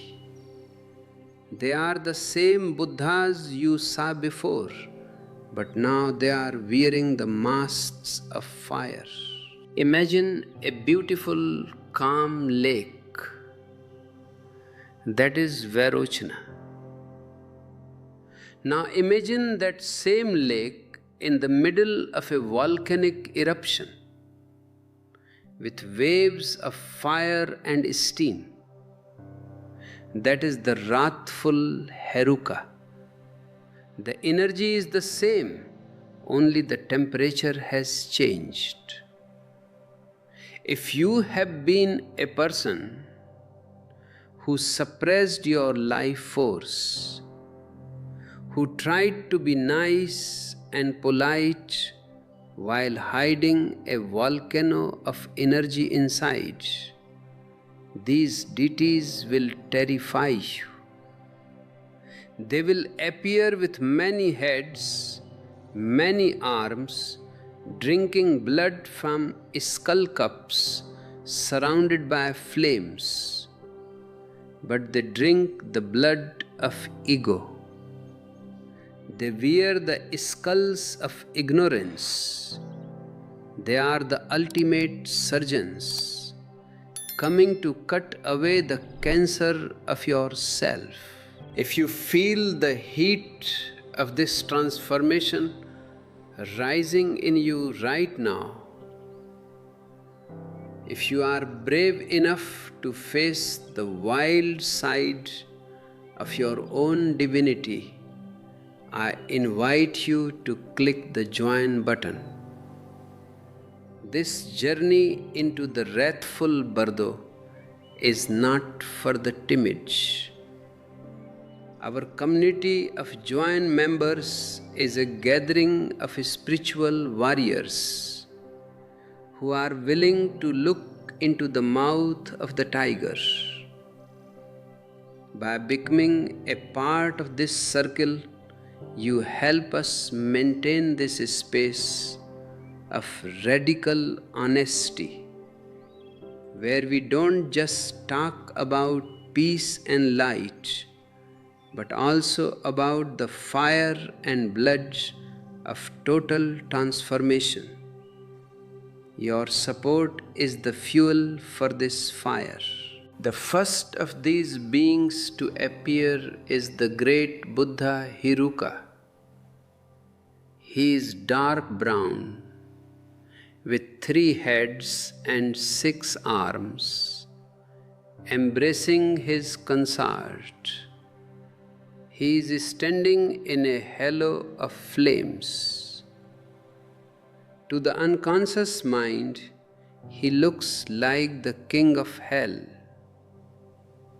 But the Bardo manual whispers to you, O nobly born, do not be afraid. This is the supreme Vairochana in his form of intense activity. Recognize him as the radiance of your own pure intellect. Why does the intellect appear as a wrathful, blood-drinking deity? Because the real intellect is a sword. It cuts through lies, it burns through illusions. If you have used your mind only to collect information, you will be terrified. But if you have used your mind as a tool for seeing, you will recognize the Hiruka as your own clarity. You will say, Aha, my own sharp intelligence, welcome. And in that recognition, you will dissolve into him and achieve liberation. I see many of you are paralyzed by fear in your daily lives. You are afraid of what people think, afraid of failing, afraid of losing what you have. This fear is a mini Bardo. Every time you let fear stop you, you are choosing the dull light of the animal realm. I want you to use your fear as a stepping stone. Look into the eyes of what scares you, and you will find the Hiruka waiting there. To help you face these inner demons, I have written several ebooks that provide specific fear to fire meditations. You can find the link in the description below. These books are not meant to be kept on a shelf. They are meant to be used as shields and swords in the battle for your soul. If you feel a sense of empowerment coming from these words, please consider showing your support with a super thanks. Your generosity is what allows us to produce these deep, 30,000 word sessions of awareness. We don't have corporate sponsors because we don't want to be told what to say. The only answer to the truth and to you, the seekers. Every bit of your support is an investment in the global awakening of consciousness. On the 9th day, the Vajra Hiruka appears. He is deep blue, the color of the Akshobhya Buddha. He is the wrathful form of the mirror-like wisdom. If you have been a person of suppressed anger, he will look like a demon of rage. But if you have learned to watch your anger without being consumed by it, you will see that he is simply the pure, cold energy of the blue sky, turned into a thunderbolt. He is there to shatter your attachments. Think about the things you are most attached to: your house, your car, your reputation, your special relationships. In the Bardo, the Vajra Hiruka will take a giant hammer and smash all these things. If you are clinging to them, your hands will be crushed. If you let go, you will laugh as you see the junk of your life being pulverized. This is the joy of the iconoclast. I want you to start smashing your own icons now. Don't wait for the blue Hiruka. Look at your beliefs, your prejudices, your holy ideas. Smash them with the hammer of awareness. And as you do, share your experience in the comments. What holy cow did you slaughter today? What attachment did you let go of? Your comments are a source of strength for others who are still clinging to their cages. And don't forget to hit the like button and share this video. Let's create a Vajra wave that smashes the illusions of this mechanical world. On the 10th day, the Ratna Hiruka appears. He is yellow, the wrathful form of the wisdom of equality. He is the one who destroys your poverty consciousness. You think you are a beggar. You think you are not enough. You think you need more and more. The Ratna Hiruka comes to show you that you are a king who has forgotten his kingdom. He appears as a terrifying giant, but his terror is just the intensity of his abundance. He is so full that he overflows in a way that looks like destruction to the small ego. If you are ready to claim your inexhaustible wealth, I invite you to join our joint membership. We have special sessions where we explore the psychology of abundance, not the fake manifesting of the ego, but the real abundance of the spirit. By joining, you are declaring to the universe that you are no longer a beggar. You are a co-creator of this Buddha field. Your membership fee is a seed you plant in the fertile ground of awareness. The 11th day brings the Padma Hiruk. He is red, the wrathful form of the discriminating wisdom. He is the one who transforms your lust into a flaming sword of discernment.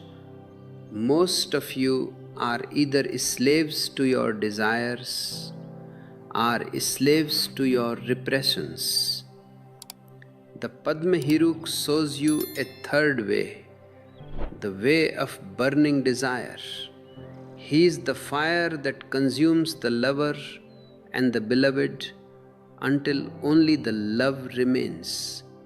He looks like a monster of lust, but he is actually the pure flame of life.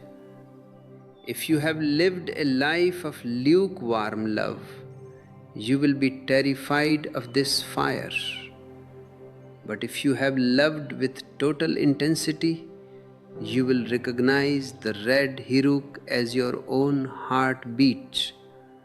You will run into his arms and be consumed. And in that consuming, you are reborn as the clear light. To dive deeper into this transformation of energy, I recommend our ebook on the alchemy of desire. It provides practical tantric techniques to turn the mud of your lust into the lotus of your awareness. The link is in the description. Don't let your energy stay in the basement. Let it rise to the rooftop. On the 12th day, the Karma Hiruka appears. He is green, the wrathful form of the all-accomplishing wisdom. He is the Lord of action. If you have been a procrastinator, a lazy seeker, or someone who is always planning to meditate but never does, this deity will be your worst nightmare. He is the great presser of existence. He comes to push you out of your comfort zone and into the infinite. He looks like an army of demons coming to force you to move, but he is just the momentum of your own potential. I want you to find that momentum today. Don't wait for the green Hiruka to push you. Subscribe to this channel and turn on the notifications. Let our daily reminders be the friendly push you need to stay on the path. And if you feel that this work is helping you to accomplish your spiritual goals, a super thanks is a wonderful way to keep the energy moving. Your support allows us to reach those who are still stuck in their habitual ruts. On the 13th and 14th days, the Gauri goddesses and the Pisachi goddesses appear. They have animal heads: lions, tigers, foxes, wolves, vultures, crows. They represent the wild instincts of the human soul. Society has taught you to be civilized, to be tame, to be domesticated. You have cut off your own claws and teeth to be respectable. But in the Bardo, these wild instincts come back to claim you. If you are afraid of your animal nature, these goddesses will tear you to pieces.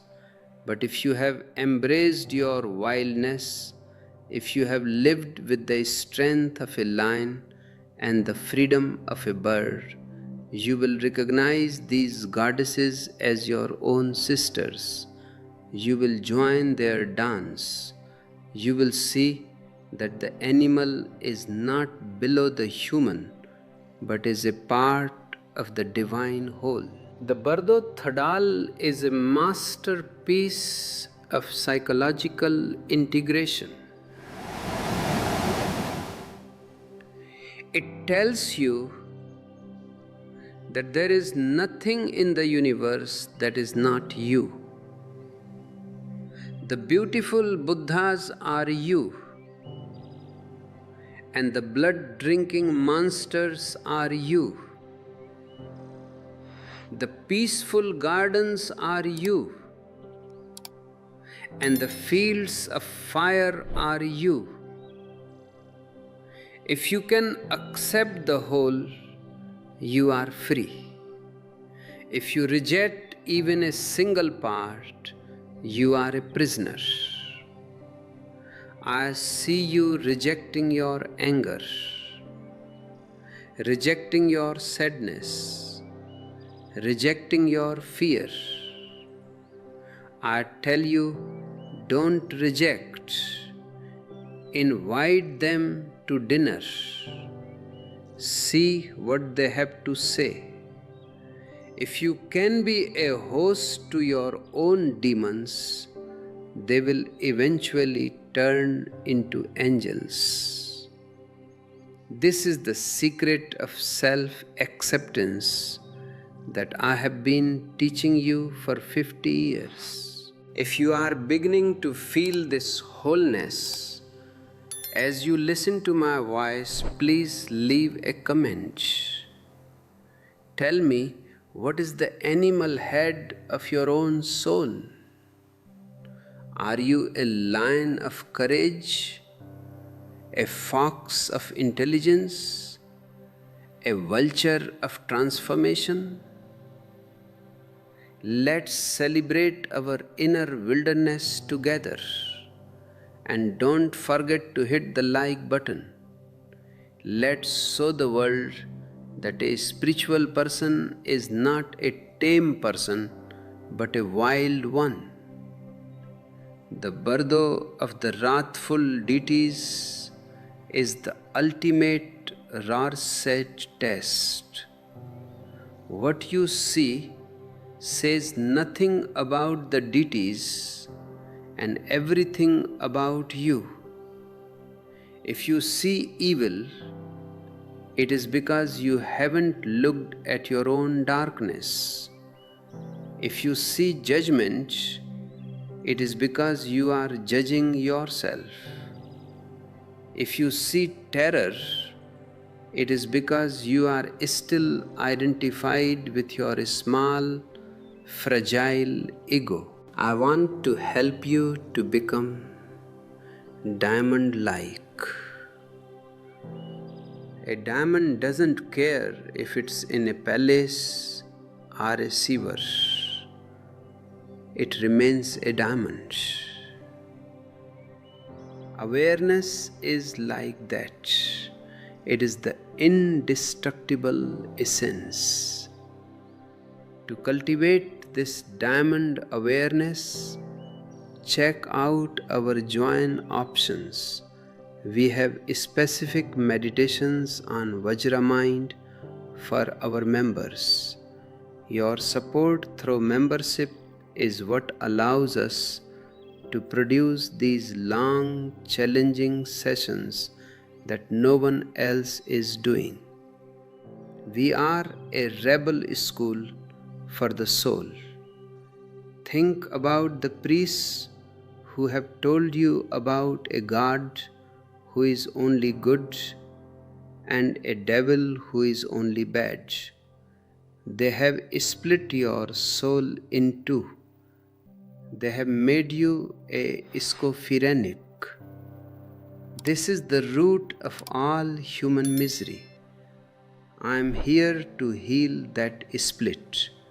I am here to tell you that the God and the devil are two hands of the same existence. In the Bardo, you see them both. If you can bow down to both, you are enlightened.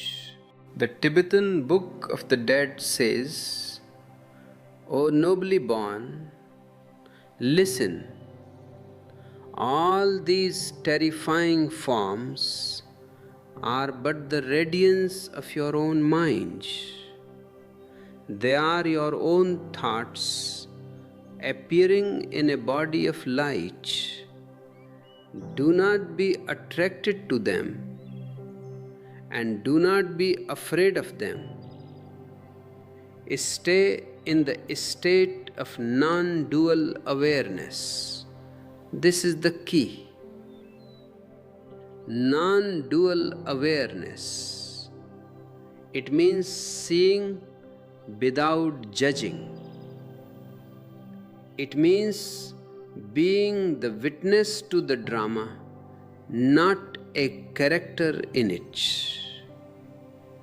I want you to practice this witnessing in your life today. When you see something ugly, can you watch it with the same detachment as you watch something beautiful? When you hear a loud noise, can you listen to it with the same silence as you listen to a sweet psalm? This is the training for the Chonid Bardo. If you can do it here, you will do it there. Our ebooks contain several duality breaker techniques that are perfect for this practice. They help you to move beyond the likes and dislikes of the mind and find the equanimity of the soul. You can find the link in the description. Use these books as your daily Bardo drill. As we reach the end of this 14th day of the Bardo journey, you have seen the whole spectrum of existence. You have seen the heights of heaven and the depths of hell. You have seen the peaceful Buddhas and the wrathful Herukas. If you haven't recognized them by now, the wind of karma will start to blow you toward the Sidpa Bardo, the Bardo of rebirth. But even now, it is not too late. Even at the last second of the wrathful Bardo, if you can say, aha, this is all my own mind, you are liberated instantly. You don't have to enter a womb. You don't have to repeat the cycle. You can become a Siddha, a perfected one who can choose to return to the world, to help others, or stay in the clear light. I want you to be a Siddha. I want you to be so awake that even death is just a thought to you. This is why I keep talking to you part after part, hour after hour. I am trying to exhaust your mind so that your soul can speak. I am trying to bore your ego to death so that your being can dance. If you are still with me, if you have listened to all these 11 parts, then you are a true seeker. You have the stamina for enlightenment. And I want to thank you for that. I want to thank our joint members and our super thanks contributors for providing the material support that makes this endurance training for the soul possible. You are the co-travelers of this caravan. In the next part, we will enter the Sidpa Bardo. We will see how the judgment happens, how the womb doors are closed, and how the return to the physical world is planned. We will see how to choose your next life so that it is a quantum leap in your consciousness. Until then, stay in the fire, stay in the silence, and remember, The monsters are just your own intensity. Don't run from them. Hug them. Melt into them. For they are the guardians of the gate to your own divinity. Subscribe and hit the bell icon so you are the first to know when the next part is ready. Share this wrathful wisdom with someone who is currently going through a personal hell. Tell them, don't run, the fire is your friend. And don't forget to check out our ebooks in the description. They are the secret maps of the Bardo that the priests didn't want you to have. Stay aware, stay silent, be happy. I am with you. In the fire, in the light, and in the silence. Look within and you will find me. But more importantly, you will find you. The Heruka is laughing. Join his laughter, for the joke is on the ego, and the punchline is eternity. Now the light of the Cholit Bardo begins to fade, and you find yourself entering the third and final stage, the Sitpa Bardo, the Bardo of becoming. This is the realm of seeking, the realm of the ghostly existence, where you are no longer a pure light, but a mental body, a subtle form that still carries all the memories, all the habits, and all the hungers of the life you just left. You will feel strange, my beloved ones. You will see your relatives, you will see your house, you will see your body lying on the bed or burning on the funeral pyre. You will try to speak to your wife, you will try to touch your children, but they will not hear you. They will not see you. You will feel a great frustration, a great loneliness, a great desire to be back in the solid world.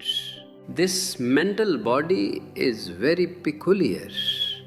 It has no weight, no shadow, and it can move through walls and mountains with the speed of thought. But it is a body of desire. Because you haven't realized the clear light, you are now desperate for a home. You are like a person who has been kicked out of his house and is wandering in a cold, dark night looking for any shelter, even a broken sack. This desperation is what makes you blind to the trap of the womb. The manual calls this the Bardo of rebirth, but I call it the Bardo of the ultimate hunger. As we move through this delicate landscape, I want you to remember that your awareness is your only protection. If you feel that these teachings are helping you to remain centered amidst the storms of your own desires, I invite you to click the join button. Our community is a circle of seekers who are learning to be homeless in the spiritual sense, to be so rooted in our own being that we no longer need the shelter of the ego or the safety of the womb. By joining, you support the continuity of this work. helping us reach those who are wandering lost in their own Sidpa Bardos while still alive. In the Sidpa Bardo, you will hear a terrifying sound, a roar like 1,000 thunders, and you will feel as if you are being pursued by demons, by flesh-eating ghosts, by the hounds of karma. These are nothing but the personifications of your own fears and guilts.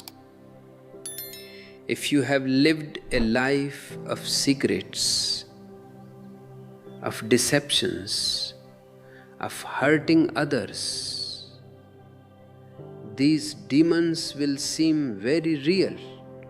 They will chase you into the dark corners of your subconscious. But the manual gives you a secret.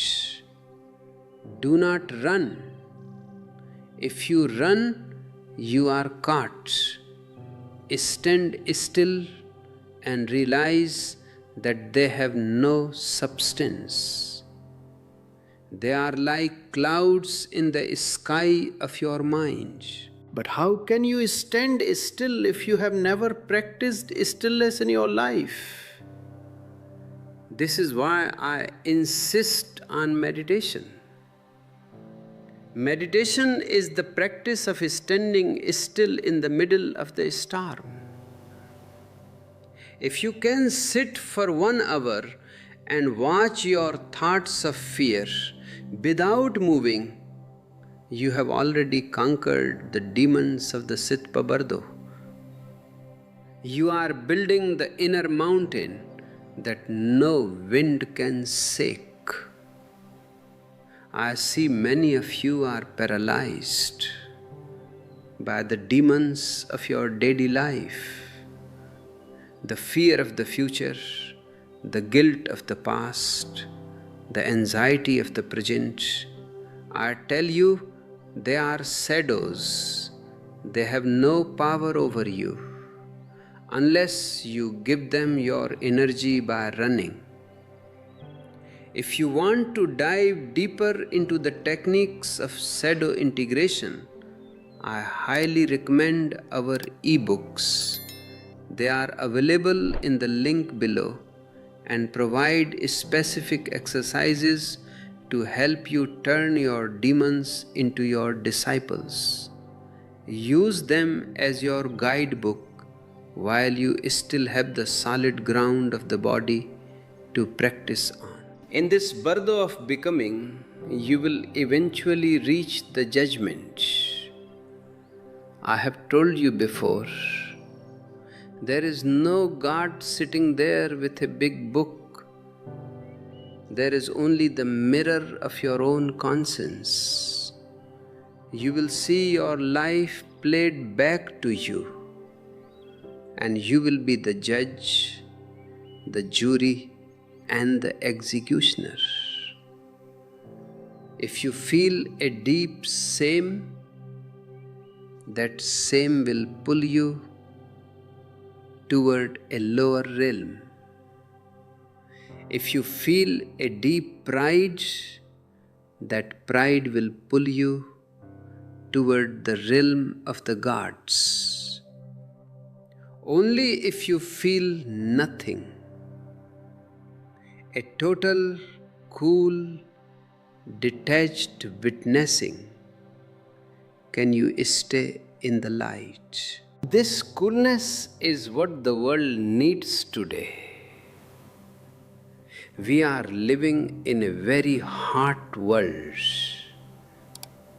hot with anger, hot with greed, hot with ambition. I want to create cool people. People who can walk through the fire without being burned. And if you feel that my voice is helping you to find this inner coolness, a super thanks is a wonderful way to express your energy exchange. Your support allows us to maintain this space of cool awareness in a world that is burning with unconsciousness. Every contribution helps us to reach those who are currently being chased by their own inner demons. As the Sitpa Bardo progresses, you will begin to see lights that lead to the 6 realms of rebirth. You will see a soft white light, a soft green light, a soft yellow light, a soft blue light, a soft red light, and a dull smoky light. The manual warns you, O nobly born, do not be attracted to these soft lights.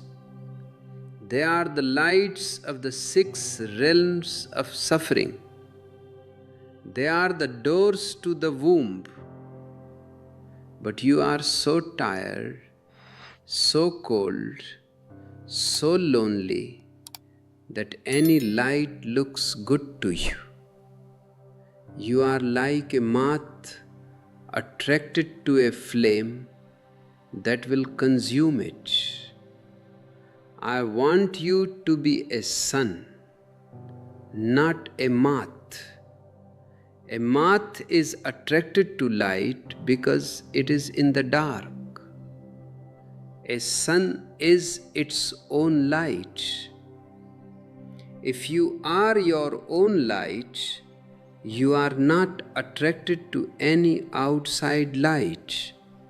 You stay in your own center.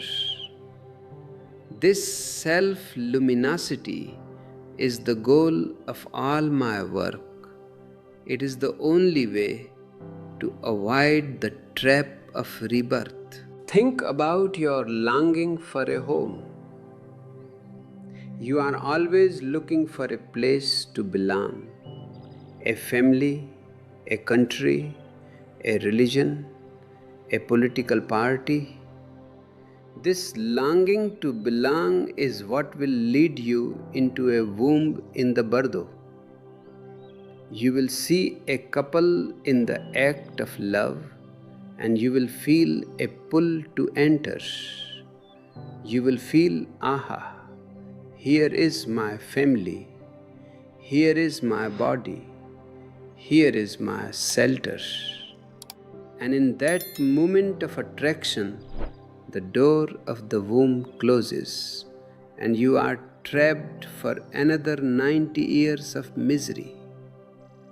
I am here to tell you, you don't belong anywhere because you are the whole. A drop doesn't belong to a bucket, it belongs to the ocean. When you try to belong to a small thing, you suffer.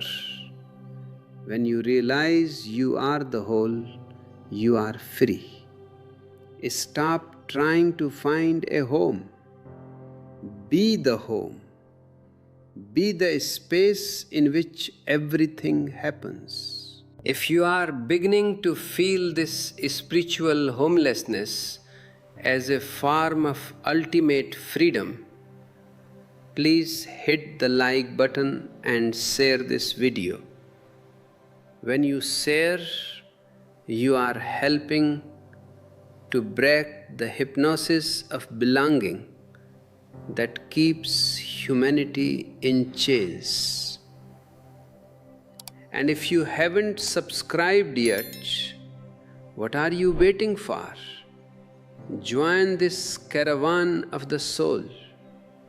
We are moving beyond all boundaries, beyond all homes, into the infinite sky.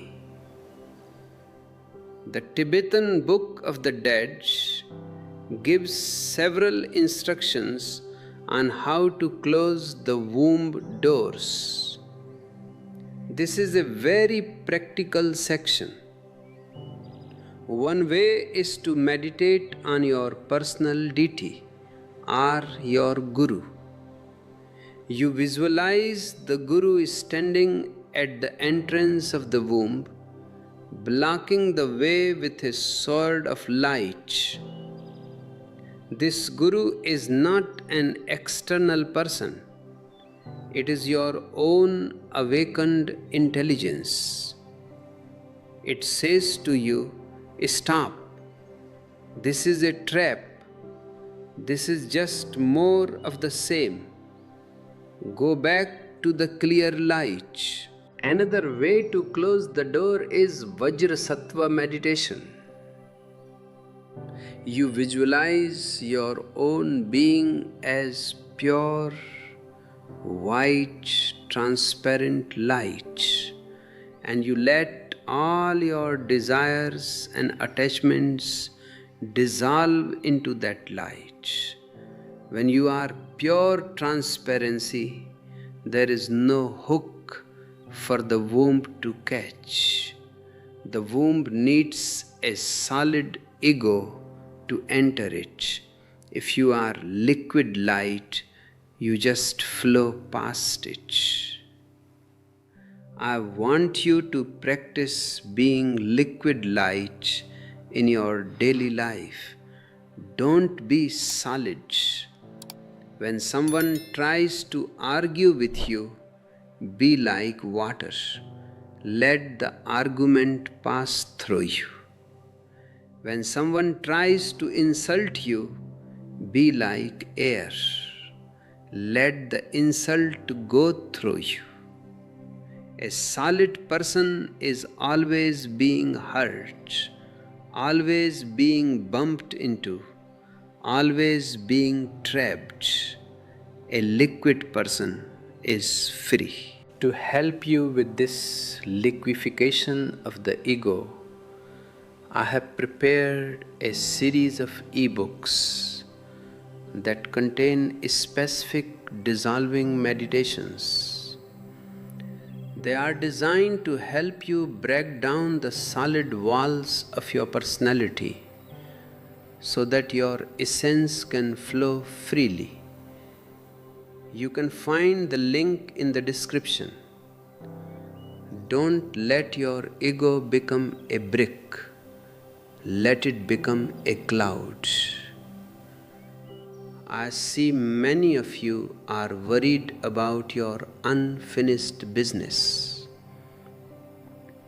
You have projects you didn't complete, children you didn't see grow up, money you didn't spend. In the Siddha Bardo, these unfinished projects will appear as chains. They will pull you toward the human realm. The manual says, let them go.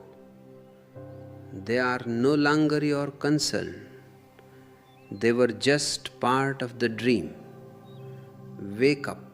If you can't let go now while you are healthy, how do you expect to let go when you are a ghost in the Siddha Bardo?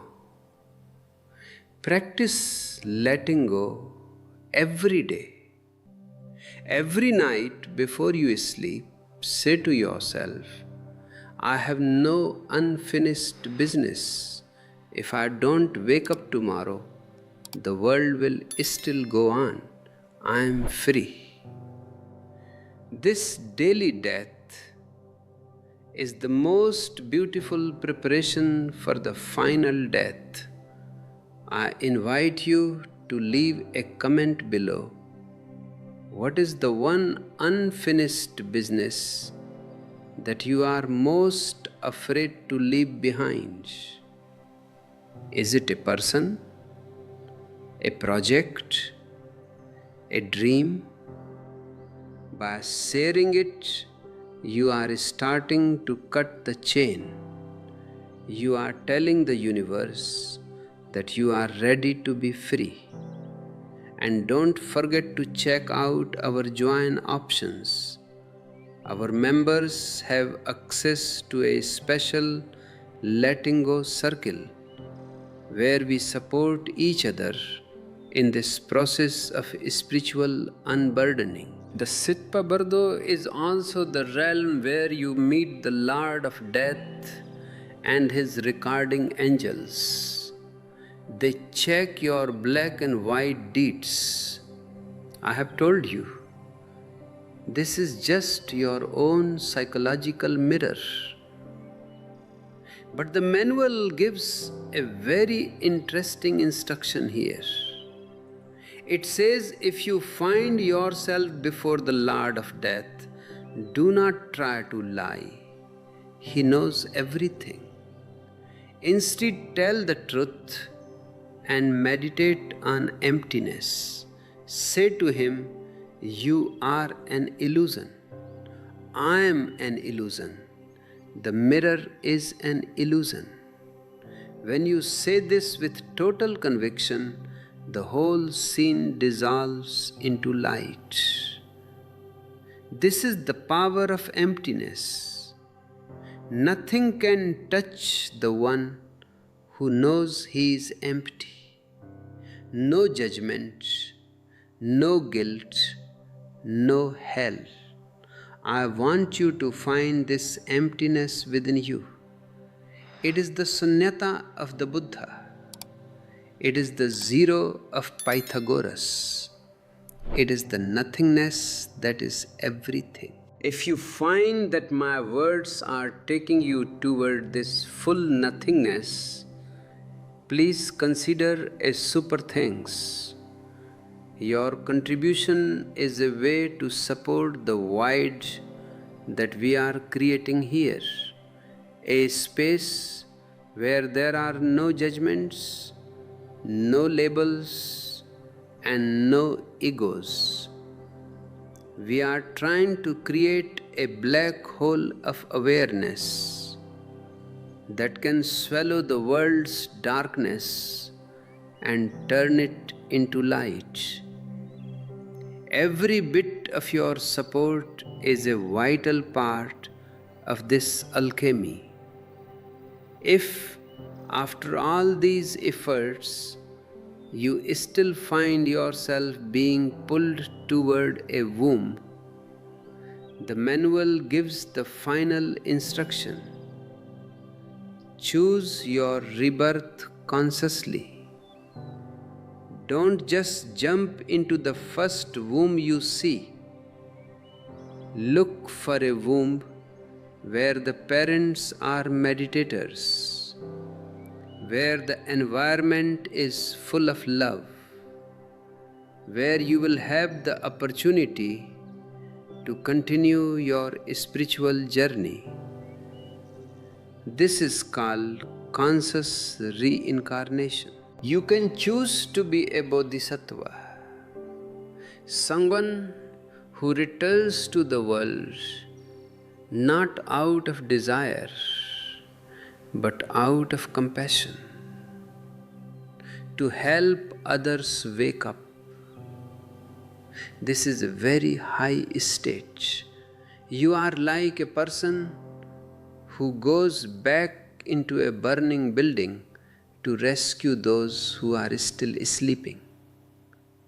But even to do this, you must have achieved a high level of awareness in the previous bardos. I want you to be a bodhisattva.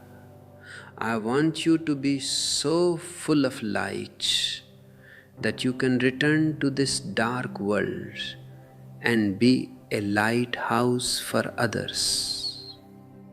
And to help you develop this quality of compassionate awareness, our joint membership offers exclusive deeper dives into the Bodhisattva vow and the path of the heart. By becoming a member, you are joining a vanguard of souls who are committed to the awakening of all humanity. Think about your life right now. Are you living as a sleepwalker or as a bodhisattva? Are you just consuming or are you contributing? Are you part of the problem or part of the solution? I am here to shake you out of your consumption Bardo and into the contribution Bardo. Every time you share this video, every time you leave a supportive comment, every time you help another seeker on this channel, you are practicing being a bodhisattva. The Sitpa Bardo is the last chance saloon. It is the final opportunity to steer your ship before it hits the shore of a new life. If you miss the clear light, if you miss the peaceful deities, if you miss the wrathful deities, at least don't miss the conscious choice of a womb. But I hope you don't even reach that stage. I hope you dissolve into the first light. I hope you become the ocean and never return to the drop. This is my deepest wish for you. This is why I speak with such fire, such intensity. I want to burn the bridge to the womb for you. I want to make it impossible for you to go back to the same old story. If you feel this bridge burning energy in my words, please hit the like button and share. Let's create a fire that burns away the repetitive cycles of human history. And if you have the means, a super thanks is a wonderful way to keep this fire burning. We are a self-supporting community, and your generosity is what allows us to produce these long-form 150,000 character plus sessions that dive into the very core of the mystery. As we conclude this 12th part of our journey through the Bardo Thodol, I want you to sit in a state of total readiness. Imagine that the Lord of Death is standing before you right now. He holds up the mirror. What do you see? Do you see a face of fear or a face of silence? Do you see a face of desire or a face of fulfillment? Don't wait for the Bardo to find out. Look into the mirror of your own awareness right now. And if you don't like what you see, change it. Not through willpower, but through watching. Watching is the only magic that works. When you watch the fearful you disappears. When you watch the greedy you disappears. Only the watcher remains, and the watcher is the clear light. I want to thank our joint members for their steady support. You are the conscious parents of this spiritual family.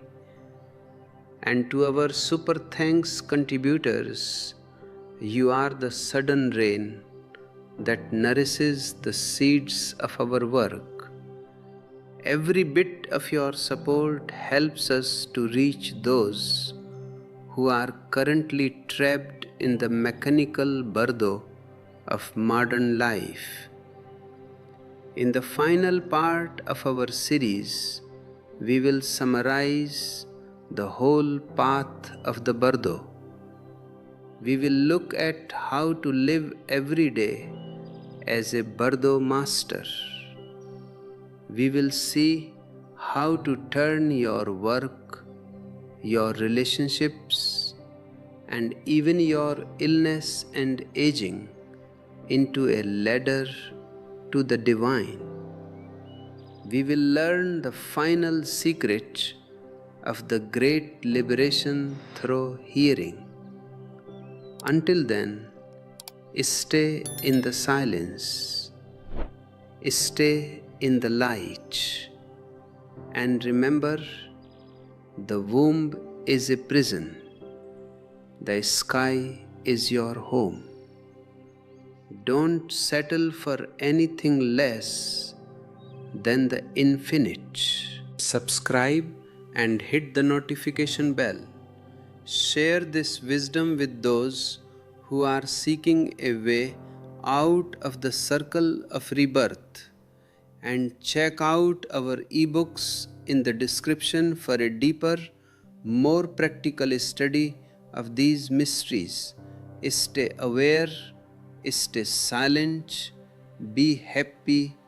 I am with you, not as a ghost, but as the presence that is within you.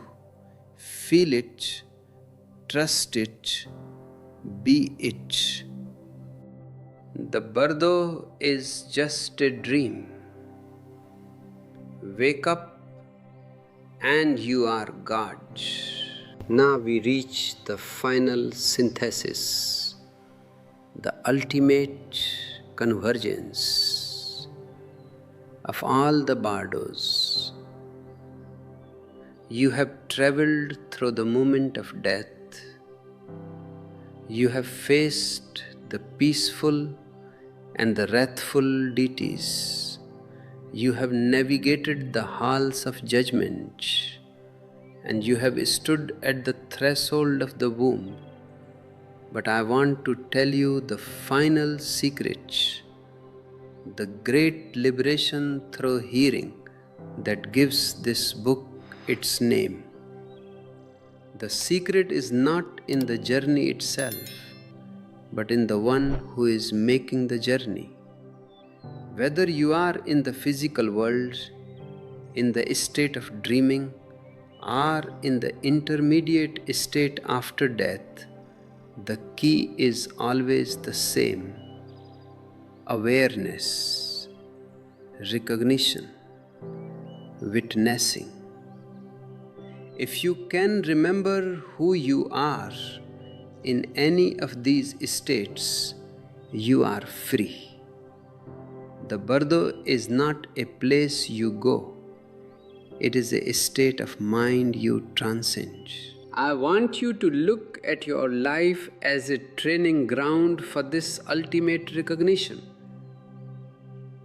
Don't wait for the body to fail to start your practice.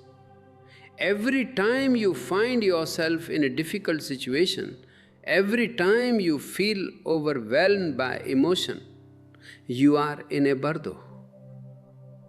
If you can say, aha, this is just a projection of my mind, you have achieved liberation in that moment. This is what it means to be a Bardo master. It means to be someone who is no longer a victim of their own mental imagery. It means to be a king in the empire of your own soul. If you have felt this spark of mastery igniting within you during our long journey together, I invite you to make it a permanent part of your life by clicking the join button. Our membership community is a sanctuary where we practice this mastery every single day. By joining, you are not just supporting a channel, You are committing to a lifestyle of awareness. You are helping us keep this flame alive in a world that is desperately seeking for a light. Your presence in our inner circle is what allows us to produce these deep 150,000 character plus sessions that challenge the very fabric of human conditioning. Think about the great liberation through hearing. Why hearing? Because when you are in the Bardo, your other senses are gone. You have no eyes to see, no tongue to taste, no hands to touch, but the subtle sense of hearing, the ability to receive the vibration of truth, remains until the very end. This is why I speak to you, not to give you information, but to give you a vibration. These words are like seeds. They enter through your ears and settle in your heart. They may stay dormant for years, but the moment you enter the Bardo, they will sprout. They will remind you, do not be afraid. Recognition is liberation. I see many of you are still carrying the weight of the world on your shoulders. You worry about the future of the planet, the state of the economy, the opinions of your neighbors. I tell you, the only thing that matters is the state of your consciousness. If you are awake, the world is a paradise. If you are asleep, the world is a nightmare. I want to give you the keys to this paradise. And the most practical keys I can offer are found in our e-books. They are listed in the description below. These books are the maps of the beyond that you can study while you are still in the body. They contain the distilled essence of my vision, designed to be your companions when the lights of the physical world fade out. As we reach the conclusion of this discourse, I want to hear from you one last time in the comments.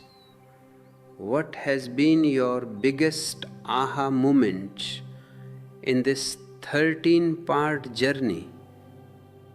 Which Bardo resonated with you the most? By writing it down, you are grounding the truth in your being. You are making it yours. And don't forget to hit the like button and share this final part. Let's make sure this natural liberation reaches every corner of the globe. If everyone understood the secrets of the Bardo, fear would disappear from the earth. And a world without fear is a world of love. If you have found deep value in this series and wish to support the continued creation of such intensive, high-quality spiritual content, a super thanks is a beautiful way to show your gratitude. We don't have sponsors, we don't have advertisements. We are a self-supporting Buddha field. and your generosity is the rain that keeps our garden blooming. Your contribution helps us reach the millions who are currently wandering lost in the bardo of ignorance. It is a gift not just to us, but to the entire collective consciousness of humanity. I want you to live every day as if it were your last, and every day as if it were your first. Be like the morning dew, fresh, clear, and ready to disappear into the sun. If you can live with this lightness of being, then death will be the most beautiful event of your life. It will be the moment the drop finally becomes the ocean. It will be the great homecoming. The Tibetan Book of the Dead ends with a prayer for all beings to achieve liberation. My prayer for you is simpler. I pray that you wake up. Wake up from the dream of being a separate ego. Wake up from the dream of being a sinner or a saint. Wake up to the reality that you are the clear light itself. You are the Buddhas, you are the Herukas, you are the silence. I am with you, not as a person you can follow, but as a presence you can become. In your moments of deepest silence, you will find me. In your moments of total love, you will find me. In the moment of your death, you will find me. And you will realize that I was always your own inner voice calling you home. I love you, I celebrate you, and I thank you for being a part of this incredible journey through the mysteries of life and death. This is not an end, but a beginning